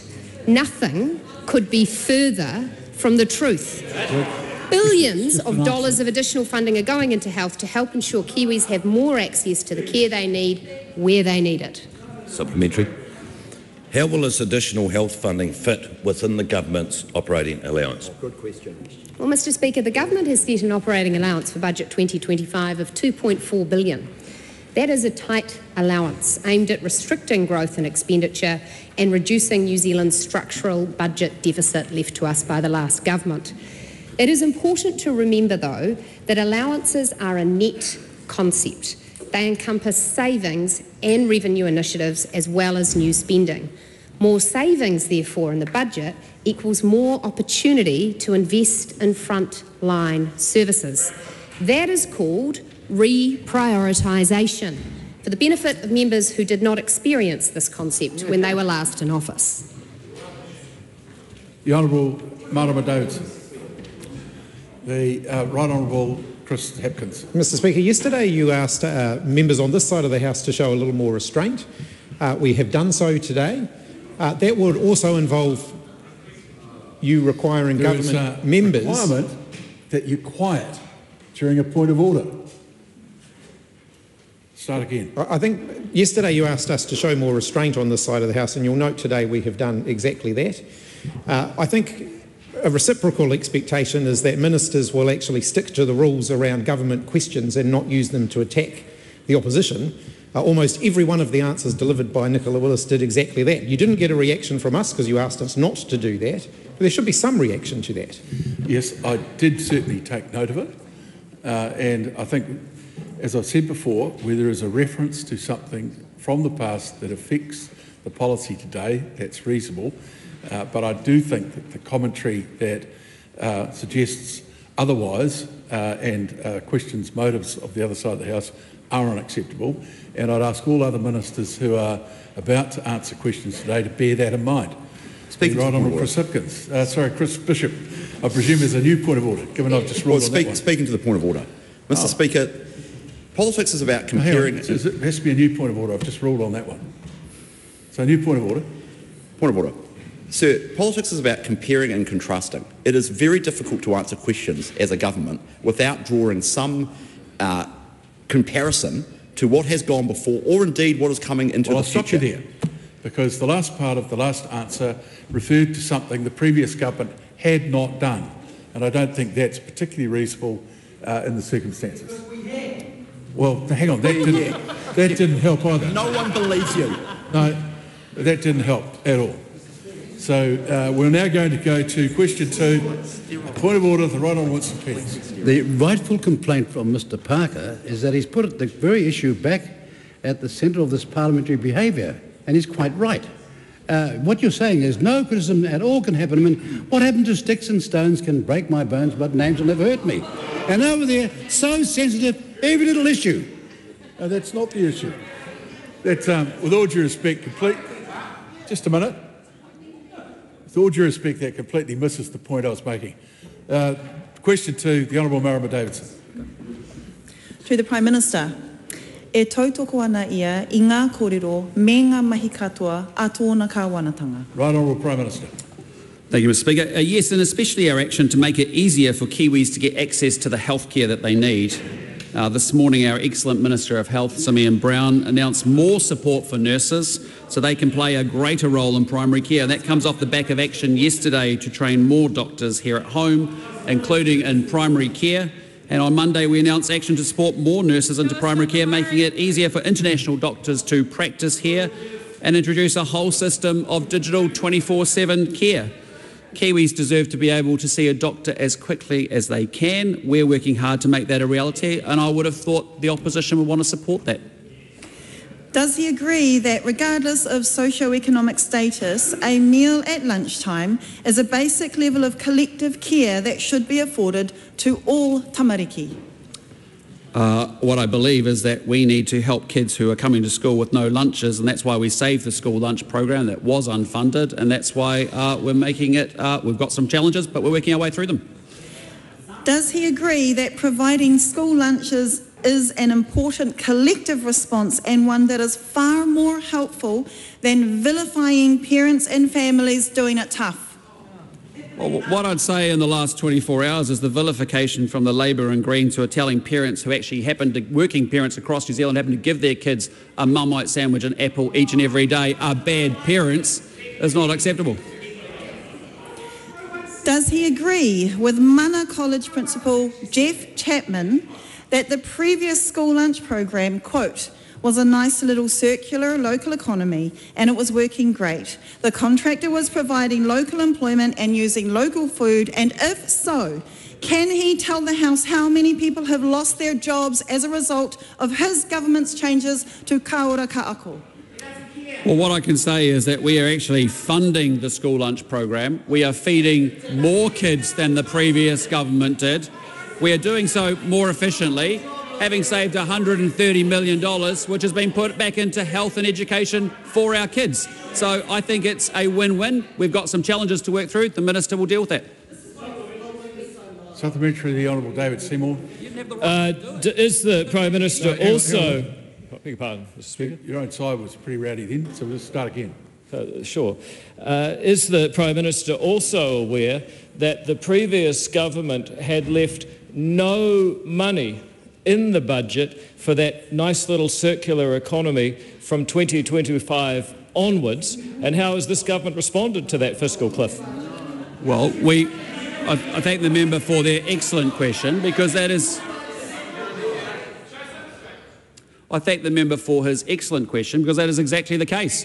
The parties that claim to advocate for those that most need food didn't fund the program. We fund the program and we extended it to more kids. Mr Speaker. Supplementary question, the Right Honourable Chris Hipkins. How many free school lunches programs could be funded for the cost of the tax cuts the government gave to landlords? Well, I think the member is conflating two very different issues.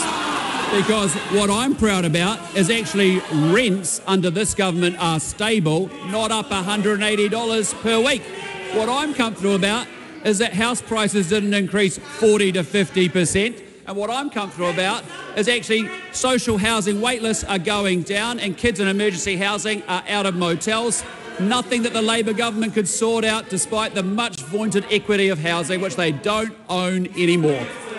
And that question demonstrates how difficult it is at times to work out both the value of a question or the intent of a question and the likely answer. Point of order, Mr Speaker. Point of order, Nancy Liu. Mr Speaker, I think the mic for the Prime Minister is actually not on, so most of the MPs sitting here cannot hear him at all. Well, some people might thank the Lord for small mercies, but I will ask the technicians to have a bit of a look at what's going on. Chloe Swarbrick. Point of order, Mr Speaker. Thank you. There has been much discussion in this House about truth, and we are not allowed to say the word that denotes the opposite of that. But I am requesting your guidance when the Prime Minister is stating things on the record such as rents have been stable, when the facts demonstrate the clear opposite of that, what we are to do. The member knows that if there is a concern about that, there is a remedy for her in standing orders, and that would be the best way to deal with it. Marama Davidson. Will he stop pointing fingers at his ministers and take responsibility as Prime Minister to feed our tamariki? Well, we are. We have a school lunch program. We have said that, and the Minister said himself that the food is in some cases not up to scratch. He's making sure he holds those contractors to account. He's working through the issues. I've got every confidence that he will do so. I do take responsibility and I have clear accountabilities on my ministers, and that's what I expect to happen. Supplementary. The Honourable David Seymour. Is it the view of his government that good words and good wishes must be backed up by a fiscally sustainable plan to actually pay for the government's programs? And does he believe it's credible to have all those good words and good wishes but no plan to afford them? It is something that we have inherited, a government previously that didn't fund Farmac, a government that didn't fund school lunches, a government that had billions of dollars of blowout on ferries, on Dunedin Hospital. Make the list. We're fixing it. I'll just make the point that it's... we'll move on. Marama Davis. Supplementary. Will he commit to continuing ka ora ka ako?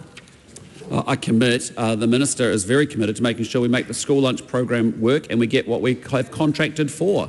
But as I have said before, we will continue to provide children who need lunches a school lunch program. It's important because we know the evidence is if they don't have food, they don't learn and they end up on welfare. That's not great.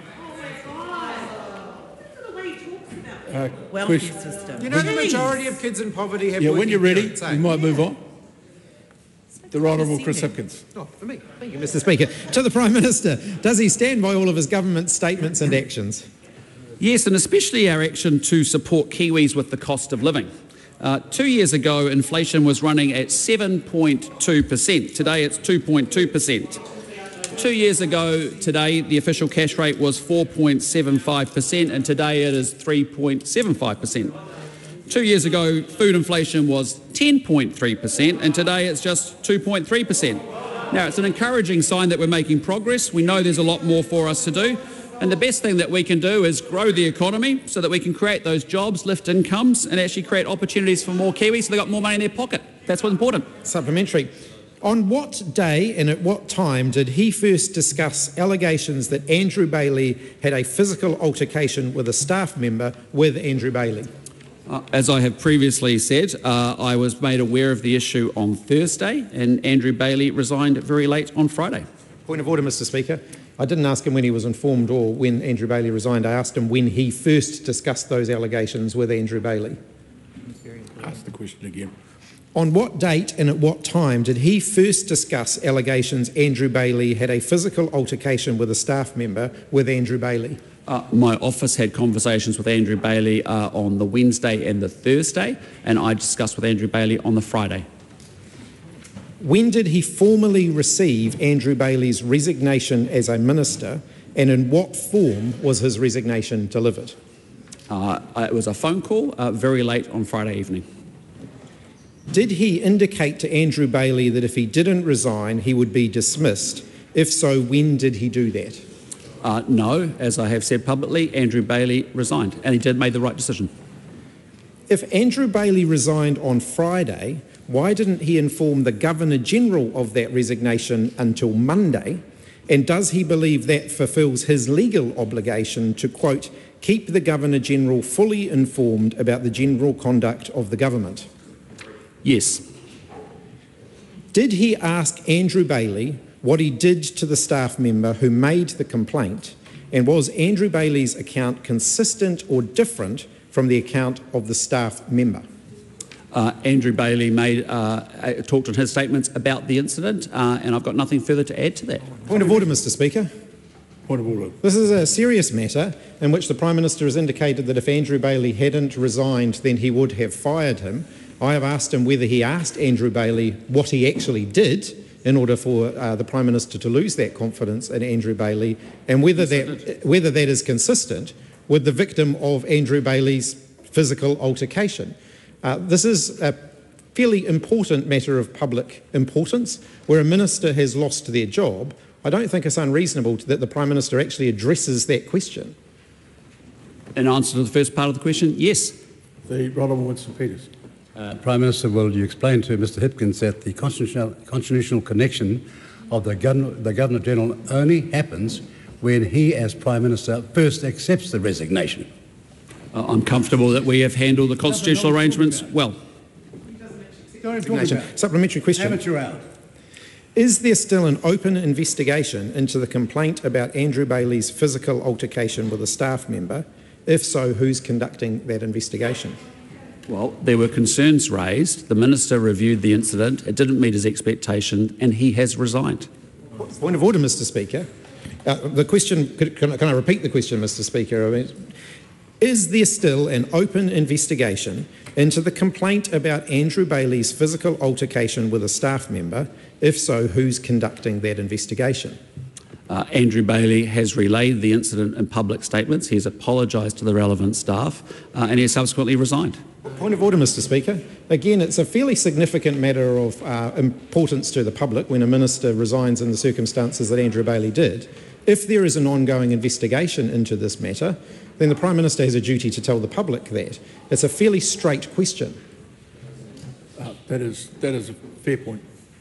Well, I'm not going to comment on individual employment matters. It's a privacy issue and actually it's up for Ministerial Services to take it forward from there.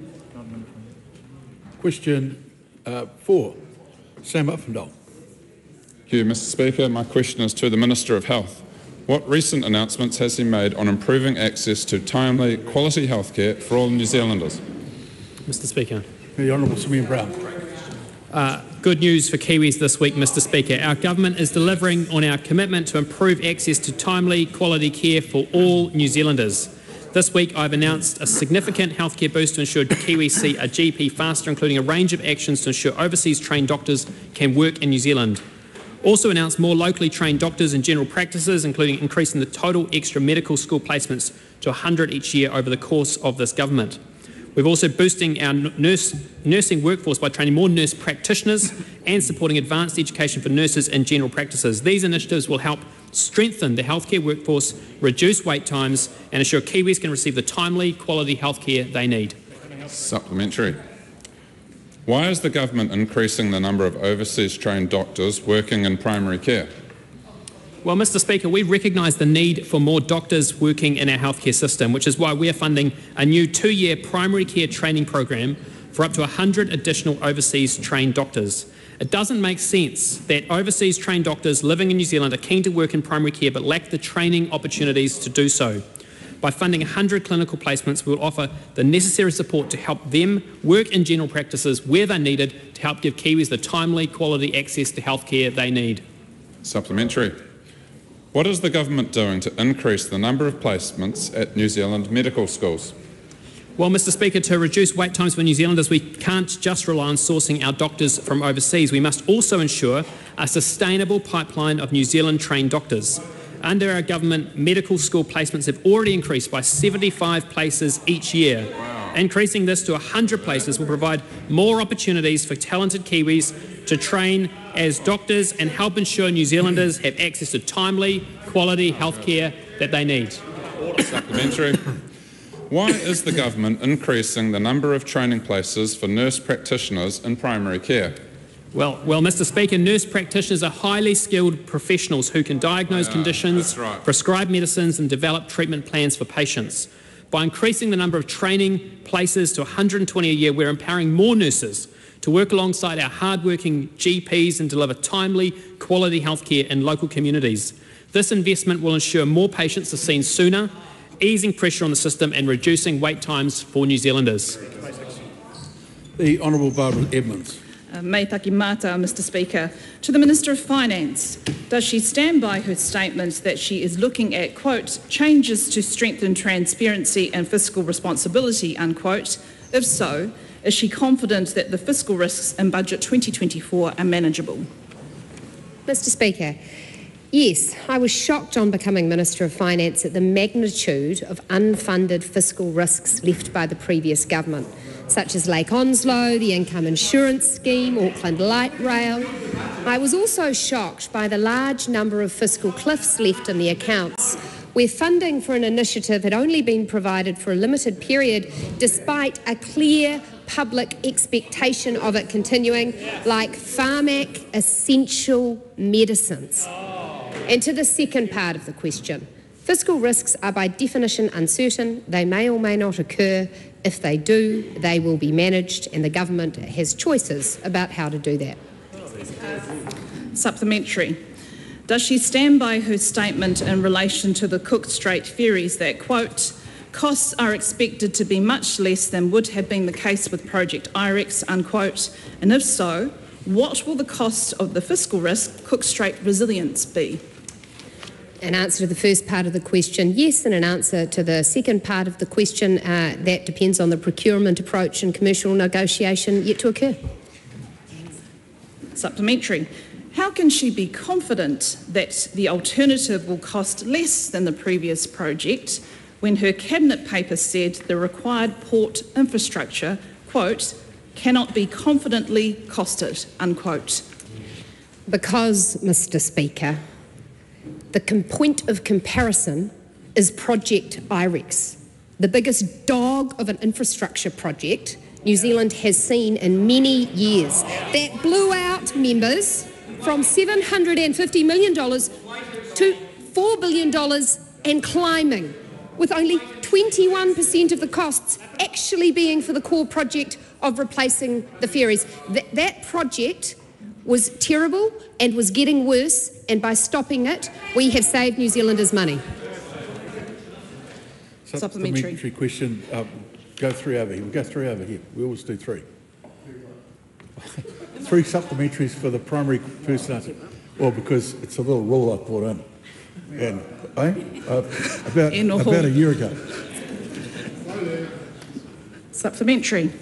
Does she agree with the Minister for Rail, who said the break fee, quote, costs us way less than $300 million, unquote?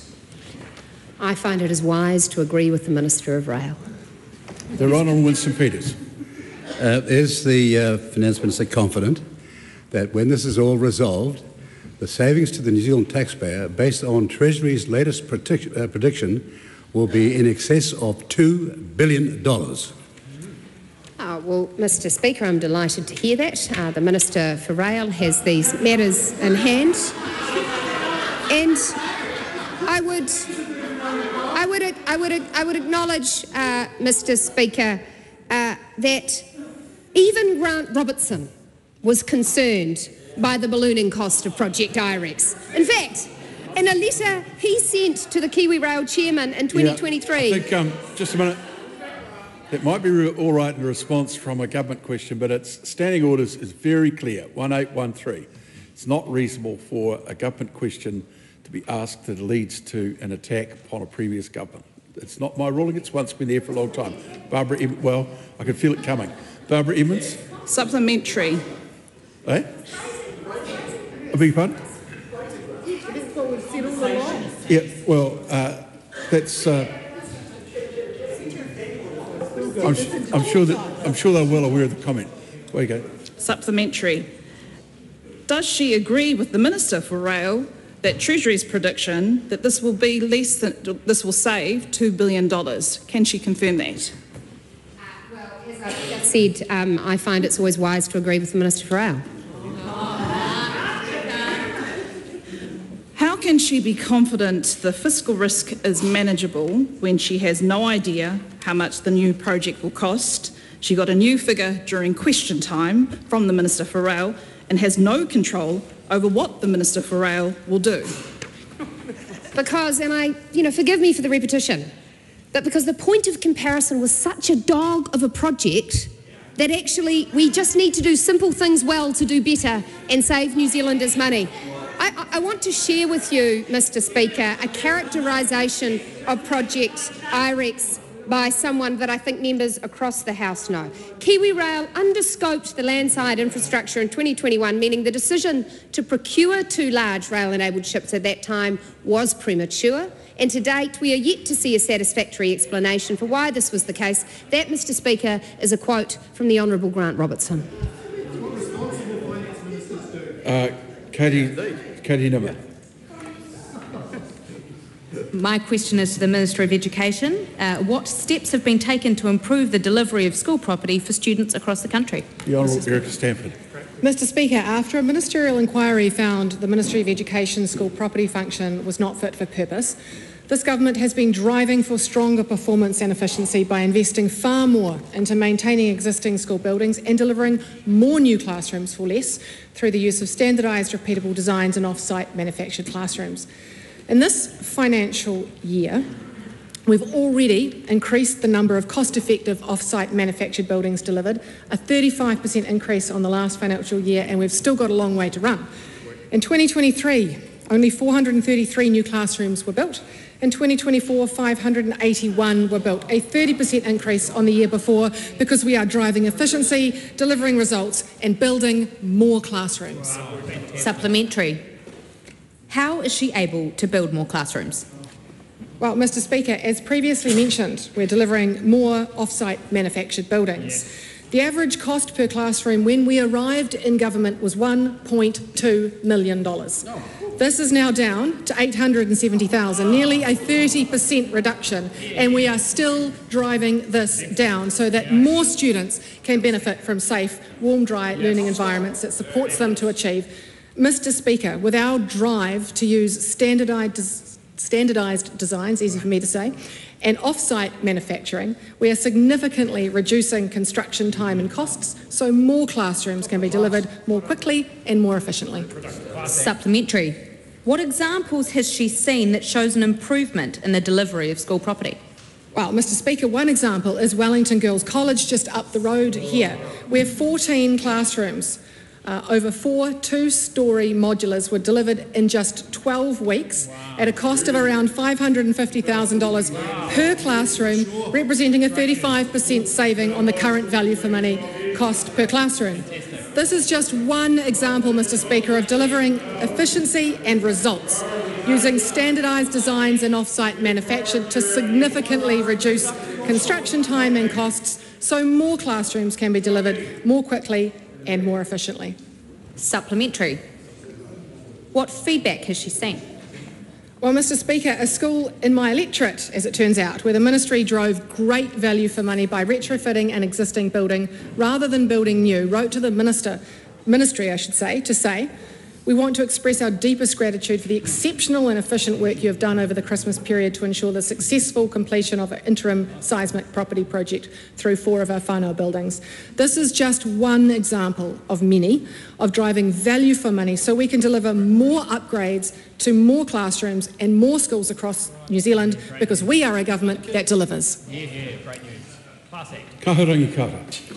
Thank you, Mr. Speaker. My question is for the Minister for Children. What changes, if any, does she intend to make in response to Aotearoa Tamariki Independent Children's Monitor Experience of Care in Aotearoa 2023 to 2024 report that found that oranga tamariki social workers are under significant pressure? The Honourable Karen Shaw. Thank you, Mr. Speaker. Firstly, I just want to take this opportunity to say thank you to oranga tamariki social workers for what they do, and also to the Independent Children's Monitor for what they do. I regularly talk with social workers across the country, and I've personally visited at least 29 oranga tamariki sites since becoming minister. And I'm constantly impressed by their dedication and commitment to caring for children. I know it takes a special kind of person to do the work that they do. This government did not need to wait for this 4th report from the ICM. We already, amongst other things, secured funding of $68.5 million through Budget 2024 to upgrade the outdated case management technology system so social workers can have the tools they need, which means they can spend more time with children and families that they work with. And we've also recruited 33 allied support workers, which is a frontline role to support social workers by taking on tasks that don't require a social work qualification, freeing up social workers to focus on core work. Supplementary. How does she expect social workers to collect data when their workloads prevent them from visiting all tamariki assigned to them? And what does she say to the 63% of tamariki that aren't receiving the minimum standard of care under the National Care Standards regulations? I absolutely agree that it's difficult to collect data around young children. That is why we invested the $68.5 million into an updated case management system which will allow them to collect that data better. And it's why I also, in August 2024, set KPIs on the Chief Executive around the frequency of visits of children in care, timeliness around reports of concern, and supporting caregivers, because this means a lot to me and to the staff looking after our young people. Supplementary. Kaharaki. What does she say to the PSA's National Secretary, Fleur Fitzsimons, that has highlighted, quote, decades of reviews and inquiries have consistently identified high staff workloads as a barrier to Oranga Tamariki consistently delivering on its purpose. The government's reckless spending cuts have seen Oranga Tamariki lose over 400 workers, meaning those remaining shoulder even higher workloads, end quote. Mr. Speaker, I'm sure the PSA is entitled to their opinion, but at the end of the day, this government is committed to making sure that every dollar we spend goes towards our young people, and we are prioritising our frontline staff to make sure that they do have the tools that they need to do their job and do their job well. Supplementary question, right on Mr. Peters. In line with MP Karangi Carter's recent Select Committee request, if she offers the issue a hug, will it go away? Yeah, that's not something that the Minister has direct responsibility for. Pamjit Palmer. Thank you, Mr. Speaker. To the Minister, how many additional social workers did Oranga Tamariki recruit last year? Mr. Speaker, last year Oranga Tamariki recruited 463 field social workers. 410 of these were permanent roles. With attrition, this means that the number of field social workers has increased by more than 200 in the last year. We have also trialled and now implemented, as I said in the primary answer, allied support worker roles. This is 33 support workers working alongside frontline staff to free them up to do their role. Supplementary. Can she confirm that she thinks the previous statement is factually incorrect, or is she dismissing it because of who the quote comes from? I never said it was factually incorrect, Mr. Speaker. I said she's entitled to her opinion. Supplementary. What does she say to the 507 tamariki and rangatahi that were abused or neglected in state care about the hope for their future, when there has been little improvement for them in the last 4 years, and the report stating that it is unlikely to change in the next report? Mr. Speaker, since becoming the Minister of Children and even before being the Minister of Children, I've always advocated for the safety and well-being of our children in care. This is why I set it as a priority for Oranga Tamariki to get back to their core focus, which is the safety and well-being of our young people in care and those that come to the attention of Oranga Tamariki. No abuse is okay, Mr. Speaker, but what I would say is I've spent the last year going around the country encouraging people to, if they see something, say something. And this report shows that we now have staff that feel they can speak up when they see something that's going wrong, and we can finally deal with the problem. The Honourable Eugene Prime. Does she agree with the independent child monitor who is reported as saying that recent internal restructuring of Oranga Tamariki had pulled focus away from frontline work, while scarce resources were even harder to secure following the changes to the commissioning and contracting, and if not, why not? Look, Mr. Speaker, change is always hard, but what I can tell you is, going up and down the country since becoming Minister, the culture and the way staff are dealing with our young people is showing a real positive turnaround. This has been an issue for a very long time, Mr. Speaker. This is a 4-year report. I'm responsible for this year that has come by. I'm not happy with that report, and I am making sure that we do better in the future. Order, Mr. Speaker. She didn't answer my question about whether she agreed with the monitor or not. Well, I think she did by saying that she was responsible for 1 year of the 4, and that she was doing her best to improve on the matters raised. I think that certainly addresses the question. Hana Rafiti Maipi-Clark. Koe te pika. My question is to the Minister of Education. Is she confident that her actions will improve education achievement for all rangatahi? The Honourable Erica Stanford. Mr. Speaker, I am absolutely confident in that. And I stand by my actions to build a world-class leading education system that delivers excellent and equitable outcomes for every child, including tamariki Māori. And right now, this term, every child learning in Te Reo Māori has access to high-quality, nationally consistent, structured maths books, benefiting 27,000 akonga across the country. We've refreshed Te Marotanga o Aotearoa to be knowledge-rich year by year in Te Reo Māori. We've launched a structured program to teach reading, writing and speaking in Te Reo. We've developed purpose-built phonics check tools to monitor student progression in Te Reo. We're delivering free decodable books that we have created in Te Reo Māori. We're progressing my Māori Education Action Plan, and I've established my Māori Education Advisory Group. Supplementary, Mr. Speaker.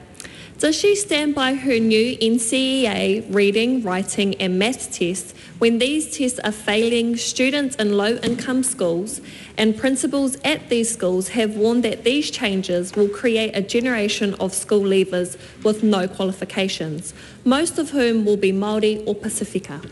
Mr. Speaker, those assessments, literacy and numeracy assessments, are not failing the students are failing the assessments. And it is upon this government to make sure that every single one of those students gets the assistance that they need to get a base level of literacy and numeracy so that they can live the life that they want. Because if we don't do that, we are pushing the problem down the road, and we all know what happens to young rangatahi who do not have good literacy and numeracy, and this government will not stand by and let that happen. Supplementary, Mr. Speaker. Does she agree with NZEI President Ripika Lessels that, quote, the evidence shows tamariki Māori succeed best in kura kaupapa Māori where te reo me ngā tikanga is supported? Resource teachers of Māori play a key role in supporting teachers and children in these schools, end quote. Mr. Speaker, I agree that children should have choice. And there are many families who would like to send their children to a kura kaupapa, and there are many families who would like to send their children to an English medium school.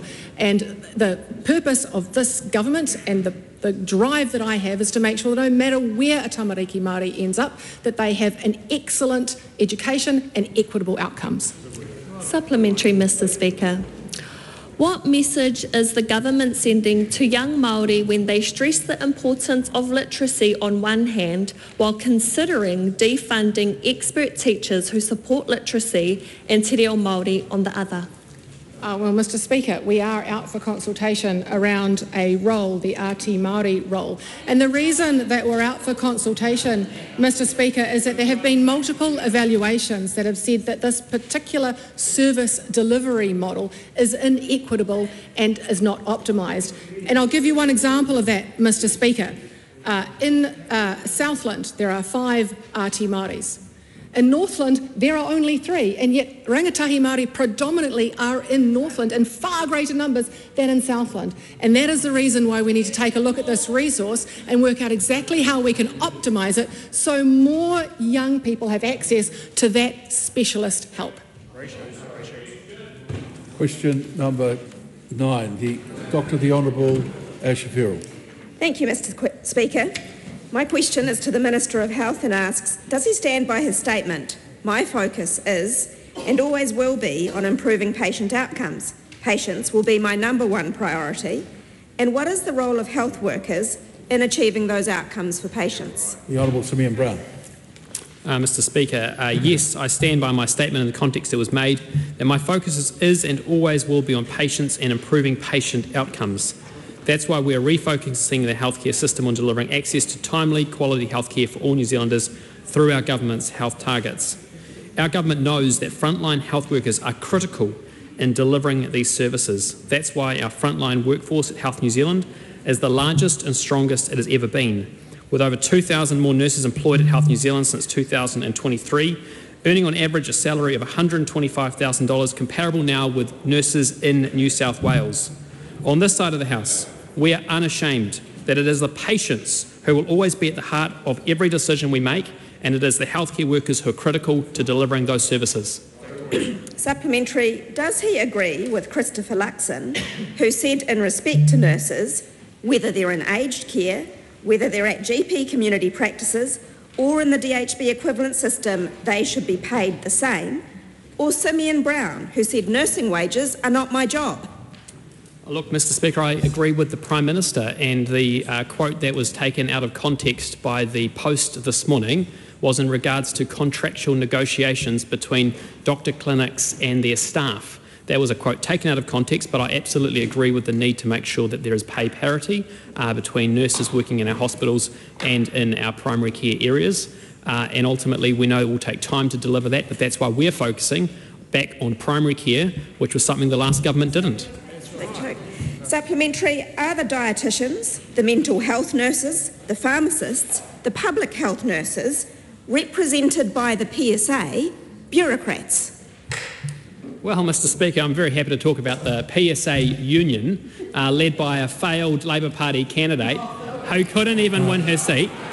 And ultimately, the union's doing what the union does. When the National Party's in government, they attack the government. That's what they're doing, and I completely get what they're trying to do. But ultimately, my focus is on the patients and getting better outcomes for them. That's what this government is unashamedly focused on. Supplementary, why did he attack Fleur Fitzsimmons rather than respond to the contents of the PSA report? Couldn't he be the bigger man, at least metaphorically?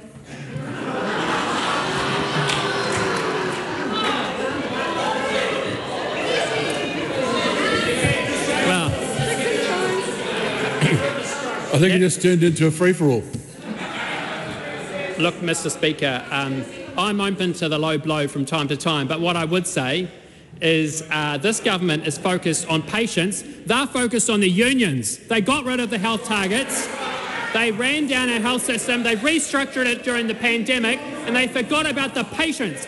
We will stand on the side of the patients while they stand on the side of unions. A shame on them. Supplementary.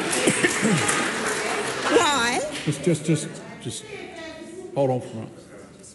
Okay. Why, if he's so committed to patient outcomes, won't he respond seriously to a report that documents delays in rehab for stroke patients, malnourished cancer patients, and untreated babies left with cleft palates because of his government's cuts? Well, Mr Speaker, if she's talking about the PSA union's report that she's talking about again, well, I tell you what, the PSA union member who is clearly leading that organisation, who failed to win her seat, clearly all she's trying to do is get a high list ranking at the next election. I think we'll have an answer to the question rather than the political statement. Nothing further to say? She can repeat the question. No, repeat the question, yeah. Without the end, Barb, might be a good idea.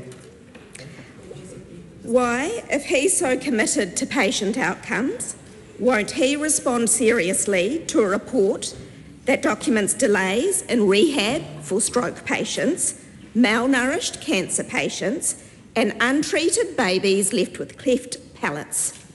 Well, Mr Speaker, I acknowledge that there is a need for greater investment in our health system, and I'm proud of the investment this government has made. We have increased health funding by $16.68 billion over 3 budgets. We are focusing the system back on frontline service delivery. That is the focus this government is bringing, putting the patients back at the heart, not the bureaucratic change which was what the last government was focused on. Will he take up the invitation posed by professionals struggling with the hiring freeze in Health New Zealand? We'll love someone to come to our team meeting and explain why we do not have approval to advertise for the current vacancies we are holding. And if not, does he worry he is out of touch with the reality of healthcare in New Zealand? Well, Mr Speaker, there are hundreds of jobs advertised at Health New Zealand currently online. and available for people to put their names for. There is no such thing as a hiring freeze. Although we're focused on frontline service delivery. As I said in my primary answer, we have the largest healthcare workforce ever in New Zealand. We have over 2,000 more nurses employed under this government in Health New Zealand. We are focusing back on the delivery of services for New Zealanders, and they should look in the mirror. When they got rid of the health targets, they saw their outcomes reduced for patients, and then they decided to restructure during a pandemic. Shame on them. The Honourable Nicola Willis. Can the Minister confirm that the survey that the opposition member keeps referring to as gospel was actually sent to more than 24,000 union members, yet only 1,287 chose to reply, meaning it only had a 5.3% response rate from its own members? Well, Mr Speaker, that is 100% correct. And what I'd say to the PSA union is start focusing on the patients rather than just trying to get a high Labor Party list spot at the next election. It's a bit of a shame when you make the point and then lose it with that sort of stuff. So, give. No, I don't want to get Cameron Brewer. Thank you, Mr. Speaker. My question is to the Minister of Police and asks, what recent announcements has he made about police's work to tackle gangs? Mr. Speaker, last week the Minister of Justice and I announced that police have done outstanding work in enforcing the Gangs Act, laying charges and seizing insignia. The Gangs Act has proven to be an enabling piece of legislation as well, providing a vehicle for police to cause further disruption to gangs through a raft of other changes, including firearms. Contrary to all the commentary prior to the implementation of the legislation, compliance has been high, and it is obvious to the public that our police are controlling the streets again, not the gangs. Supplementary. How many charges have police laid under the Gangs Act? Mr. Speaker, as of yesterday, police have laid 385 charges under the Gangs Act 2024 and 3,546 other charges overall against individuals on the national gang list. This government is committed to giving police the tools they need to significantly disrupt gangs. Supplementary. How many patch and firearm seizures have been made? Mr. Speaker, as at 19th of February, police have seized 76 patches and 67 firearms from gang members since the new legislation came into force. It has proven to be a valuable tool for police to find further evidence of offending and lay more charges. Supplementary. What recent examples of great work in tackling gangs can he share? Mr. Speaker, on Tuesday the 14th of January, Napier Police executed a search warrant and found a loaded firearm, ammunition, cannabis, methamphetamine, $3,900 in cash, laying multiple charges.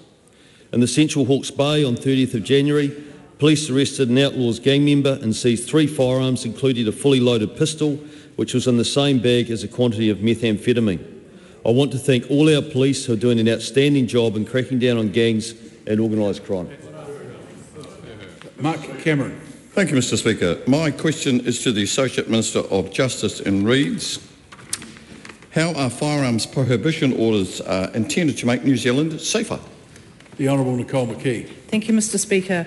Last year, Parliament passed the Firearms Prohibition Orders Legislation Amendment Act to keep firearms out of the hands of gang members and other high-risk offenders. Last Sunday, that legislation came into force. This means police have more powers to search individuals subject to a firearms prohibition order, along with their vehicles and premises, to ensure that they are not in possession of firearms. Supplementary, how will improvements to firearms prohibition orders ensure future offenders can access firearms? Previously, firearm prohibition orders were limited to offenders convicted of specific violent offences like murder, serious assault, sexual violence and aggravated robbery. I have expanded the qualifying criteria, allowing firearm prohibition orders to be issued to gang members and criminals convicted of drug, firearms and other violent offences. This means senior gang members can no longer avoid firearm prohibition orders by having their prospects commit offences on their behalf. Supplementary. What will improved police search powers mean for offenders subject to firearm prohibition orders now that the new regime is in force? Police now have the power to search gang members and serious offenders subject to a firearms prohibition order at any time. They do not need to suspect they're breaching their firearms prohibition order or that they are committing any other offence. Mr. Speaker, firearms prohibition orders are only effective if police have the power to enforce them, and I have made sure that they do. Criminals are now on notice. Illegal firearm possession will not be tolerated, and they will be held accountable for their actions. Supplementary. What does the improved firearms prohibition orders regime mean for this government's commitment to restoring law and order? Mr. Speaker, I'm delivering on this government's commitment to crack down on crime and restore law and order. Last year, reported violent crime dropped for the first time since 2018. With these improved firearms prohibition orders now in force, I am confident this downward trend in violent crime will continue, making our communities safer and ensuring criminals are held to account.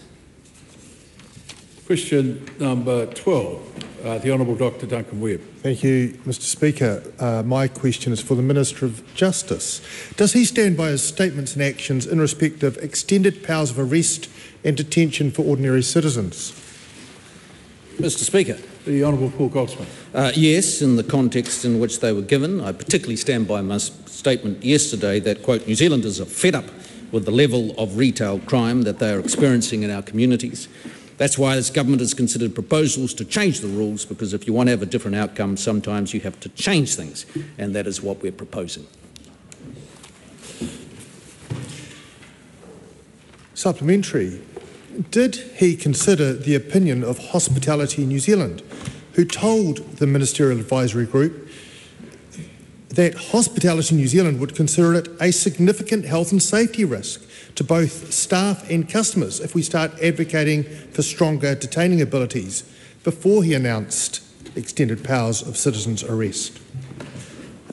Yes, I mean, I think the member is pointing to the fact that there's a widespread variety of views on this matter. But the point I would make is for the hospitality context, we have laws in place after 9 p.m. Where a citizen's arrest can be conducted, but before 9 p.m. it can't be. And so fundamentally it's about trying to rectify that situation. And of course no hospitality worker is obliged to do anything by these proposals. It is an option that is available and can be used if the circumstances are appropriate. Supplementary. Why did he announce proposals for extended powers for citizens' arrest when the only written submissions to Sonny Kushal's Ministerial Advisory Group on retail crime that clearly supported increased powers of arrest for ordinary citizens was the submission of Sonny Kushal in the name of the Theory and Business Owners Group? Why? Well, because we believe it's a good policy. And the Ministerial Advisory Group, led by Sonny Kushal, has a variety of people in it, and they all have their different views. And we fully expect that we'll come up with proposals which are bold and which may well be pushing the boat out. But we need to experiment and come up with different approaches, otherwise we're going to have the same outcome. Because I think all New Zealanders are fed up with the level of retail crime that they're seeing in our communities. We've had a very significant increase over the past few years. And if the member wants to argue for the current arrangements being perfect and everything is fine, well, that's up to him. But I think we need to do something differently. Supplementary. Did he or his Ministerial Advisory Group for Victims of Retail Crime consult with the Police Association, whose president, Chris Cahill, said the idea that the public can do this safely is just putting them at risk? That isn't necessary, before he announced his powers of citizens' arrest? Well, I'd be interested as to how the Police Association consider it's okay at 9:05 to do something and not okay at 8:55 to do something. So anyway, that's part of the ongoing discussion. And this legislation, when it's introduced, will come into the House, and we are sure that we'll get a wide variety of views in the Select Committee process. But this is a government that is prepared to do different things to get different outcomes. And we're not satisfied with the situation on our streets right now. We're not satisfied with the level of retail crime, and this is one of many things that we're considering in order to improve the situation, alongside bringing real consequences for crime with our sentencing regime, the return of 3 strikes, and many other things, such as giving the police extra powers to deal with organised crime. Is it the fact that he or his ministerial advisory group consulted with Destiny Church leader Brian Tamaki, who suggested his thugs who have disrupted lawful activities will use power of arrest and detention when he said, "How excited am I? Man Up is about to receive increased powers to police where law and order has failed." And is he concerned that new citizens' arrest powers may be misused by such malicious actors? Well, Mr. Speaker, I did think it was a cheap shot by the Herald to refer to the Destiny being in support of this proposal. Nobody asked the Destiny, nobody is particularly concerned in the views of the Destiny Church on this matter, and we certainly don't make our decisions as to whether progress law and order policies based on the opinions of the good bishop. And I'd encourage that member not to pay too much attention to his views either.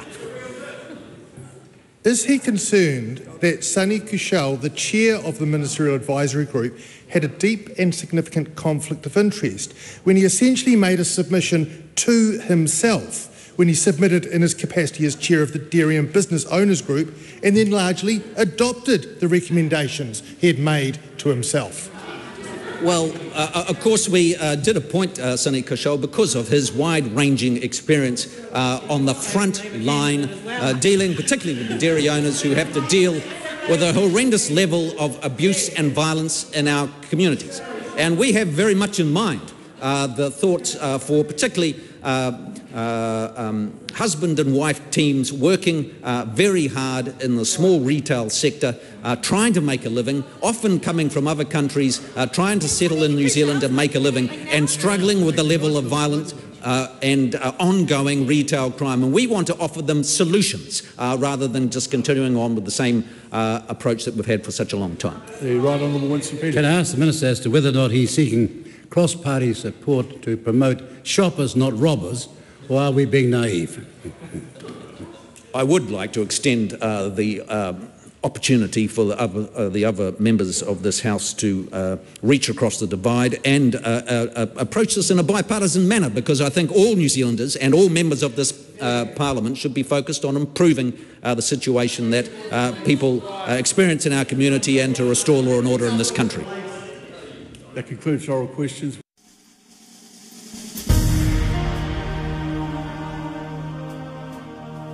Live coverage from the House of Representatives will resume at 7:30 p.m. An uncorrected transcript of today's oral questions is available at www.parliament.nz.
Members, the House is resumed. We're on part one of the taxation annual rates for 2024-25 Emergency Response and Remedial Measures Bill. Dr. Deborah Russell. I'm delighted to have a call just to remind the House that what we're doing is debating part one of the taxation annual rates for 24-25 Emergency Response and Remedial Measures Bill, and that is it's the clause in the bill that sets the annual tax rates of the year. And by tradition, this is the debate in which we have a pretty free and frank exchange across the House on tax rates, on the amount of revenue that's collected. It is the debate for the year on tax policy, how we raise revenue, and of course the flow-on consequences from all of that. So it's actually quite an important debate, and it's an important debate constitutionally as well. This is when the Parliament debates taxes. And I'd just like to note that so far it has been the opposition that has mostly been debating this issue. We've had some good responses from the Minister, but we've yet to see any of the government parties actually take part in this very, very important constitutional debate. So I do invite the members across the other side of the House to participate in this debate as well. And it is something we need to take seriously. The nature of taxation is that people in this country, in virtue of living in this country and earning income here, are required to pay taxes here. And of course they do that because that's the way the law works. But we need to justify that to people. And this debate is part of that justification for people. So I do invite you, Mr McLeod, if you'd like to do that, please stand up and take a call. If you don't want to, that's one of those things. And so we are concerned about the tax system. We are concerned about the extent to which it is not generating sufficient revenue to pay for everything that government needs to do. We're seeing the effect of that in the health system and the education system. We're seeing it in the lunches in schools. We're seeing it everywhere where services are being cut, where New Zealanders can no longer get the services that actually we kind of all agree on. You know, there's broad-based agreement in New Zealand that we have a decent health system. Right. There's broad-based agreement that we have free public education. There is broad-based agreement that we have a welfare system. There is broad-based agreement that we need to provide housing and we need to provide roads, that we need a police force, that we need a defence force. There are all these things that we kind of by and large agree on as New Zealanders, and we need to ensure we fund them. And this government's revenue system is not doing that. So that's the sort of issue we want to discuss in this debate. Now, there is a particular thing I would like to direct to the Minister. I may need to ask for a second call on this, but hopefully not too much of it. But in his last call just before the dinner break, maybe the second last call the Minister took just before the dinner break, he described our taxation system as being broad-based low rate. Those were the exact words he used. He said that we have a broad-based, low-rate system, and he wants to maintain that kind of system. But, colleagues, we do not have a broad-based, low-rate system. It is simply not the case that our system can be fairly described as broad-based and low-rate. Now, the rates are low enough, as it turns out, well below the, our top tax rate is well below the top tax rate charged in other countries. And as the Minister said, it kind of levels out off and on, they kind of add up. But it's what those rates are charged on that makes all the difference. And that's that broad base. Now we charge, income tax on all sorts of income. We charge on every dollar. I was wondering if we could move it to a question. Yeah, I'm getting there. I promise you I'm getting there. We charge on every dollar that a cleaner earns, that a security guard earns, that a teacher earns, that a nurse earns. But we do not have what the Minister described as a broad-based low-rate system. His words just before the dinner break. And I think the Minister needs to defend that, because we do not tax all the income that is earned from buying and selling houses in this country. We do not tax capital gains in this country. In fact, we have very few taxes on capital income at all. So to describe us as having a broad base low-rate system is just not correct. Now, if we did have a broad-based system, if we did have a genuine broad-based system, then we might have the revenue to support the expenditure we want to make. But we do not have that broad-based system. I want the Minister to justify why he called it a broad-based, low-rate system. Dr. Duncan Webb. Mr. Chair, I'm sorry to head off my colleague Glenn Bennett, who is dead keen to take a call. I'm actually interested in the Minister's comments around the revenue cliff we have ahead of us, because I understand that tax rates are set annually, and I've heard in this House a lot about fiscal cliffs, where there's been budgets often set on a 3-yearly cycle, and the suggestion that in some way that leaves us in abeyance. And it just strikes me that this tax system we've got, where we set our tax rates on an annual basis, is going to leave us in a parlous situation.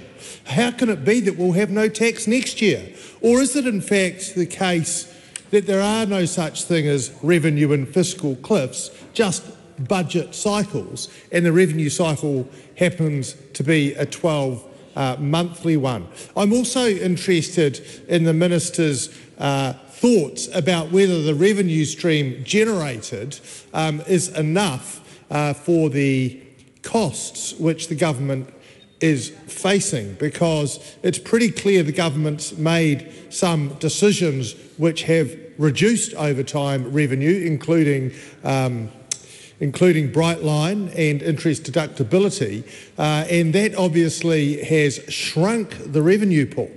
And I'm wondering what revenue measures, and if there's any measures in this bill which will make that up, because clearly there's some spending needed in health and for his lunches, or David Seymour's lunches in any event. So there's some big questions in there, but I am particularly interested in him explaining to us the revenue cycle. I get it that Parliament has to authorise taxation and any, taking of wealth from citizens, appropriating it for the use of the greater good, should absolutely be authorised by Parliament. But I'm just curious around this idea that it's an annual cycle, and whether he's going to be as alarmed at this revenue cliff as his colleagues are with the suggestion that budget cycles don't provide for spending into the infinite future. So there's a few questions for you just to start us. The Honourable Simon Watts. Yeah, well, thank you very much, members, for those questions. I guess one context that has been raised is have we got a tax system that is able to deliver upon the revenue required in order to fund public services? And look, the reality is that for those watching at home, there's a correlation between the size of the economy and the tax on that economy and how much tax we collect. And surprisingly, when the economy is in recession and is smaller, the tax take is smaller. And I appreciate that might be enlightening for many, but actually that's the reality. And so what we've recognised on this side of the House is, instead of sort of taxing more that bucket, you're probably better to increase the bucket, make the pie a little bit larger and increase that through economic growth. So again, this may be a bit enlightening for some of those around the House, but if you're thinking about trying to get ourselves away from the situation we're in, simply taxing it harder is, while in one ideological position admirable, it's not going to deliver the outcome that we need as a country. So look, we are focused on ensuring and maintaining New Zealand's broad-based low-rate tax system. And it was good to see actually that the members of the opposition supported the first reading of this bill, of which I understand the table 1 of the tax rates are unchanged following the Senate committee, but now they oppose it. So, we have a broad range. We have taxation that applies from, 1 cent through the continuum. We don't have a tax-free threshold in that context. And so it is broad-based. And in the context of overarching rates, when you look at around about $120 billion of revenue that's brought in through the tax system, it's about the equivalent of around 28 and a bit or so of GDP, 28% or so. The broadness of that, 50 or so % from individuals, about 25% give or take around GST, and then in the context of around 17 from companies and 6 through other indirect taxes. So there is a broad range of that revenue, and what this side of the House are focused on is actually, like many households in New Zealand, surprisingly, you know, you sort of cut your cloth to meet the revenue that comes in. And, you know, that's what we're doing. We don't apologise for that. I think that's pretty prudent fiscal management. But at the same time as making sure that we're spending within our means, which again may be enlightening for some in this House, then, you know, we are focused on growing that economy. And I think that's the most sustainable place that we can take going forward for a country. Mr. Chair. I want to actually pick up a couple of responses to questions, and again thank the Minister for responding to 3 of the questions we had before the dinner break. And it was in particular a reference to his response around my questions around are they actively considering lowering corporate tax rates, to which the Minister responded with that yes, they accept that if you did, hypothetically, if you did lower the corporate tax rate, that there would be a revenue loss. However, the government's focus on growth means that they would be looking to, as he just said, as the Minister just said, to grow the pie. So my question is around growing that particular pie. The Minister did reference the approved issuer levy as a potential growth policy which was in this bill. I'm a little bit perplexed as to why the approved issuer levy would be a growth policy for this bill. If the Minister would like to just perhaps expand on why AIL is a growth measure, given that it's something that's currently there, and it's the difference between that and paying NRWT. But in particular, New Zealand, based on Inland Revenue's annual report, and I just want to thank Inland Revenue for their annual report and just to assure them that people, particularly in Parliament, particularly on this side of the House, do actually read the annual reports when they come through. The last annual report for the last financial year said that Inland Revenue collected $18.7 billion worth of corporate tax.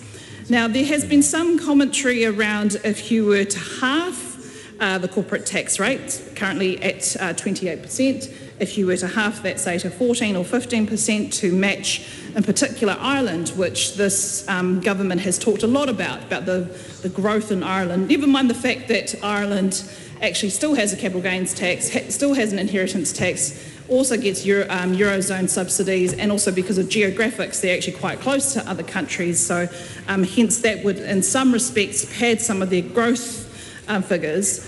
If we were to look at, say, hypothetically, it was a $9 billion revenue loss if the government decided to go down the pathway of Ireland with a 15% corporate tax rate, putting aside the economic rents argument and our concerns on this side of the House that actually you'd be giving tax breaks to banks, to power companies, to large sectors, which good luck to the government trying to get that particular motion through. The question I have is, in particular to the Minister, because he said growth. It's about growth for the government. So we had, as part of the Finance Expenditure Select Committee, as part of the budget policy statement in the half-yearly economic fiscal update, we asked Treasury officials around their forecasts for growth, the forecasts which are in the government accounts looking forward, how much they're expecting for growth, for annual growth, based on basically the government's forecasts. And I just want to quote for the House, particularly given the Minister's comments earlier in the House tonight, that they said that they take into account there has been a change between what they had estimated in the budget economic fiscal update last year and then what was released in the half-yearly update. It was actually revised down, the growth figures. And they said that it resulted in roughly 0.7% downward revision in the level of nominal GDP over 4 years. And they said the reason why that is because they're taking into account not just things like lower interest rates, but the lower exchange rate, recovering commodity prices, and the economy sort of returning to a stable operating level with lower inflation. So that's from the chief economist at the Treasury. So basically, despite the government's narrative around going for growth, the actual accounts and the forecast looking forward actually shows that yes, there is a small bump in recovery, so roughly it goes up to about 3% in the next financial year, but then it drops back down to around 2 to 2.5%. And when I asked the chief economist in particular about, given the government's mandate and what they're trying to do about going for growth, wouldn't you have expected those forecasted growth figures to take into account fiscal decisions? And basically, if I can quote, the chief economist said, yeah, we take a very wide range of evidence into account and a very wide range of literature and overseas evidence into account when we come to what our growth number is. So yeah, the historical evidence and global trends around the world were the reason that we have slightly downgraded our longer term growth. So actually, what's on the government's books, Mr. Chair? So actually, what's on the government books is showing no matter what this government's mandate is around growth, the actual accounts for growth are affected by more what's happening overseas, hasn't really taken into account the fiscal policy by this government. So therefore, my question to the Minister, working backwards from what we heard from the Chief Economist of Treasury, what we've heard from the Minister's response tonight around that, corporate tax, there may be a revenue loss if there was to be a cut in corporate tax. One, where else in this particular bill do we see growth policies that will help to plug in that revenue loss? And two, if the accounts are showing actually there's not much growth to be predicted in the future, what is the government doing in order to grow the economy in the way that will have to plug potentially a $9 billion revenue loss? And again, I go back to my earlier question, is the Minister concerned around economic rents? Mr. Chair. Well, thank you very much, Mr. Chair, and thank the member for the question. I want to come back in terms of the question in regards to the approved issuer levy, because it is important, and while in the detail in terms of the tax legislation, the change that we're making is in effect allowing people to undertake retrospective registration in areas where they've made a mistake. And the result of that is that the approved issuer levy, in effect, is designed to lower the cost of capital for New Zealand borrowers for whom that they have got arrangements in terms of foreign lenders. And the AIL scheme allows them to use a rate of in the region of 2% versus the non-resident withholding tax rate of 10 to 15. So quite simply, 2 is less than 10 to 15, there is an economic benefit, and allowing them to do that does flow through in terms of that broader benefit, and that's included within this bill. Mr. Chair. Glenn Bennett. The Minister's previous call, one before that, I feel like he's really opened up the debate this evening in terms of the conversation and the debate around the annual rates of income tax and what it looks like. And he's been talking a lot about this government and their obsession with economic growth. And my question is around that, because I don't feel like he has not even addressed the question. And the question I have is because if I look at where things are at in terms of revenue, and we fully understand on this side of the House, as he said, around the size of the economy determines the size of the revenue. And so then he talks this big growth game, but I'm unsure. I need a more tangible answer from the Minister around what that looks like. Because I've travelled the country in the last year. I've met with every economic development agency in the country. I've been from the far north down to the deep south. I've been on the west coast and the east coast. I've been the central North Island, the central South Island. I've been everywhere, man. And it's been really interesting to meet with the economic development agencies and to get an understanding of what the government that you are a member of is actually doing around growth. There's been questions around that. And I feel like, well, I know we need answers in the House tonight, and because you've opened it up for us to discuss it, I think it's really important. I really want to focus on some of the activities that have been stopped, which were around economic development, which are around growing our workforce, which was around growing our regions, which was around growing our economy.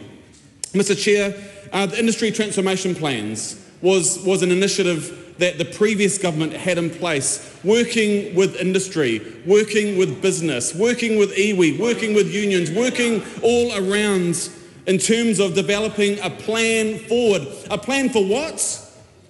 A plan for growth, a plan for economic development. And what has happened, it's been crushed, it's been squashed, and it's absolutely terrible. And if you look at the industry transformation plan for the digital economy, I mean, there's open letters they've written to the previous Minister of Economic Development, Melissa Lee, saying this is absolutely absurd. You've heard my question already, and so I'm going to continue to, because we need context on this. We really need context. The second part is around the regional skills leadership groups. And again, what were they about? They were about building capacity in our regions. They were about looking at the different sectors and what does the future look like. It's around economic development and the future.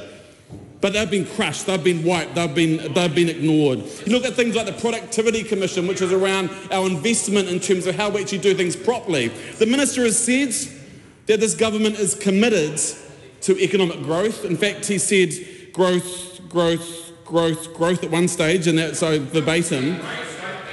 But we still have not heard what that has actually looked like. So we understand that the size of the economy is what obviously dictates our tax take. That's hard to say. And I think as I look and listen to the Minister, I just feel that we need answers, which he opened us up to talk about around this space, because I listen and we hear about things like coal mining, we hear about things like gold mining, we hear about the reintroduction of oil and gas, and it feels like to me that's all short-term sugar hits. But if you want to do economic growth, then that's actually long-term investment into the future of Aotearoa New Zealand. And I'm not seeing it with a quick bit of coal here and a quick bit of gold there. It might do for today, but tomorrow is what we must be looking at. I know this piece of legislation is the annual rates, and we need to consider that, but I really want to ask the Minister to be really clear with us when he says we're committed to economic growth, which will grow the tax take, which will ensure that we can invest in Kāinga Order housing in New Plymouth, that we can invest in that, which has actually gone backwards under the government that he is a member of. I want to understand, Mr. Chair, how we can see that this government actually is serious about economic growth, because what I'm hearing is there's nothing in this that is actually serious about growth. It's actually just about platitudes, it's about putting words out there, it's just like the key speaking notes of the National Party, and we need answers, and I ask the Minister to give them to us this evening. Before I take the next call, just wanted to note that I'll be going through the notes, we have talked about economic growth quite a bit, and just to note that maybe the Minister did nudge the doors a bit, but they're not that wide open, so if people can actually contain them to this particular part, I would appreciate that. Ricardo Mendes notes. On the departmental disclosure statement, I've been having a look at this, and one of my question, and I'll start with that, is whether the Minister had sought a child impact assessment when it came to this piece of legislation. I think part of it is because if I pick up on previous contributions from the Minister in the debate, in particular the comments around growing the economy and the tax base, one of the questions that remains unanswered from the government side is in relationship to how this bill will actually materially impact children. Because I actually don't think we should be looking at economic growth in a vacuum. I think one of the questions that hasn't been answered is who's benefiting from this growth. And when we have statistics from other parts of government telling us that material hardship for children is actually set to increase, and that we continue having a lot of people going without a home, I guess I'm concerned. I'm concerned about the potential notion that a child impact assessment may have not been done for this bill, and so I'm interested to hear from the Minister about what analysis was done in relationship to, for example, settings in regards to income tax change, to our income tax system, would have affected other areas and programs of government. Why this matters is because if we look at history, we have had periods of government's trying to once again go for changes to the tax base that end up benefiting high-income earners disproportionately. We have gone through periods where we have seen GDP growth, and yet again the material realities for children doing the toughest actually do not improve. So I go back to my initial question, which is whether a child impact assessment was done. I couldn't find that in the papers in front of me, and so I'm curious to know, if that wasn't the case, why? Honourable David. This part of the bill confirms income tax rates at the same rate as last year on the same narrow definition of income. And I want to ask the Minister what is the most up-to-date information that he has as to the distribution of income at the top end, and how much of the income of high income and wealth holders in New Zealand is taxed. Mr. Speaker, one of the first acts of this government was to repeal the Tax Principles Reporting Act, which would have enabled, indeed almost required, the Inland Revenue Department to, in future, carry out repeat iterations of some work that was done by the last Labor government interrogating the effective tax rates of the super wealthy. My understanding is that since that legislation was passed, the best information that the Minister will have as to the rate of tax effectively paid by the super wealthy is the study that was done by, or the studies that were done by Inland Revenue and the Treasury in the 2022-2023 period. And for the benefit of the Minister, why this is important is that those studies, in the way which I will, I hope, have time to describe to the House, showed that the rate of tax paid by the very wealthy in New Zealand is about a third of what the middle class pay. Mr. Speaker, the first of those studies was by Inland Revenue. It had a cohort of about over 300, between 300 and 350. I think the actual number eventually completed the surveys was 311, who had an average net wealth of $258 million each. In respect of the income on their in their lives, 93% of their income was in the form of returns on investments rather than salaries and wages. Mr. Speaker, that study showed that the effective tax rate through a full economic cycle, 6 years, for those taxpayers, their income tax rate, and I'll come to GST next because this is one of the things that we need to take into account, their effective income tax rate was under 9%. Under 9% for people who had fortunes of an average of $258 million each. Now, New Zealanders have the proportion of total taxes paid by New Zealanders coming from GST is amongst the highest in the OECD because our GST is broad-based and just about everything that people consume, excluding rent and mortgages, includes GST. So the effective rate of GST for most people is they spend roughly 2/3 of their income every year on GST. GST is 15%, so roughly 2/3 of that is that people pay out of their income the equivalent of about 10% of their income on GST every year, in addition to the income tax they pay. In fact, that's mildly regressive. Decile 1 that pays about 11% of their income out on GST. Get to decile 9 and you're down to about 7 or 8% of income being spent on GST. But for this cohort, the people right at the top who've got such an enormous investment surplus that they are reinvesting most of their massive incomes, they are not spending them, their effective GST rate was 0.5%. Now, the income tax system somewhere should be adjusting for that so that the wealthiest people in society, Mr. Speaker, across their GST and their income tax are at least paying the same rate as the middle class already do. in a companion piece, so the total rate of tax, including GST and income tax, as I understand it, and the Minister can tell me if he has any later information than the information in that IRD study that I'm quoting, the total tax rate, including GST and income tax, was under 9%, plus 0.5%. The total, including GST and income tax, was still under 10%. Now, Mr. Speaker, or Mr. Chairman, in addition to that study, Mr. Chairman, in a companion piece of work, the Treasury did analysis of what everyone else pays. And there's good data on that, accurate data, and surveys for the rest of the population. Surveys don't work amongst the 1%, but they do provide accurate information for the rest of the population. And the Treasury did an enormous piece of work showing what were the effective tax rates of people in so many different circumstances.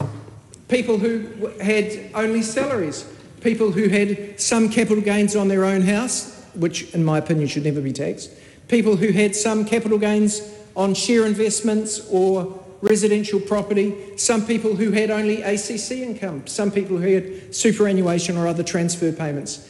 All of these circumstances, different circumstances, were divided by ventile, 20ths, every 5% of the population was, for each of these scenarios, was calculated on the basis, looking at them both on the basis of their taxable income, their income and their wealth. And those examples showed that the middle class person in New Zealand whose income comes from salaries is paying an average, not a marginal tax rate, but an average tax rate of probably around 25%, plus that 7 or 8% GST, so they're paying a total of 30% or so, including across income tax and GST. So I'm asking the Minister to confirm that that is the latest information that Inland Revenue had, as I quote, that the effective tax rate of the super wealthy is about, as I've said in those surveys, about a third. Now, Mr. Speaker, Mr. Chairman, the other question I'd like the Minister to acknowledge is, does he acknowledge that once wealth inequality is that large in New Zealand, those inequalities grow every year because the rate of growth of those investment portfolios of the very wealthy grow faster than the average rate of growth in the economy after tax and inflation. So it's an arithmetic truth that that 1%, who according to those Treasury studies already have 26% of all of the assets in New Zealand, and in some asset classes like direct investments and shares, the top 1% own an incredible 65% of all direct investments by New Zealanders in public and private New Zealand companies. Mr. Chairman, so my question is, does the Minister accept that those vast inequalities that I've already mentioned are growing and capitalising year on year? And my final question to the Minister to answer is it correct that there is no other country in the OECD that does not have either, normally more than one of these, but there's no other country in the OECD that doesn't have a capital gains tax or a wealth tax or a tax on deemed income or stamp duties or inheritance taxes or death duties, and that we are a country that is effectively a tax haven for the super wealthy? Honourable Simon Watts. Well, Mr. Chair, it's going to be a long night if we're going to be talking about the desires of the Labor Party for a capital gains tax in New Zealand. But there's a reason why they're on that side of the House and we're on this side of the House, and that's because of the election. The high wealth work that the member, Honourable David Parker, is referring to was a piece of work undertaken by the last government in 2023. This has not been further investigated since that point. And the reason for a little bit more history on why, You'll recall that the calls by the Finance and Expenditure Committee at the time to call in IRD to be able to discuss the integrity and the substantiation of that report were blocked by the government members at that time. That report was politicised, and that is why that data and that analysis has no place in the tax system going forward. The point in which the member raises in the context of broader integrity is a major focus for this government. We saw significant funding investment, increased investment under the last budget to increase integrity and compliance activities by IRD in order to ensure that the system is fair and that we are collecting taxes that are owed across the economy. And that includes a broad range of individuals, from organised crime to high net worth individuals to people who have structural entities that they use to potentially avoid tax, and those across the broader spectrum. And so that activity is undergoing. When we came into government, we inherited $8 billion of outstanding tax debt.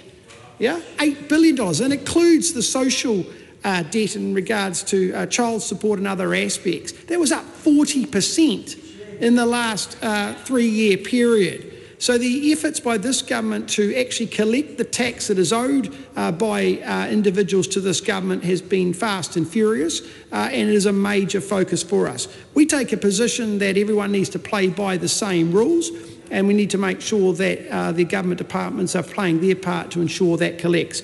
But doing targeted work that is politicised, which isn't willing to be open to any scrutiny and any robust conversation, is not the way we do business in normal week. Tom Rutherford. On this question, now close. Honourable David Parker. So the Minister has acknowledged the Minister has acknowledged that the last information that he has available to him from the Treasury and from Inland Revenue in respect of these issues as to effective tax rates paid by the very wealthy is the information to which I have just referred. Mr Minister, can I catalogue to you the efforts that were made to make sure that that study was robust and not at all politicised? And it is, with respect, doing a disservice to his own department to suggest otherwise. Mr Speaker, that information was gathered pursuant to a law that this Parliament passed that said that that information had to be held confidential to that project, could not be used for tax enforcement or administration purposes, and had to be destroyed at the end of the study. In addition to that,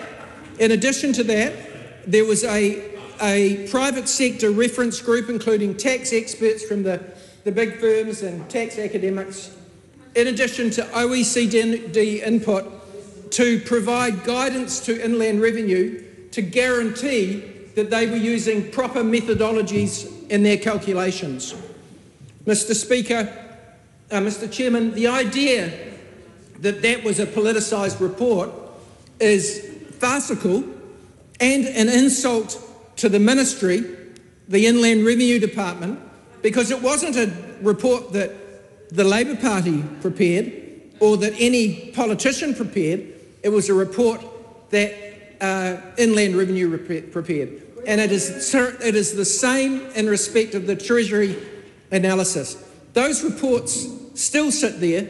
They have never ever been critiqued in a way that is negative until I've heard that suggestion there that they were politicised. And I asked the Minister to tell the House what evidence he has from his own department or the Treasury that those were political reports rather than pure data analysis. Rachel Boyack. It's a pleasure to have an opportunity to take a call on part one of this bill, which specifically looks at annual rates of income tax. And Mr Chair, I want to take a slightly different line of questioning to the Minister and ask him about the relationship between the annual rates of income tax and the predictors and drivers of that in terms of how much tax is collected, and then the impact of some of the changes that were made under the previous government in some big areas of spending, particularly related to multi-year funding. So the Minister has mentioned already in the House in answer to questions that this bill specifically looks at annual rates of tax. But one of the challenges that that does present is that through the budget process, and I'll take health as a really good example, in 2022, multi-year funding was introduced to allow for cost pressures in health, so you could look out over the next 2 years in terms of expenditure. And then in 2024, that was extended out to be 3 years worth of multi-year funding. And so through the budget process, there have been commitments made to budgetary pressures and to ensure that we have enough put into the appropriation side. But my question is, how can we ensure, if we're looking at this on an annual basis, if we've actually got enough money coming through the tax system on an annual basis to allow for that? And I just add to that some further context specifically around the health expenditure, which is quite has some extra elements around health. How can we be sure that that annual setting of tax is sufficient to provide for the multi-year funding, but alongside those cost pressures in multi-year funding that have been appropriated for, there are other cost pressures that are going to emerge in areas like health, and I'll name some. I'm sure the Minister will be mindful of this in his role as a Minister for Revenue, but you know, Labor would argue that the current provisions don't adequately provide for some of those cost pressures in the system. Some of the drivers of those cost pressures are involved in an increasing population, so to ensure that health is actually having an appropriate amount of expenditure added to allow for an increasing population and an ageing population. And I come back to part one, which is it has the limitation of only looking at 1 year's worth of revenue gathering, and whether actually a bill like this may be better to look out in future years, but also to be broader around the type of provision for tax collection in the bill. And I also note there are other pressures that we will see in health, for example, things like staffing costs, increased expenditure on holiday pay, the need to hire more nurses and doctors, the need for pay increases, not to mention the need for more capital infrastructure in areas like, ensuring we can rebuild Nelson Hospital, Dunedin Hospital, Whangarei Hospital, all of these cost pressures. As I come back to part one, the Minister has talked specifically about these being annual rates of income tax, but the challenge is that the government, through its appropriation, is moving to multi-year funding through that budget process. How can these interrelate together in a better way so that we can ensure we've got the right amount of revenue coming through the door?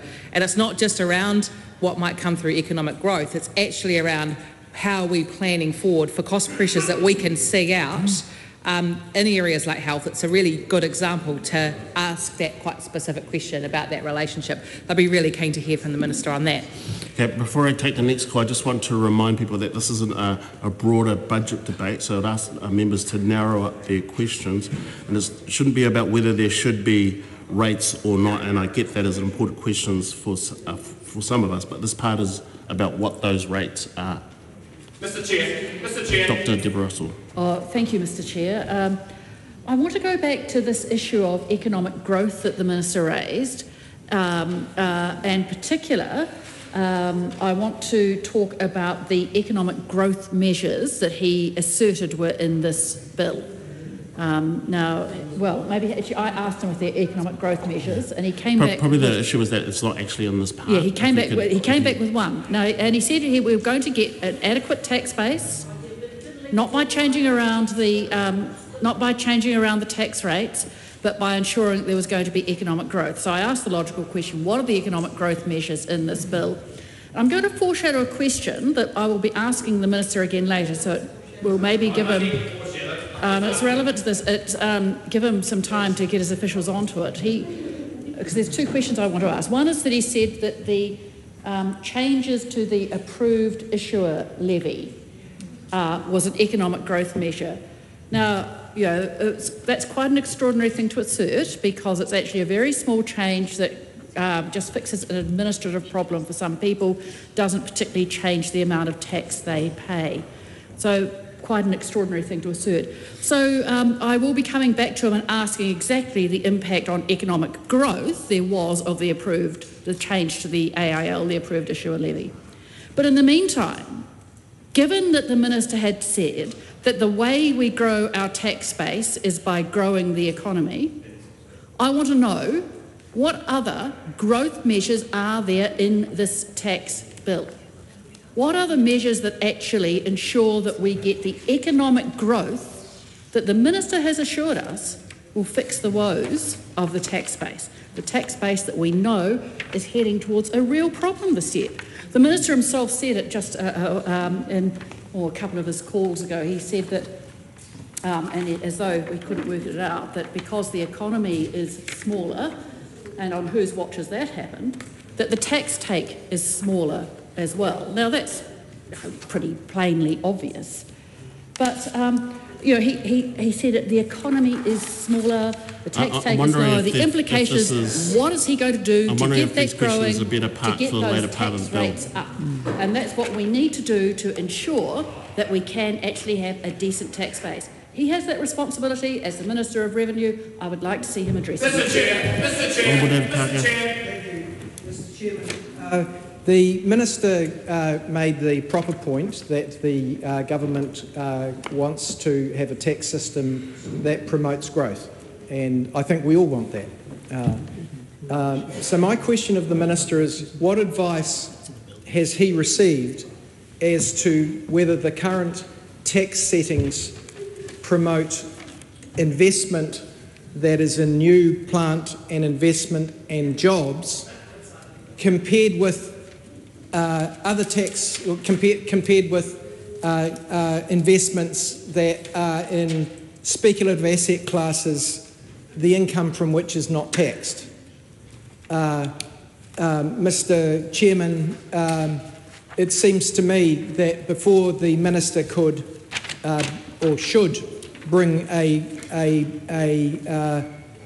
bill to the House which just rolls over the existing tax rates, that he should have up-to-date advice on this issue, given that reports from the OECD and the IMF and the Treasury all say that New Zealand's tax system has imperfections that mean that renters subsidise their landlords' taxes, and that the economy overinvests in residential rentals as an asset class at the cost of investments in the productive economy, factories, new goods and services that could be sold to the rest of the world, that face a capital shortage relative to the situation were it such that those speculative asset classes paid a fair amount of tax, and as a consequence of that capital shortage, the cost of funds for those sorts of enterprises is also higher than it would otherwise be. So has the Minister received any recent advice from Inland Revenue prior to setting these rates that would justify him ignoring the advice of the OECD, the IMF and the Treasury? Thank you very much. Oh, thank you, Mr. Chair. I mean, it'd be fair to say that I receive a wide range of advice in regards to the broader tax settings, and in the context of the priority for this government around economic growth, we are very much looking at what opportunities in terms of tax settings changes would enable us to fuel that economic growth that is required within our economy. That is work that is continuing and ongoing, and we'll be having more to say around that in due course. It is obviously, I agree with the member in the context of the ability to how do we increase the amount of investment in assets which are going to derive value and revenue and income for New Zealanders, and obviously that's a key component in terms of our broader system, and we are continually looking for settings that. This bill in itself is dealing with a number of components, as we know, as members have been part of that select committee, but very much it is part of the focus that we will be continuing on as we are now focused on economic growth this year. Dr. Vanessa Wiener. Mr. Chair. The Honourable Barbara Edmonds. Chair, I want to pick up a point that the Minister discussed in relation to debt. And he spoke about the government's compliance focus and around an $8 billion debt, basically to try and attack that $8 billion debt. So I want to ask the Minister if he can provide a breakdown of what that $8 billion debt is, like the different tax types they are. Is it student loans? Is it corporate tax? Is it working for families tax debt? And the reason why I want to know what the breakdown is because it was quite an interesting discussion that we had with the Commissioner of Inland Revenue at the annual review for Inland Revenue very recently by the Finance and Expenditure Select Committee. And we had asked the Commissioner specifically around this compliance question, and because they had received additional money during budget last year.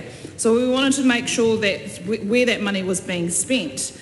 And the interesting thing that the Commissioner of Inland Revenue spoke about, and I appreciate not everybody in the House has time to watch Finance and Expenditure Select Committee public hearings. Really missing out. There's a really good point. They're really missing out. But when we had asked, the Commissioner of Inland Revenue around this debt compliance, he actually brought up a really interesting issue. And he said that during the COVID period, and I quote, "We pulled resources away from some of our compliance activity into supporting both the delivery of some of the COVID support products and supporting companies and individuals through that period," unquote. Really interesting that he raised that, because that is the bar in which they are going to measure the return on their investment in relation to that debt collection. So as the Minister did say, there's $8 billion worth of debt that's just sort of, I don't want to put words in his mouth, but there's $8 billion of debt that needs to be collected. The Commissioner of Inland Revenue actually said that during that COVID period, we had Inland Revenue staff working towards the Small Business Cash Flow Loan Scheme. If members can recall that time, the Small Business Cash Flow Loan Scheme provided a loan to small businesses. That had to be done through Inland Revenue. And no other government department had the business transformation or the computer system to be able to do it. So Inland Revenue supported during that time. They also did the COVID resurgence support scheme. So that was another measure which Inland Revenue had to do at the time. The other thing that Inland Revenue, and the member over there interjects and says that was like 4 years ago, but it's important to understand that's the basis in which the return on investment, and goes directly to the Minister's comments around $8 billion of debt being left around, is because during that period, resources with Inland Revenue were pulled away, as the Commissioner said, into supporting activities, compliance activities, to help businesses, to help individuals get through the COVID period. And we can totally understand why the Commissioner of Revenue did that, because if the members would like to see under the Tax Administration Act, it's a Tax Administration Act, I'm sure it is, there is around maximising revenue. And at the time, the Commissioner of Inland Revenue used their discretion under care and management to focus their attention on investigations and auditing around supporting taxpayers through a 1 in 100 year pandemic. And then the Commissioner of Inland Revenue continued to say, from about halfway through 2022-23, we started to move back into a stronger focus on compliance. Now he said, quote, "Now it does take time. When I go and talk to staff, there are two things that I observed. And one is that from an individual confidence level, it takes staff a little bit of time to get back to the levels of confidence they had in doing some of those investigations and audits. Secondly, it is a pipeline. So it takes time before things sort of get towards the end of that pipeline and we start to see perhaps some of the outcomes," unquote. I think that's an important context for this House to understand, is the $8 billion of debt. First of all, still I would like the Minister to break that down so we can scrutinise that response a bit more. But it's an important context to understand is that, yes, the government has put additional funding around compliance and audit activity. However, we were coming from a very different period in time because of the pandemic. And the Commissioner of Inland Revenue confirmed to the Select Committee that resources were pulled away from the normal day-to-day investigations audit activity into other parts of the tax system to deliver tax relief to taxpayers and to help with the Small Business Cash Flow Loan Scheme, to help with resurgence payments. These are all important factors and context that the House and that the New Zealand public need to know, because not everybody gets a chance to watch FEC. So if the Minister can provide a breakdown, Mr Chair, Minister can provide a breakdown, I'd be really appreciative of that. Yeah, well, thanks to the member for the question. And so the breakdown in terms of the $8 billion, and so this is as of the 30th of June 2024, $2 billion of that, and these are rounded numbers just for the context of the discussion, but $2 billion of that relates to individuals, $1 billion of that relates to companies, $3 billion relates to GST, $1.5 billion to employers, a PAYE, and then $500 million of others such as working for families. That $8 billion excludes student loan debt, excludes child support debt. If you add those in the context, it's probably around the quantum of estimated $3 billion in addition to that. It's $11 billion in totality. I guess no one's arguing with the member in the context of the challenges that New Zealand went through at that time. I'm simply recognising the fact that as a government, that's the situation in which we've inherited, and for every dollar that we don't collect in tax debt, that's a dollar that needs to be borrowed.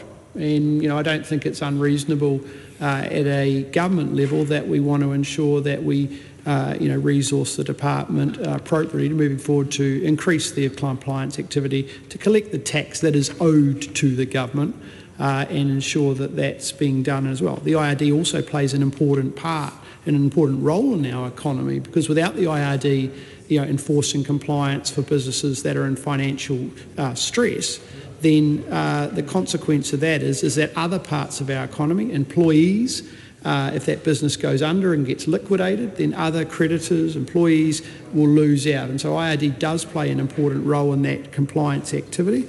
And I think it's just recognising that, as a government, we've recognised that, we've invested in that, and we're supporting the department, and they're doing a very, very good job of collecting the tax that's owed to the New Zealand government.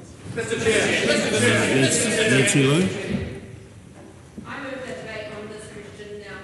Mr Chair. Mr Chairman, I've got a question about the income tax rate on companies, and there's been a bit of discussion in the media and from the Minister, I think, and the Chair, as well as contributions from other members.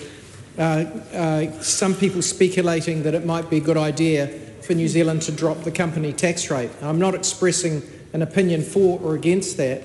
I'm wanting to understand what advice he's had as to what would be the effects of that and whether he would be contemplating or has had advice about whether the dividend imputation credit scheme would be ditched and company tax would become a final tax at a lower rate. Mr Chairman, I think most members will understand that these niceties are almost an irrelevance to small businesses, because small businesses owned by one or two people working in them can effectively strip out all of the income from the company in the form of payments of salaries to themselves, which means that they can bring, if they want, the company profit to zero and there is no company tax. So this issue really applies to larger companies that have multiple shareholders. And I'm interested in what advice the Minister had before confirming rates this year with the dividend imputation credit regime as to what would be the effect on the revenue base of moving to a lower rate final tax without dividend imputation credits. So my question is to the Minister whether he had any advice on that before setting these rates, because it seems to me it's both important to the question to the revenue base that the Minister needs to collect for his colleagues for their expenditure requirements in government, but also I'm somewhat interested in the distributional effects. I think we need to be very careful in this space. I trained at a time when corporate tax rates were 45% and marginal tax rates were 66%. And so the effective tax rate on company profits, other than those that could be stripped out via salaries, was well over 60% in the total, because the 45% company tax was a final tax, and then dividends were taxed at marginal tax rates up to 66%. And that was excessive. I'm not saying that there isn't room for improvements, but I am interested in whether the Minister can tell me whether he's had any analysis done by the Ministry as to what would be the distributional effects and the fiscal effects of moving from a dividend imputation credit regime such as that which is carried forward in this bill compared with a lower rate final tax rate. Honourable Simon Watts. Thanks to the member for the question. There's no elements within the current bill that we're discussing that relate to any changes of the corporate tax rate. So in that context, there's nothing further to add. Mr. Chair. Honourable Dr. Deborah Russell. I just want to follow up a little on the figures that the Minister gave to us for debt before.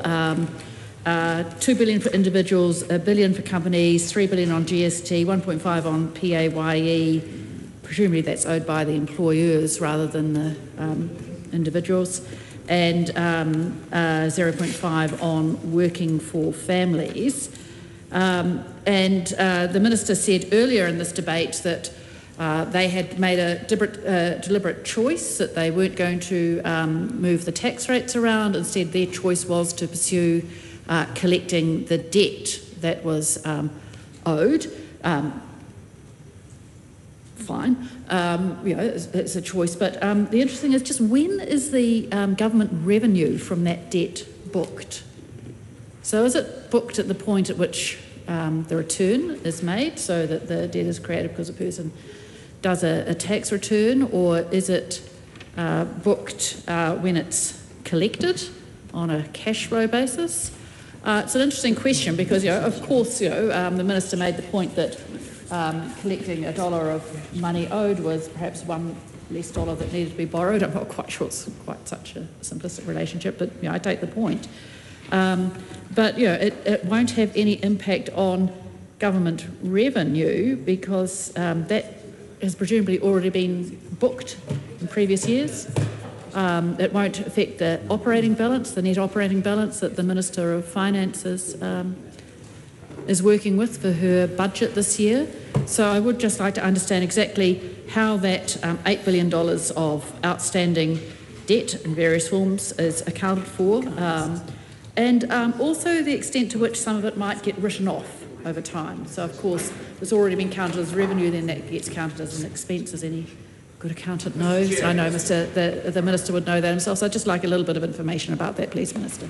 Mr. Chair, Mr. Chair, Mr. Chair, Mr. Chair. Oh, Mr. Chair, I was hoping to get an answer to that question. Honourable Tom Rutherford. I move the debate on this question now closed. Mr. Chair. Honourable Barbara Edmonds. Mr. Chair, I was standing in to ask the Minister whether he could provide a breakdown as to when that return on investment will be booked.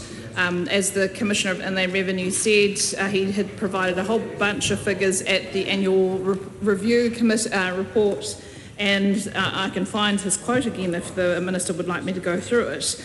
But effectively what the previous member who did actually have a question, the question that the Honourable Dr Deborah Russell had asked is when exactly will that debt, when it's been recovered, when does that actually account for within the government's books? Is it on an accrued basis? Is it on a realisation basis?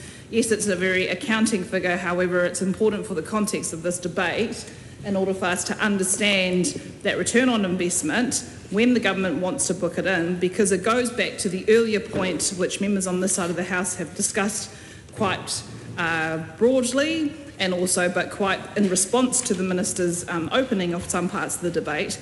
It goes back to if you do not have sufficient revenue to cover the really key things in this country which a government should be paying for, and we have seen cuts right across the board. For example, school lunches again. I don't want to rehash the school lunches, the ferries, the landlord tax breaks. I don't want to have to go through that because I know I'm going to be pushing Mr Chair in relation to the speech, but it really is a question about the investment and that actual return on the debt, and then when it comes in, at what point is the government putting that into the books?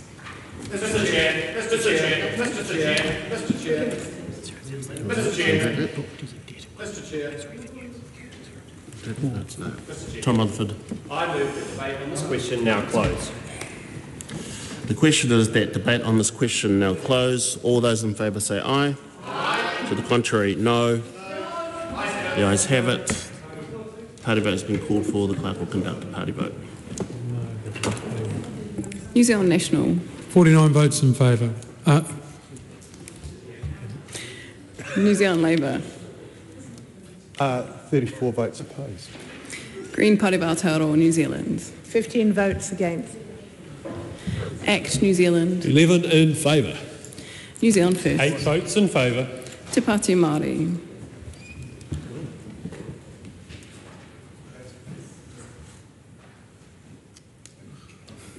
That's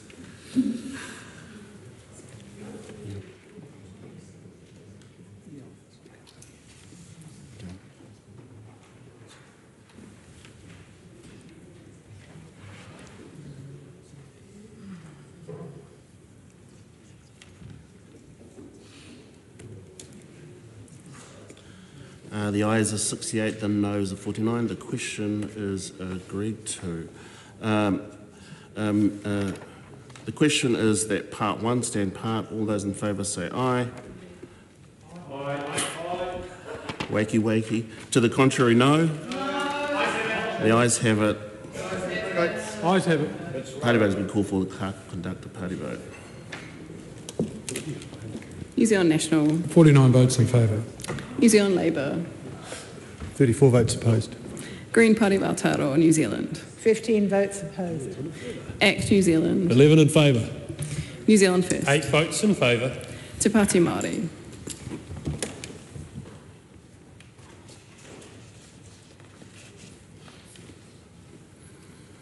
The ayes are 68 and the noes are 49. The question is agreed to.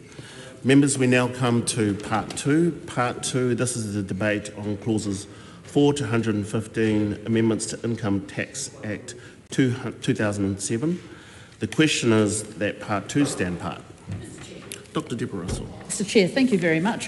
There's a lot in this part, and I think we're going to spend a wee bit of time working through it. And what I propose that we do is we work through it in a pretty methodical fashion, just clause by clause. There is some of the clauses are pretty unexceptional. Clause 7 introduces a cross-heading above section CB 23B, so I think we might forego discussion on that clause. But I do want to discuss quite a number of the clauses in this part of the bill. Now look, the most interesting set of proposals in here are the proposals for which this bill is also named the emergency response measures. So they're sitting in this part of the bill, and I do want to talk about them when we reach them, but just before we reach those, there are actually a series of amendments which are around land disposals in various ways. And if I go to, just got to make sure I've got, yes, the one that we're reporting from, so let me make sure I'm working with the correct copy of this bill. I want to start with clause 5. And clause 5 amends section CB6A. And it means sure that a disposal by an executor, an administrator or a beneficiary of an estate to a third party, so someone working in that space, that is exempt from the bright line test. Now, there's probably a good reason for that. It does make sense in some ways, but exactly why should some disposals of assets be excluded from the bright line test? Now, I'm not familiar with this part of the law. I assume that when something goes on, when there's with the bright line rules, now the bright line is now set at 2 years, not 10 or 5, but that that when an estate, a property is inherited or something like that, then that creates some sort of event. But I'm just curious as to why, if an executor or a beneficiary disposes of it, why that doesn't count within the bright line test. And I get that estates need to be wound up, and people like them to be wound up in a prompt fashion. Obviously, you deal with any difficulties that might be there, but if I could have from the Minister, please, an explanation as to why that disposal by an executor, administrator or beneficiary of a estate to a third party is actually exempt from the bright line test. It would be helpful to know that, just to make sure that we've actually got the right sort of rule in there. I just going to note we didn't particularly discuss this at Select Committee, so I would like to hear what the Minister has to say about it now. The Honourable Barbara Edmonds. Mr Chair, just to provide the Minister with some time as he considers a response in relation to that previous question by the member, is to actually jog the House's memory back to when the Bright Line test actually came in. I think it was, 2015? It was under a John Key government, and the purpose of the Bright Line was that under section CB6 of the Income Tax Act, there was already a provision to basically, if a person acquired land with the purpose of disposal, any profit made on that would be taxable. So actually that's what section CB6 acquired. But the issue with that section CB6, it was a subjective test. It was an intention test. So basically it was when they, because the question you ask is, well, when did they acquire the land? And the way that the courts had interpreted it was when they intended, when they bought it, what was their intention at the time, when they acquired it, what was their intention at the time of acquisition. So as part of some reforms under a previous national government, they decided to remove the obscurity by providing what is effectively called a bright line. Basically, from this date forward, from 2 years on, basically, if you dispose of the land before that 2 years, then you will be taxable on the gain from the date of acquisition, or if it was after 2 years, you wouldn't be subject to the bright line test. So it's quite important to understand that there was that shift in the bright line, which obviously the Labor government afterwards extended it from 2 to 10 years, and now it's come back to the 2 years, which is why I too have questions around that clause 5, and also in particular in relation to clause 16, which is slightly jumping ahead, but still in relation to the similar question as to why the policy intent of why an executor or administrator who acquired the land in the circumstances described in section FC, which is disposals to which that particular subpart applied, what was the intention behind that particular change? Because again, this was a really large bill. We didn't get to scrutinise it as much, or these particular land remedials, as much as we intended to, because actually the bigger part of the bill, which we will cover a little bit later on as we get through those clauses. But if I understand correctly, I mean, if you look at the way that it was initially drafted and then you compare it to what's now in the bill, it looks like it may be to correct a particular drafting error. That's my guess in relation to it. And the reason why we need just a little bit of clarity as to whether it was an actual drafting error back when the Bright Line test was removed down from 10 to 2, or was it from a drafting error from before that particular period, is that when you have a disposal of a residential land that's been acquired by an executor or an administrator or a beneficiary of an estate following the death of a person, generally there's some rollover relief, particularly when a person has died and it's carried through to the estate. So usually that's excluded from the Bright Line test, and that was the original intention when the Bright Line test was introduced. I think it was 2015, 2014.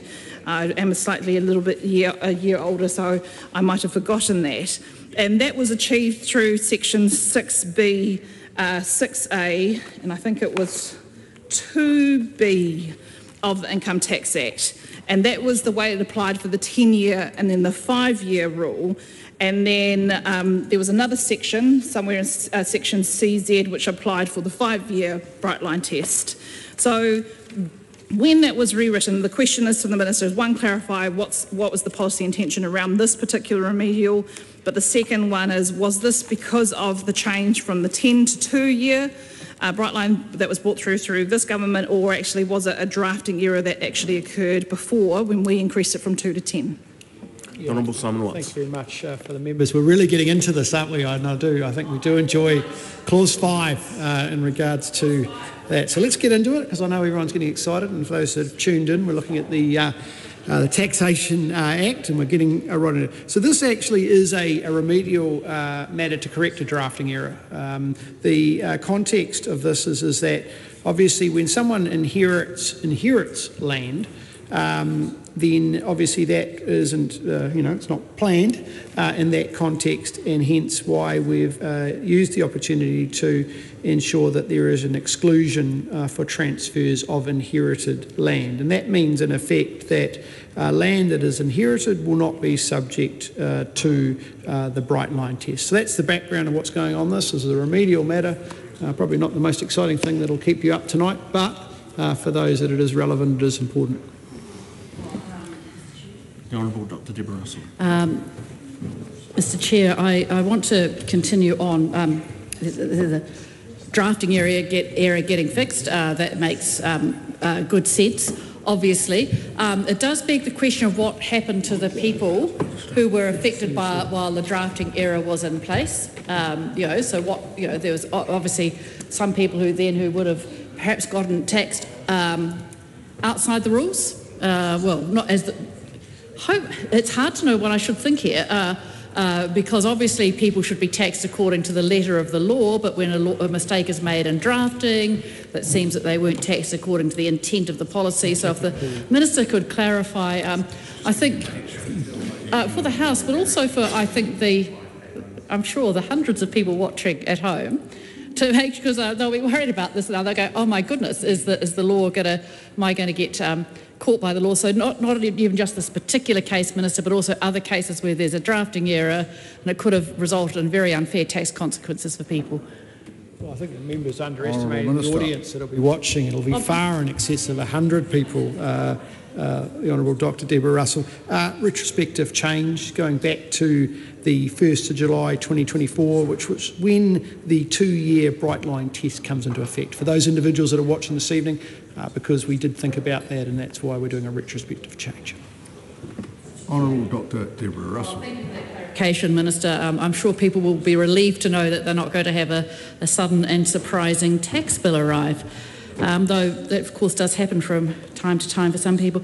Minister, I want to move on to Clause 6, seeing as we've just done Clause 5. We're making steady progress here. And in particular, I want to understand what is going on here in this section. Some of it is quite complicated in the way that it is written. It says replace where the person derives income from the disposal, and then it just goes to sort of this: had the person disposed of their interest in the land that was partitioned or subdivided immediately before the partition or subdivision, section CB 15(1) would not have applied to the disposal. I mean, I having worked in tax myself, I know that the income tax law, the way it is written, can be pretty complicated at times, and it has to be written in a very curious way. But I wonder if the Minister could just unpack that a little so that we can understand it.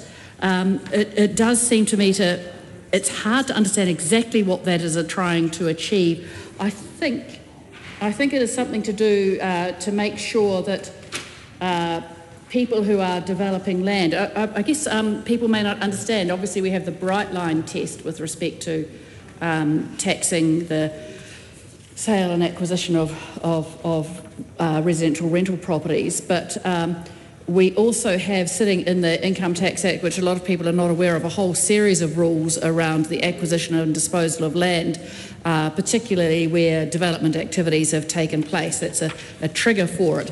So I wonder if the Minister could just sort of unpack that section a little to explain, that clause, to explain what the effect of the amendment to section CB 15E is and how it actually achieves a common sense purpose. I'm not going to ask the Minister to explain every clause of the bill, because I'd rather talk to the policy intent, but if he could unpack that that kind of quite complicated wording, that would be very helpful.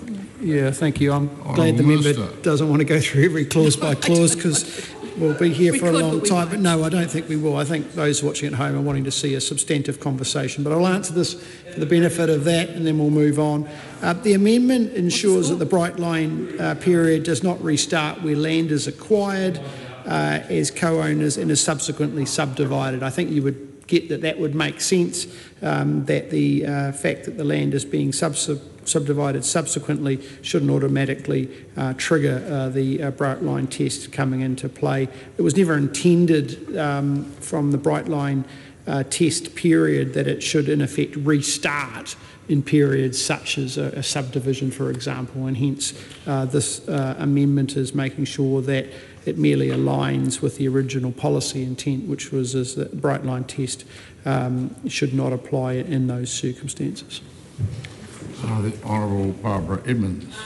Just a question to the Minister in relation to his response. There are particular rules within that the Land Rules and the Income Tax Act, which actually, if you are in the business of developing and subdividing land, then I would assume that the extension of this, the sale of subdivided land acquired from a co-owner, this would actually be very different from that particular scenario where it's a property developer. So can the Minister just clarify from his response as to how does this, will this new extension of the scope, which is basically, as I understand it, is to assure that the rules apply when the land was acquired on a subdivision between co-owners and then is subsequently disposed of, is operating as intended, does this actually apply to actual property developers? Because I would have thought that that would be covered under a different set of rules. So if the Minister can clarify that or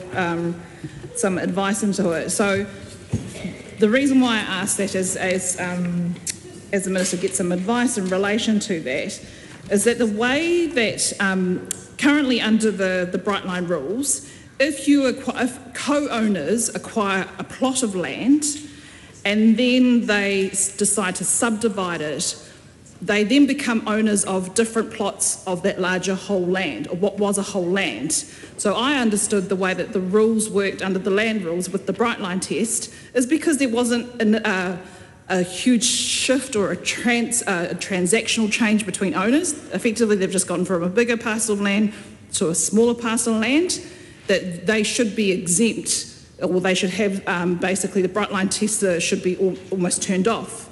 However, if they're in the business of developing and developing land as opposed to just these co-owners, that should be treated differently. So I just need to understand from the Minister, does this apply to property developers and to those where there has been a substantial change in ownership?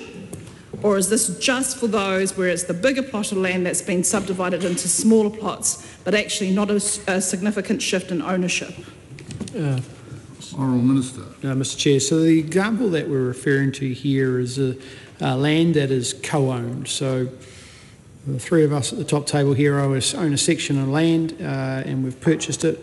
What we are saying that is if we subsequently then subdivided that land for our own purpose, then the mere point of subdivision isn't a trigger point for the bright line test having to reset again. Okay, so that's the context in which this specific point of tax detail is relevant to, and it's not anything more broader than that. Deborah Russell. Chair, thank you for that answer, Minister. I want to go to Clause 8, and then after that, the next call, I think we need to start discussing some of the matters in the Minister's amendment paper. But Clause 8 inserts new sections CC2B and CC2C, and they're really to do with, as far as insurance, receipts. So, it's when people get compensated under insurance receipts and in terms of damaged property or so on. So it counts as a disposal, you can earn some income out of it, so it's a fairly straightforward idea. But what it does, so the CC2B, is it actually refers to the new section FP, FP52. So it's all good. And that FP52 is the bit that I do want to get towards discussing soon, because it really is the most interesting part, which is the emergency relief measures. So under FP52, so when there is a property that's been affected in what we are now going to call an emergency event, and you can actually, the way the rules work, you can basically suspend the recognition of the income. All right, so you're going to get some, a person is going to get some money in. Ordinarily it would be recognised as income under the emergency provisions, because we're trying to help businesses and people through an emergency period. The recognition of that income gets suspended. And then flipping back to CC2B2C, it's got a couple of clauses in there that make it really clear that this is actually income and it is going to get counted at some stage as income. But it strikes me as a little bit curious. I know, is it Part C of the Income Tax Act is all about income, and it starts with the basic rules about what income is, but then goes on to talk about how a lot of various interesting items are actually counted as income. There's sort of anything that, kind of isn't income under ordinary concepts gets counted as income because it gets caught in this way. But it just strikes me this ordinarily would be counted as income. We don't even need a special rule for this. This is just income, and there's according to ordinary accounting concepts and so on. So why the need to put sections into the income tax to say something is income, which according to ordinary accounting concepts, which I know the Minister is familiar with himself, would actually be counted as income anyway. The Income Tax Act is a long and dense piece of legislation, and this just seems to add to the complexity of it. So why, I suppose it's a belt and braces approach, but if the Minister could just confirm that that is what is going on, that would be helpful. Okay, Mr Chair, I do have another question I'd like to move on to. Yes. So, Mr Chair, I just want to confirm the Minister has introduced an amendment paper to the House, Amendment Paper 247, and that amendment paper amends whole lots of this bill, including, and it applies to different parts of the bill. So I just want to clarify, Mr Chair, I should discuss the clauses in the amendment paper that relate to Part 2 in this discussion of Part 2. Thank you. Appreciate that, Mr Chair. Useful to sort of clarify too. The members obviously got very good knowledge of the bill, so it's useful to assist the Chair with that. Thank you, Mr Chair. Well, we're still at the start. We're working our way through. I'm sure the Minister's very pleased he has two women who know tax inside out to go to assist with this. He's smiling. He's a happy man there. He's a happy man. Very much enjoyed Minister, you've introduced an amendment paper, and that's, of course, a common enough procedure. But one of the difficulties here is we didn't actually get to discuss this at Select Committee, this amendment paper. And some of it's just fairly technical stuff, just tidying stuff up in the legislation, but there are actually some substantive clauses in here. So I want to go to, in the amendment paper, you're going to introduce new clause 8B, and 8B is going to introduce new sections into the Income Tax Act, sections CC9B and CC9C, and they are to do with resale royalties. Because we didn't get to discuss this at Select Committee, I'd like to understand the policy intent behind these two clauses, to understand how it fits with the other legislation around it. And so, thank you, Mr Chair, if we could just get an explanation from the Minister about those two brand new clauses in particular, that would be very helpful. If someone could carry on with that, thank you. The Honourable Barbara Edmonds. Thank you, Mr Chair. I actually have quite a simple question, and it's actually in relation to Clause 7B, so Part 2, Clause 7B, and it's around the addition to the section CB 36, the disposal of emissions units. And this is there was a revised track change that was reported back from the committee, in particular in paragraph 2, subpart C, or it's quite late at night, Mr. Chair, but it's around for ceasing an activity in relation to post-1989 forest land. Now, inland revenue officials are very good, they are very good when they do tax bills, and this is probably a tip for any member of this House. If you ever want to know kind of what's happening in the tax bill, inland revenue officials provide to the Select Committee a commentary on the bill. They're actually one of the very few government departments that do this, and that's because generally this is what you get, quite a large bill. So the commentary on the bill generally sets out some of the reason for the changes, and I couldn't find in the commentary of the bill, and my apologies to the Minister and to inland revenue officials if I have missed it, but I'm just trying to understand what is that new clause 7B, what is it trying to do with that new subsection C after CB 36(6)B, which inserts subsection C for ceasing an activity in relation to post-1989 forest land, in particular in relation to disposal of emission units. I just can't seem to find the commentary that accompanies such changes to understand what the policy intent of that particular provision is. Mr. Chair. Honourable Minister. Thank you very much, Chair, and I thank the members for the questions. The Honourable Dr Deborah Russell's point in regards to section C in terms of the additions under CC2B, CC2C are primarily, I think as the member noted, the need to include those aspects of income need to be included under section C or under ordinary concepts of the Income Tax Act, and hence as a result of this new legislation that we're putting in place to deal with emergency events and the response to that, the income accordingly needs to be put into section C, and that's what's happening in that regard. There's another question from the member in regards to the artist resale royalty tax implications, which is in the amendment paper.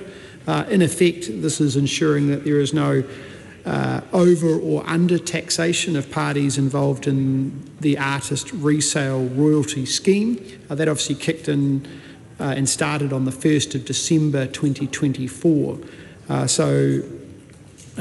Why was this not included in the bill itself or consulted on? Well, as I said, the scheme came into play on the 1st of December 24. The tax implications of that scheme were not considered until shortly after it was implemented, and the tax outcomes have now been subsequently put through as an amendment paper in this legislation. Those changes are retrospective, and that coincides with the fact that the bill came in on the 1st of December 2024. And the question, I guess, is does that retrospectivity disadvantage anyone? Well, the short answer is a very small number of people are involved in art market professionals in regards to the implications around GST. So our assessment is that that won't have a significant implication. But hopefully that answers for the member what's going on in regards to that adjustment. Barbara Edmonds. Minister's commentary in relation to CC9B resale royalties. As the Minister confirmed, it does go back to the start date of that particular Act when it came in 2023. Well, that's actually the year of the Act. But the question I have therefore is, the Minister said that only a small amount of people will be affected by this. How much revenue does the Minister expect to collect from this particular new income tax, because it's a new tax, or it actually just clarifies that resale of artists' resale rights are basically royalties from that are taxable. And the question is if it's a small amount, do those taxpayers that now will have an assessment which is backdated, what is the impact of interest and penalties on those taxpayers? And the reason why I ask that is because if it is still a small amount of people, if it's what's happening in this particular case, the government is now saying, well, actually, the royalties that you got from that resale, they're now income, and they are backdated to the application date of that Act. if the taxpayer fails to return the income, and now the law's changed, so they're going to return that income because, oh, okay, now it's taxable. So what's the implication of them on interest and penalties? Will the Commissioner just use some of their discretion, which is very rare when it comes to interest and penalties? Do they, is the return date, have we not even got through to that, so it should be covered, so there should be no interest and penalties or shortfall penalties? Just wanting to understand, because this is a change by statute. It's not a change due to the taxpayer just all of a sudden forgetting that they have to return this income. Actually, it's because the government is changing the law. Yeah, I thank the member for the question. I mean, I think in the context of estimates, it's sort of in the quantum of $150,000. It's not a material amount of money. It impacts, I think, of latest stats, probably less than 100 individuals or 100 sales of qualifying artwork have occurred since the scheme came into play from the 1st of December 2024. Deborah Russell. Mr Chair, I think there are, there's plenty of stuff we could carry on and talk about, and I do want to get through it. There's just one little bit that's a little bit interesting in clause 11B, which amends section CE5, and in that it's expenditure on account of an employee is the particular. So CE5 spends a lot of time defining payments or things that are spent on employees and saying what is expenditure on account of an employee. And of course, if an employer gives something to an employee or refunds some money, it looks pretty much like a payment, pretty much like salary, and could get taxed and so on. So it just says here section that it's going to insert section CW17D, and so payments related to health or safety are going to be counted as I understand it, as expenditure on account of an employee. Actually, I'd probably have to look at the actual original section. It's one of the difficulties with tax law, just to actually look at the section. Could the Minister explain how that fits into the definition, that particular section, how it works? As you can understand, as the Labour Party, we get quite concerned about health and safety, so I want to understand if this should be triggering any of our concerns for our employment specialists as to whether or not this is a particular piece of expenditure that should be subject to income tax or not subject to income tax. Just a little bit of clarity around that would be helpful. Now, I can see that he'll need to get some assistance there perhaps from his officials, but I just wonder, I think it might be worth just starting to focus a little bit on what I have said as the most interesting part of the, Act, the bill. I've said it several times, and we have, it's taken me an hour to get, half an hour to get here. I do really want to talk about the emergency provisions. And I'm going to invite some of so this is a wee way through. It's a entirely new subpart that is getting inserted into the Act. So that's quite a big thing to do, to insert an entirely new subpart into the Act. And it's the emergency response provisions. Just for context, what happened was we, over the last few years as a nation, we've had some pretty amazing emergency events which have meant that we've actually needed to put in place some support for businesses quite properly, because we knew if we just supported them... Member seeking a further call. Oh, yes, please, Mr Chair. We knew if we just supported... Thank you, Mr Russell. Chair. If we just supported them through that period of time, the business would be viable, whereas if they didn't have that support, they might not. And we know that we put in... those measures were put in a number of times, and eventually it was suggested that we really needed to have an off-the-shelf solution. So that work was started under the previous government, and obviously has continued with the current government. What I'd like to understand from the Minister is just, how much, it's really saying how much of the stuff that was already being done, the work was underway, so how much of the previous work done under the previous government did he pick up and carry on with? How much of this is new under his government, whether he introduced any novel aspects into this set of rules around the tax relief for emergencies, or whether in fact that the particular tax relief measures that are available were all measures that were developed one by one as we went through those emergencies, so they've all been deployed at least once and now they've just been pulled into a package. So if the Minister could just give us a little bit of background on the development of that and talk us through it there. Honourable Minister. Yeah, thank you very much for the member for those questions. Question earlier around clause 11B, and I actually think this is quite a it's an innovative and a positive change in the tax legislation. This is in regards to employer-funded flu vaccinations, and the amendment here is being proposed is to ensure that that employers are no worse off if they reimburse an employee for the benefit relating to specific workplace health and safety risk. Obviously, getting a flu vaccination is a positive thing. And in effect, we're ensuring that there is an FBT exemption for the non-cash benefits for health and safety related to that. So this makes sure that in effect the exemption is eligible for the employer, and I think that's pretty sensible because that's obviously going to imply a benefit through to employees for doing what they do in that regard. The other questions, more broadly, as the member has highlighted, is that there is a significant change in this bill which relates to emergency events. Obviously, the process and protocol in which historically until now has meant that legislative change was be required in order to effect those changes under an emergency event situation. What we're doing is moving this so it can be done through order in council. That obviously allows us to move much more rapidly and faster to implement the measures required in those emergency events. The aspects of which were heavily consulted upon and built upon. I'm sure the FEC committee did very diligent work in regards to ensuring that those clauses were appropriate, and I thank them for that. But the reality is we, as a government, want to be implementing that, and it is a priority for us to do so, and hence why, as Minister of Revenue, it's in the legislation that we're passing through today. Honourable Barbara Edmonds.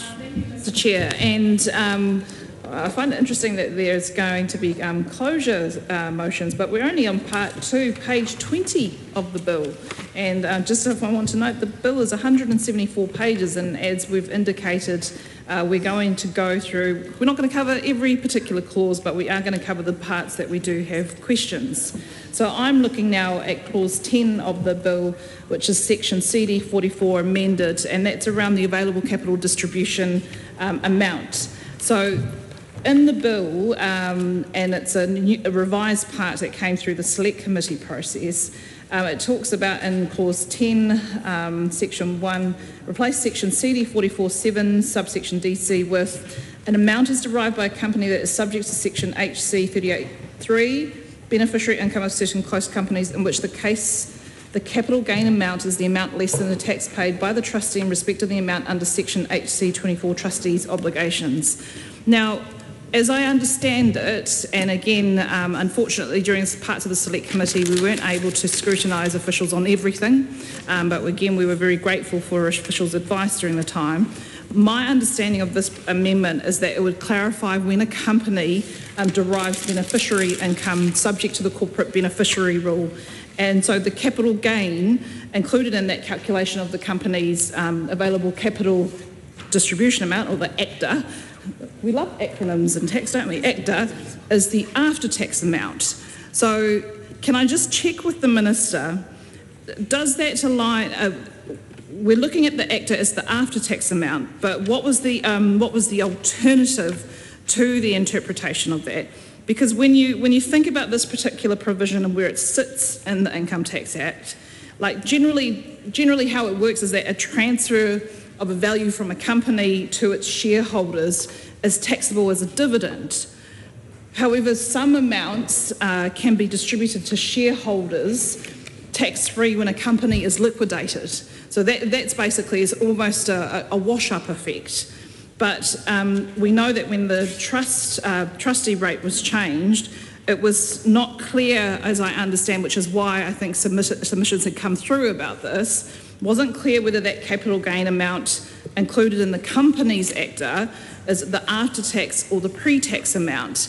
So I think what the Minister's trying to do with this particular provision is to clarify that it's the after-tax amount, but I just want to make sure that what were the consideration about whether it being pre-tax, which is the amount of the beneficiary income, why had officials advised him, or why did they not fall on the pre-tax amount rather than the after-tax amount? So as the Minister may need to get some advice on that, but then I'd go back to just my earlier question, which hasn't yet been addressed, and that was in relation to clause 7B, and that's about around the disposal of emission units. Still was trying to find within some of the bill advice that we got from officials, officials or submissions, just again trying to understand the intention of that change, of that remedial change within clause 7B. And that's again for ceasing an activity in relation to post-1989 forest land. So 2 questions. One is just a repeat of 7B, understanding the policy intent behind that, because I couldn't find the commentary in relation to that, and my apologies again to officials and to the Minister if I've missed that somewhere in the hundreds of papers that we have. And then the second question is in relation to clause 10, and that's in relation to the corporate beneficiary income and ACTA. Why is it the after-tax amount rather than the pre-tax amount of beneficiary income? Deborah Russell. Mr. Chair, I thank you, the Minister, for the explanation around getting refunds for getting a flu vaccination. Excellent move, and it is, as is the introduction of the emergency measures, also an excellent move. A lot of the time we do oppose stuff across the House, but as I've said in earlier speeches, by and large we support the measures in this bill.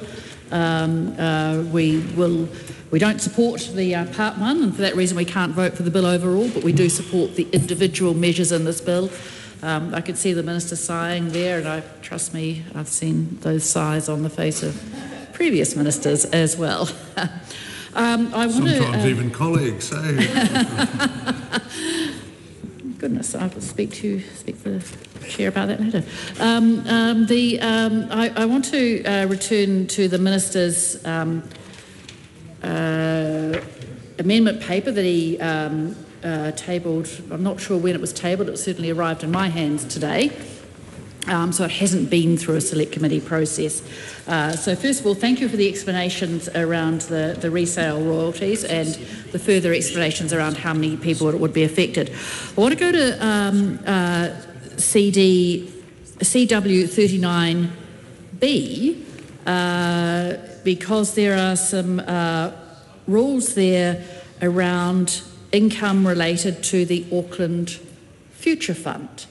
So again, we know that the Auckland Future Fund, I don't think it exists as yet, does it? I think the legislation for the Auckland Future Fund has been introduced to the House and is now, I think, going through a select committee process. But the Auckland Future Fund itself, it's a private members bill, isn't it, that's going through the House? So it'll take a wee while to get through. But here we have sitting in the tax bill a set of tax rules relating to the Auckland Future Fund, which does not yet exist. So I get that there's a degree of coordination required in these activities, that we do like to line our ducks up in a row and kind of get them all sorted out. But it's quite interesting that this would, as I said, set up rules for something that doesn't exist yet. So the legislation here, the amendments here, they contemplate that there will be trustees of the Auckland Future Fund, and it says that an amount of income derived by a trustee of the Auckland Future Fund is exempt income. Well, that's quite interesting. Because typically trustee income, the income that a trustee earns ought to be taxed. Now, I'm assuming that's an amount of income derived by a trustee of the Auckland Future Fund in respect of their activities associated with the Auckland Future Fund, because otherwise you could have someone who is a trustee of the Auckland Future Fund and they might earn a salary or they might be involved in a business, and just being a trustee of the Auckland Future Fund shouldn't excuse them from being taxed on those amount of incomes. So I'm assuming, and I'm sure the officials can clarify, so in the amendment paper CW 39B Auckland Future Fund, so CW 39B 1, an amount of income derived by a trustee of the Auckland Future Fund is exempt income. So I wonder if the Minister could clarify all that as to how that is actually going to work. And I think it is, it says the Auckland Future, in the prior part of it, the Auckland Future Fund, I know that the Auckland Council has resolved to set it up, but I also know there's a private members bill going through to set it up. So if the Minister could just explain a little bit as to why we're putting tax rules in place for an entity that does not really exist yet. Honourable Minister. Yeah, thank you very much to the member for those two questions. First one regards to a question regarding clause 7B on the emissions unit. In effect, this is I guess what you'd define as a legislative clean-up clause. It simply covers the surrender of emissions units because of being no longer involved in forestry under the emissions trading scheme, i.e. the forestry exit the ETS. So that's the purpose of that clause 7B. The points raised by the member in regards to the Auckland Future Fund income tax exemption. In effect, the proposed amendments that are in this, and this is it's a local bill, the member's right to note that. This is ensuring that the amendments would provide that the Auckland Future Fund is subject to GST, and the proposed amendments would provide that the Auckland Future Fund is deemed to have a taxable activity for GST purposes similar to other local authorities. So that is the purpose of that clause. It will obviously it's a local bill with the purpose of fostering public confidence in the administration of the AFF, and that's the purpose of what that clause is doing. Deborah Russell. Sorry, I have found that explanation quite confusing because new section CW39B is a section that will fit within Part C of the Income Tax Act. So I'm not sure then how it relates to the GST, which is the GST Act. So that was just a little bit confusing. And in fact, this new section CW39B is talking around all the ordinary concepts of income. So I appreciate that there will be some GST type. I'll have to look through this. As I said, I only got this probably a few hours ago, really, so we haven't really had a chance to have a look at it. And I can see where there are changes going through to get there to the GST, Goods and Services Tax Act, but the particular clause I was referring to, so it's new section, it's clause 21BA, so it's new clause 21BA, which is going into the part 2 of the tax bill, and that part of the tax bill deals with the Income Tax Act. So I don't quite understand how an explanation which references GST and the need to clarify something for GST is clarified by this section CW39B. To me, that relates to income. And I wonder if we could just get a bit more of an explanation. I appreciate it might take a moment to get that clarified, but I hope to have that clarified now, please. Barbara Edmonds. Thank you, Mr. Chair, and I am going to bounce to the proposed amendments, the Minister's proposed amendments to this bill, and actually just carrying on from the questions that the Honourable Dr. Deborah Russell had. So if I understand and read this correctly, again, we haven't had an opportunity to scrutinise this at the Select Committee process.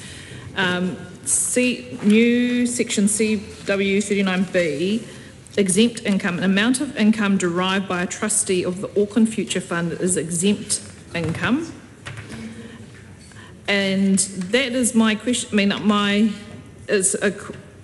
My question is, if a trustee is sitting on the Auckland Future Fund, so they've been appointed as a trustee, they may have received distributions from the trust for example, for their time, for payment for them, as some trustees do. Professional trustees get paid for the time that they sit on the trust and for the work that they do.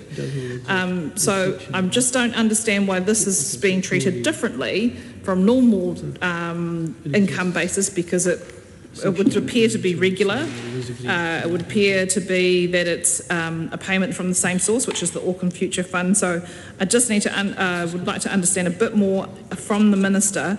Why is that exempt income, but yet in other cases, trustee income or payments from a trust to a trustee is deemed income of the trustee and therefore has to be returned? I don't understand why this has a particular exemption. I looked to section 2 of that, and it says that subsection 1 doesn't apply to an amount of income that is derived by a trustee of the Auckland Future Fund from a council-controlled organisation of the council, or an organisation linked by ownership or control to the Auckland Council that is a port company, a subsidiary of a port company, or an energy company, etc., or actually paragraph B is not rates or a dividend. So again, if you read those two sections together, I still don't quite understand why it's exempt income that's for the trustee, given it's derived in their professional role as a trustee of the Auckland Future Fund. And again, my apologies to the Minister if I've misinterpreted it, but again, as we haven't had a chance to review it under the Select Committee, I am reading this as it has appeared on the table today. Honourable Minister. Okay, now I'll help with the context of where it is. So the Auckland Future Fund does exist. It was established in September 2024. The clause reference, I think, if I heard rightly, the member said CW39B. Pretty sure that's what we're looking at. So that is, you're right, that is in the context of the income exemption only. In the context of the overview that I was providing, I was giving a more encompassing aspect in terms of including the GST elements, which the member is right to say that the GST components are part of the GST components of the bill, but I was providing a more rounded context that, not in addition to the income exemption under CW39B, there also is the aspects that relate to GST as well within the bill. Honourable Deborah Russell. Mr. Chair, I still don't know the answer to this as to why an amount of income derived by a trustee of the Auckland Future Fund is exempt income. I wonder if the confusion is arriving, and it's because it is a long time since I looked at the trust. If it's derived by a trustee, it's actually the trust's income rather than the trustee's personal income. I'm sure one of the Minister's officials should be able to clarify this for us. But we could actually, this is the sort of thing we could have teased out in Select Committee, or just, it's a little actually faintly embarrassing to be asking this question, because I am struggling with this little bit of the law. I am hoping that one of the officials can give us the explanation. So when we're talking about the amount of income derived by a trustee, is that the actual income of the trust? But because it's all sort of handled through the trustee tax is complicated at times.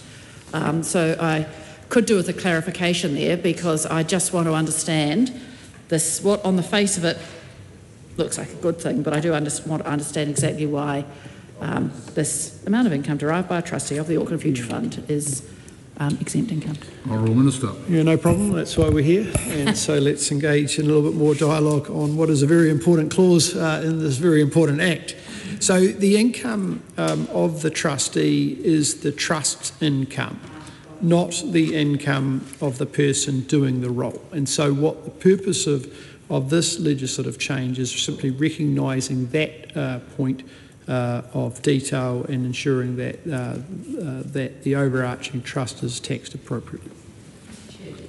Honourable Deborah Russell. Mr Chair, thank you. It took me a while to figure that out. I'm glad I was getting to the explanation myself, because I knew there's something weird going on which I wasn't quite getting. We've got that clarified now. So the amount, the income that's being earned, we use that term derived, but the plain ordinary language is that income earned by the trust is exempt income.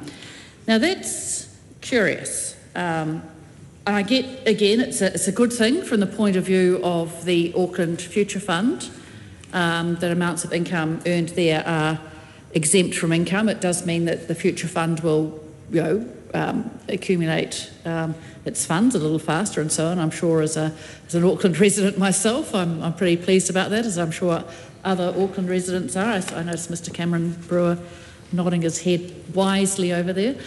I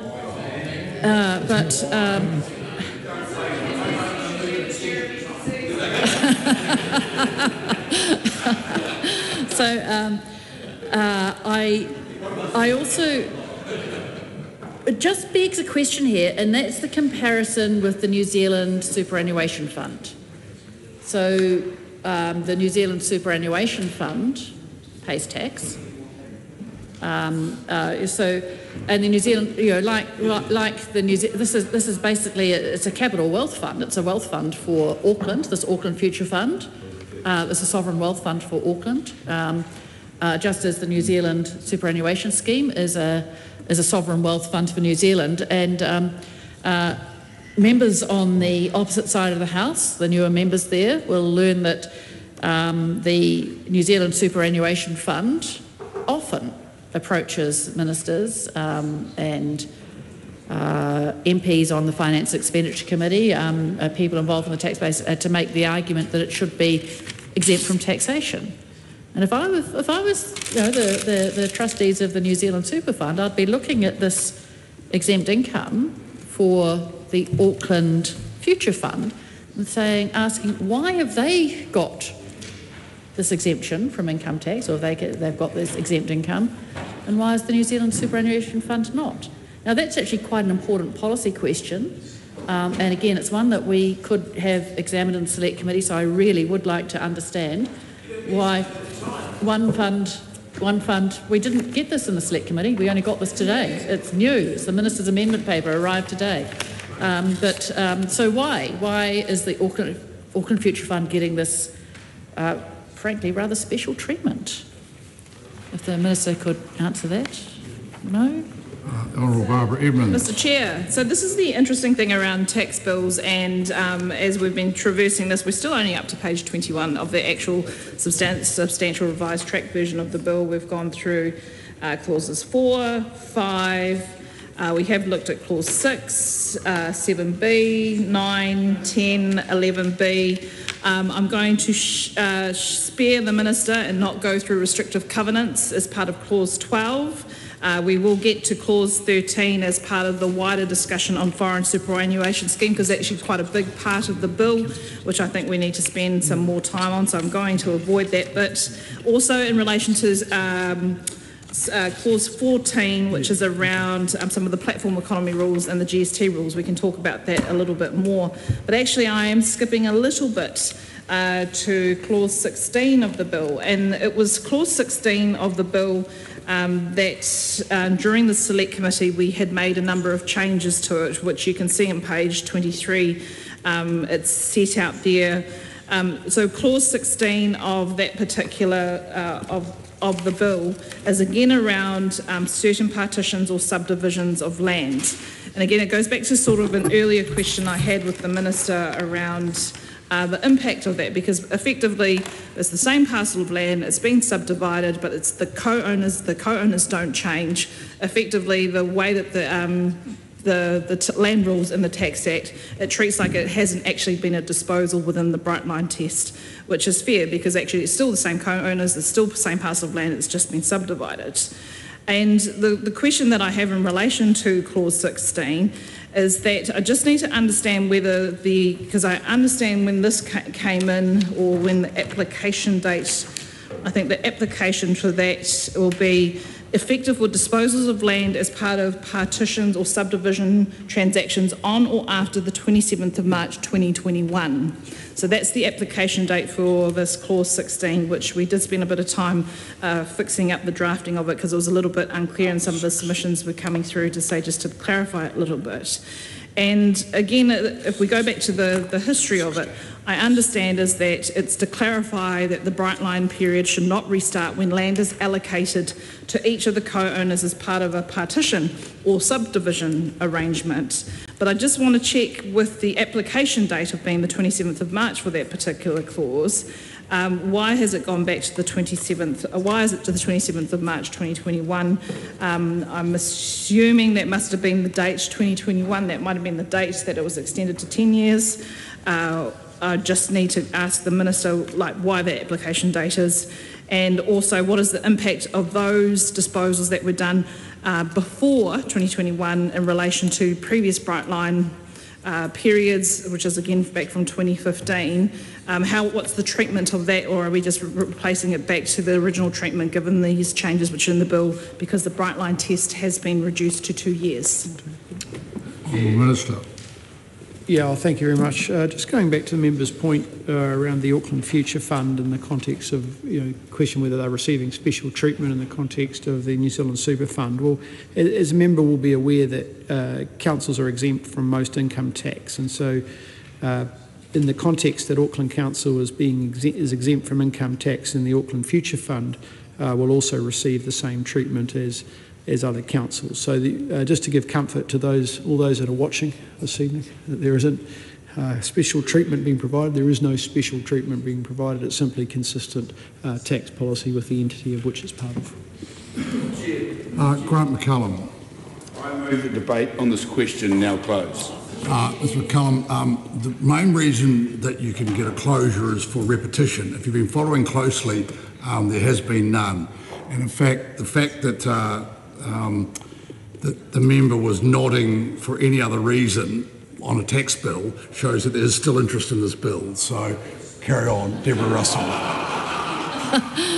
Mr Chair, we are doing our best to ensure that at least some people in this House might be sleeping.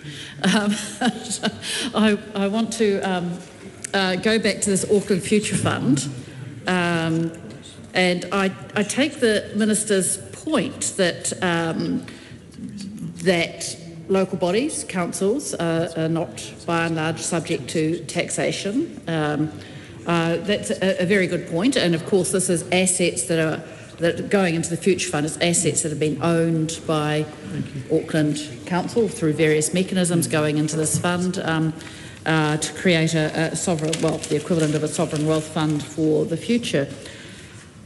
I think, so it's not special treatment in comparison to other councils, or indeed to councils itself, but it is still, I think, special treatment in relation to the New Zealand Super Fund.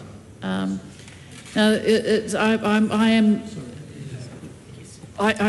assuming the Minister has already been approached by the New Zealand Superannuation Fund CEO, Chief Executives, trying to, to argue for the new Auckland Future Fund to be, the New Zealand Superannuation Fund to be tax-free. So I think the Minister hasn't quite explained why the difference with the New Zealand Super Fund. I guess I will just move on from that, I guess, because it's not going to change. But I'm just going to leave that as a question for the Minister to consider as a policy point in the future, rather than as something in relation to this particular Auckland Future Fund. And we'll take it from there. Mr. Chair, just moving on a little bit from here, I want to move on to its new clause again in the Minister's amendment paper. So it's, and if we go on to page 4 of the Minister's, well, mine is no longer bright and shiny, it's getting a bit crumpled, but it's bright and shiny new amendment paper, and is talking about its new clause 29B, and it's deemed payments for services. So it's an amount of resale royalty retained by a collection agency. And again, hasn't been through the select committee. And again, I appreciate it's only going to affect, as the Minister explained before, a very small number of people. But could the Minister please explain the policy intent behind this deemed payments for services relating to resale royalties, and in particular the policy intent, but also whether it has any noticeable tax impact, obviously for the individuals concerned, but I'm assuming it doesn't have a particular revenue impact from the government's point of view because of the small number of people involved in this activity. So if the Minister could have an explanation for that, that would be very helpful. And I'm looking forward to hearing just that last little bit on that. Honourable Minister. Yeah, I thank the members for their questions. Going back to clause 16B, which is referencing subsection CW3C, the question was in regards to the date and the timing of that. And in effect, what this remedial is doing is it's applying from the date that the section was originally applied for, i.e. that the change come into effect at that date, and we're making sure that the legislation is aligned and refers to the date in which it came into effect. The second question in regards to the points around royalties is a section in which I provided context for earlier this evening in the context of the number of individuals that are impacted and the quantum of impact. So we've covered that. Honourable Deborah Russell. Mr Chair, I want to move a little further through onto clause 20. You see my colleague and I are just taking different clauses of this. I'm looking at it in clause 20 inserts new section CW19B, amounts derived by employees during emergency events. It becomes exempt income. So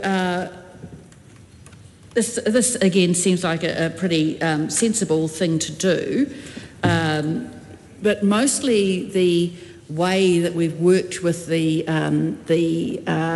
tax measures that assist during emergency events has been around assisting businesses. We've assisted businesses to continue, we've helped them try to find ways that don't necessarily mean they pay less tax, but it gets deferred, it gets spread over a certain amount of time, it creates options and so on, so that it just eases the immediate burden on businesses. But CW19B is amounts derived by employees during emergency events. I guess what I want to understand here is, and those amounts are treated as exempt income. So I want to understand here if these are amounts that the employee receives because it's perhaps the employee is doing something that helps the business to keep going, or if it's just kind of gratis payments to employees which end up as exempt income. I appreciate that employees, just like anyone else, are affected by an emergency event. But it seems that this might be, is it here so that if an employer decides to help out her or his employees, that income just becomes exempt? Again, a good measure, but exactly what is the policy intent here? Is it to ensure that a business could provide accommodation for an employee in order that would help the business get back going, or is it just gratis assistance to the employee? And similarly, it says an amount equal to $5,000. Is that just, is it to help out the employee so that the employee can work in the business, or is it just, again, gratis assistance to the employee? They're slightly different things, so I'd just quite like to understand the policy intent behind that. It is a good thing, I'm glad to see it in the bill, but I wonder if the Minister could explain the policy intent a little there. Honourable Minister. Yeah, well, the member's very right. I mean, it is a good thing. It's a shame that that side of the House aren't supporting this bill, so that this, aren't supporting these clauses, because they are very, very important clauses. But the member's right. Clause CW19B refers to the provision of funding relating to an emergency situation to an employee, to the extent that it relates to both accommodation, which I think would be pretty reasonable and sensible, and also in the context of non-accommodation funding, which is under a threshold set of $5,000. That means that, obviously those individuals under those circumstances can do what they need to do. Obviously it's an emergency event, and we're simply acknowledging that it's sensible that in that context the amounts in question are exempt from tax. Honourable Barbara Edmonds. Riveting stuff on a tax bill night, and I go back to now clause 16, clause 16B, which, as I previously noted, the Select Committee had done some substantial changes, and I just want to acknowledge the Minister for answering my earlier question around the application date, which was, as advisor to the date that change was originally made, which was on the 27th of March 2021. And again, if we look at actually the revised track version of the bill, we're looking at specifically on page 23, that is actually a really significant drafting change from what was initially introduced in the bill, which you can see on page 22, which is about 4 clauses that four subsection or sub-clauses that have been crossed out and now replaced with 1, 2, 3, almost 4 pages of redrafted legislation. And so I just want to pick apart a number of elements of this this amended clause, which came through the Select Committee. And again, if we remember that the purpose of, I understand, these particular remedials is just to clarify that the bright line period should not restart when land is allocated to the co-owners as part of a petition or a subdivision arrangement. Again, because economically, same land, same co-owners. However, the questions that I have in relation to this is, if you actually step through the amendments to it, it actually becomes very complicated. If you look at replacing section CW3C with CW3C, it's effectively rewritten that whole subsection. So CW3C, certain partitions or subdivisions of land, exempt income when no more than minor economic disposal of land. So it's exempt if it's no more than minor, which again, whole land, same owners, partition land, same owners.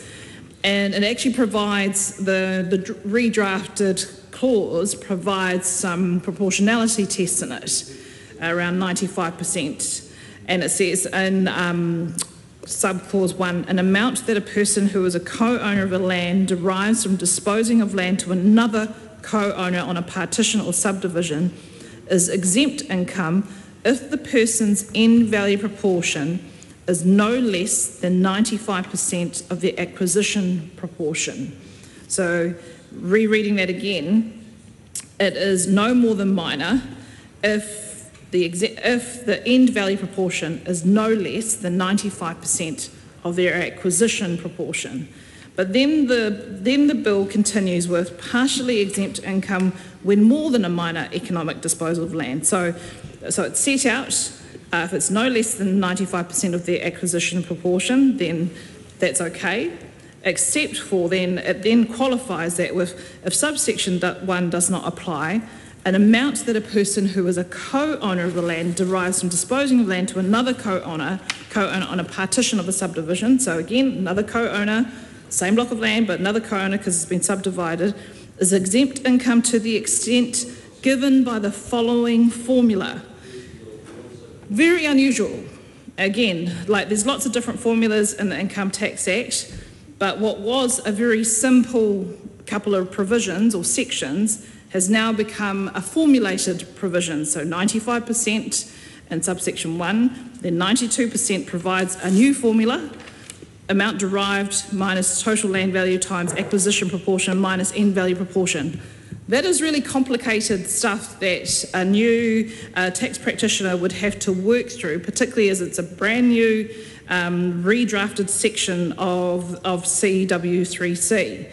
But then there's another third qualifier in it, which is the acquisition date for land provisions when no more than minor acquisition of land. So I'm going to save the Minister some time and rather than go through all the different qualifiers, because then it goes on to, I'll just highlight the subheadings. Acquisition date for land provisions when more than minor acquisition of land, so that's 3. And 4, bright line acquisition date when no more than minor acquisition date of land. And 5, bright line acquisition date when more than minor acquisition of land. Then in 6, meaning of end value proposition. Then in 7, meaning of acquisition proportion. Then in 8, Mr Chair. Honourable Barbara Edmonds. Then to 8, the meaning of the co-owner. Number 9, the definition of item and formulas.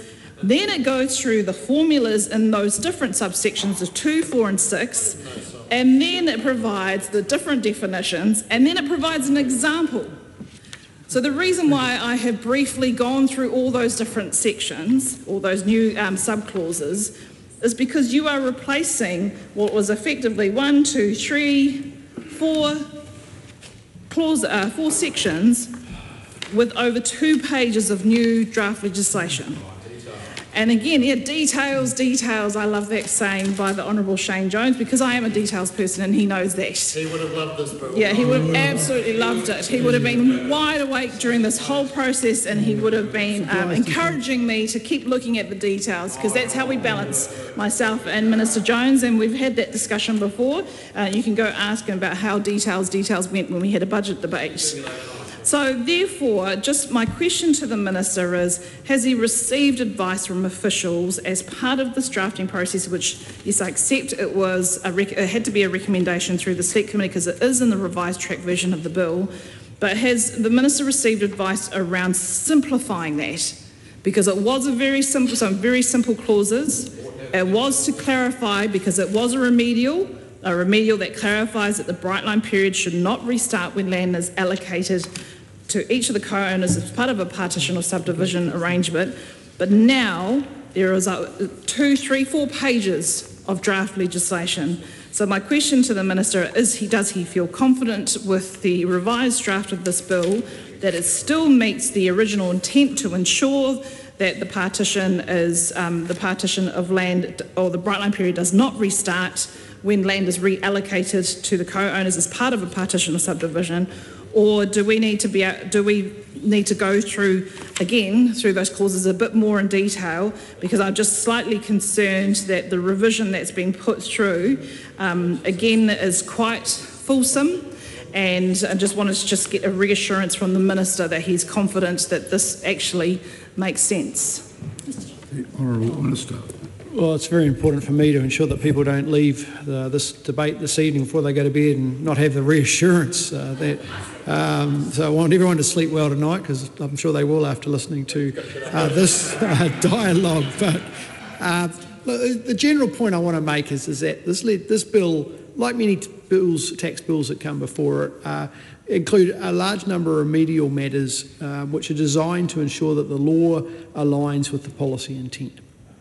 And importantly, this, in the context of what the member is referring to, I am comfortable that the drafting is appropriate to ensure that taxpayers can interpret and apply the law as easily as possible. And that's always a fine balance in tax legislation, but in this case I feel like we've got the balance right. The Honourable Dr. Deborah Russell. Mr Chair, I do need to take a second call on section CW19B. Now, that's the one that means that amounts earned by employees during emergency events, certain of are exempt income, so not taxed. And there's 2 questions I want the Minister to clarify on this. The first one is a fairly straightforward one. Typically, does the employer get a deduction, a tax deduction? So if the employer pays for accommodation for the employee to the tune of whatever it is, or pays an amount of up to $5,000, is that tax deductible for the employer? So normally salary and wages, the expense is deductible for the employer, assessable for the employee. In this case, it's exempt income. So, and typically, with exempt income, you're normally not able to claim expenses in relation to it. I just want to understand that, if I could understand that, the exempt income versus where the employer gets a deduction there. Look, the other one is a little bit trickier because that's just a straightforward technical question. But in terms of the slightly trickier issue, it's just to do with whether or not this could be gamed.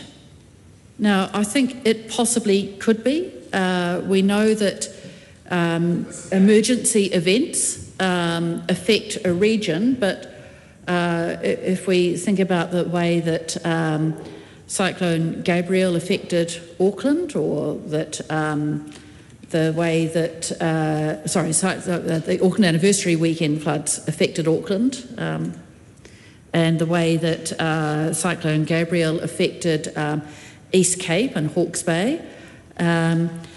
Some people were very badly affected, but their neighbours fused. To the great dismay of the House, I'm sorry to interrupt the member, but the time has come for me to report progress.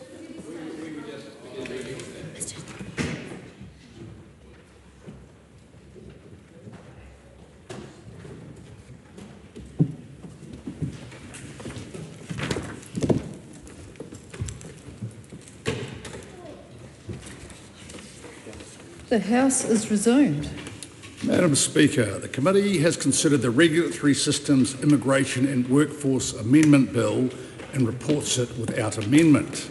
The committee has also considered the Regulatory Systems, Electronic Development Amendment Bill and reports it without amendment.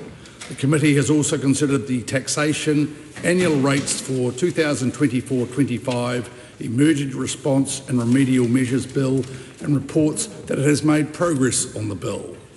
The committee has also further considered the Sentencing Reform Amendment Bill and reports it has made no progress on the bill. Madam Speaker, I move that the report be adopted. The question is that the report be adopted. Those of that opinion will say aye. To the contrary, no. The question is agreed. The Regulatory Systems Immigration and Workforce Amendment Bill and Regulatory Systems Economic Development Amendment Bill are set down for third reading next sitting day. The Taxation Annual Rates for 2024-25 Emergency Response and Remedial Measures Bill and the Sentencing Reform Amendment Bill are set down for further consideration in committee next sitting day. The House is adjourned and it will resume at 2 p.m. No, at 9 a.m. Sorry, the House is suspended and it will resume at 9 a.m. tomorrow morning. Have a good sleep.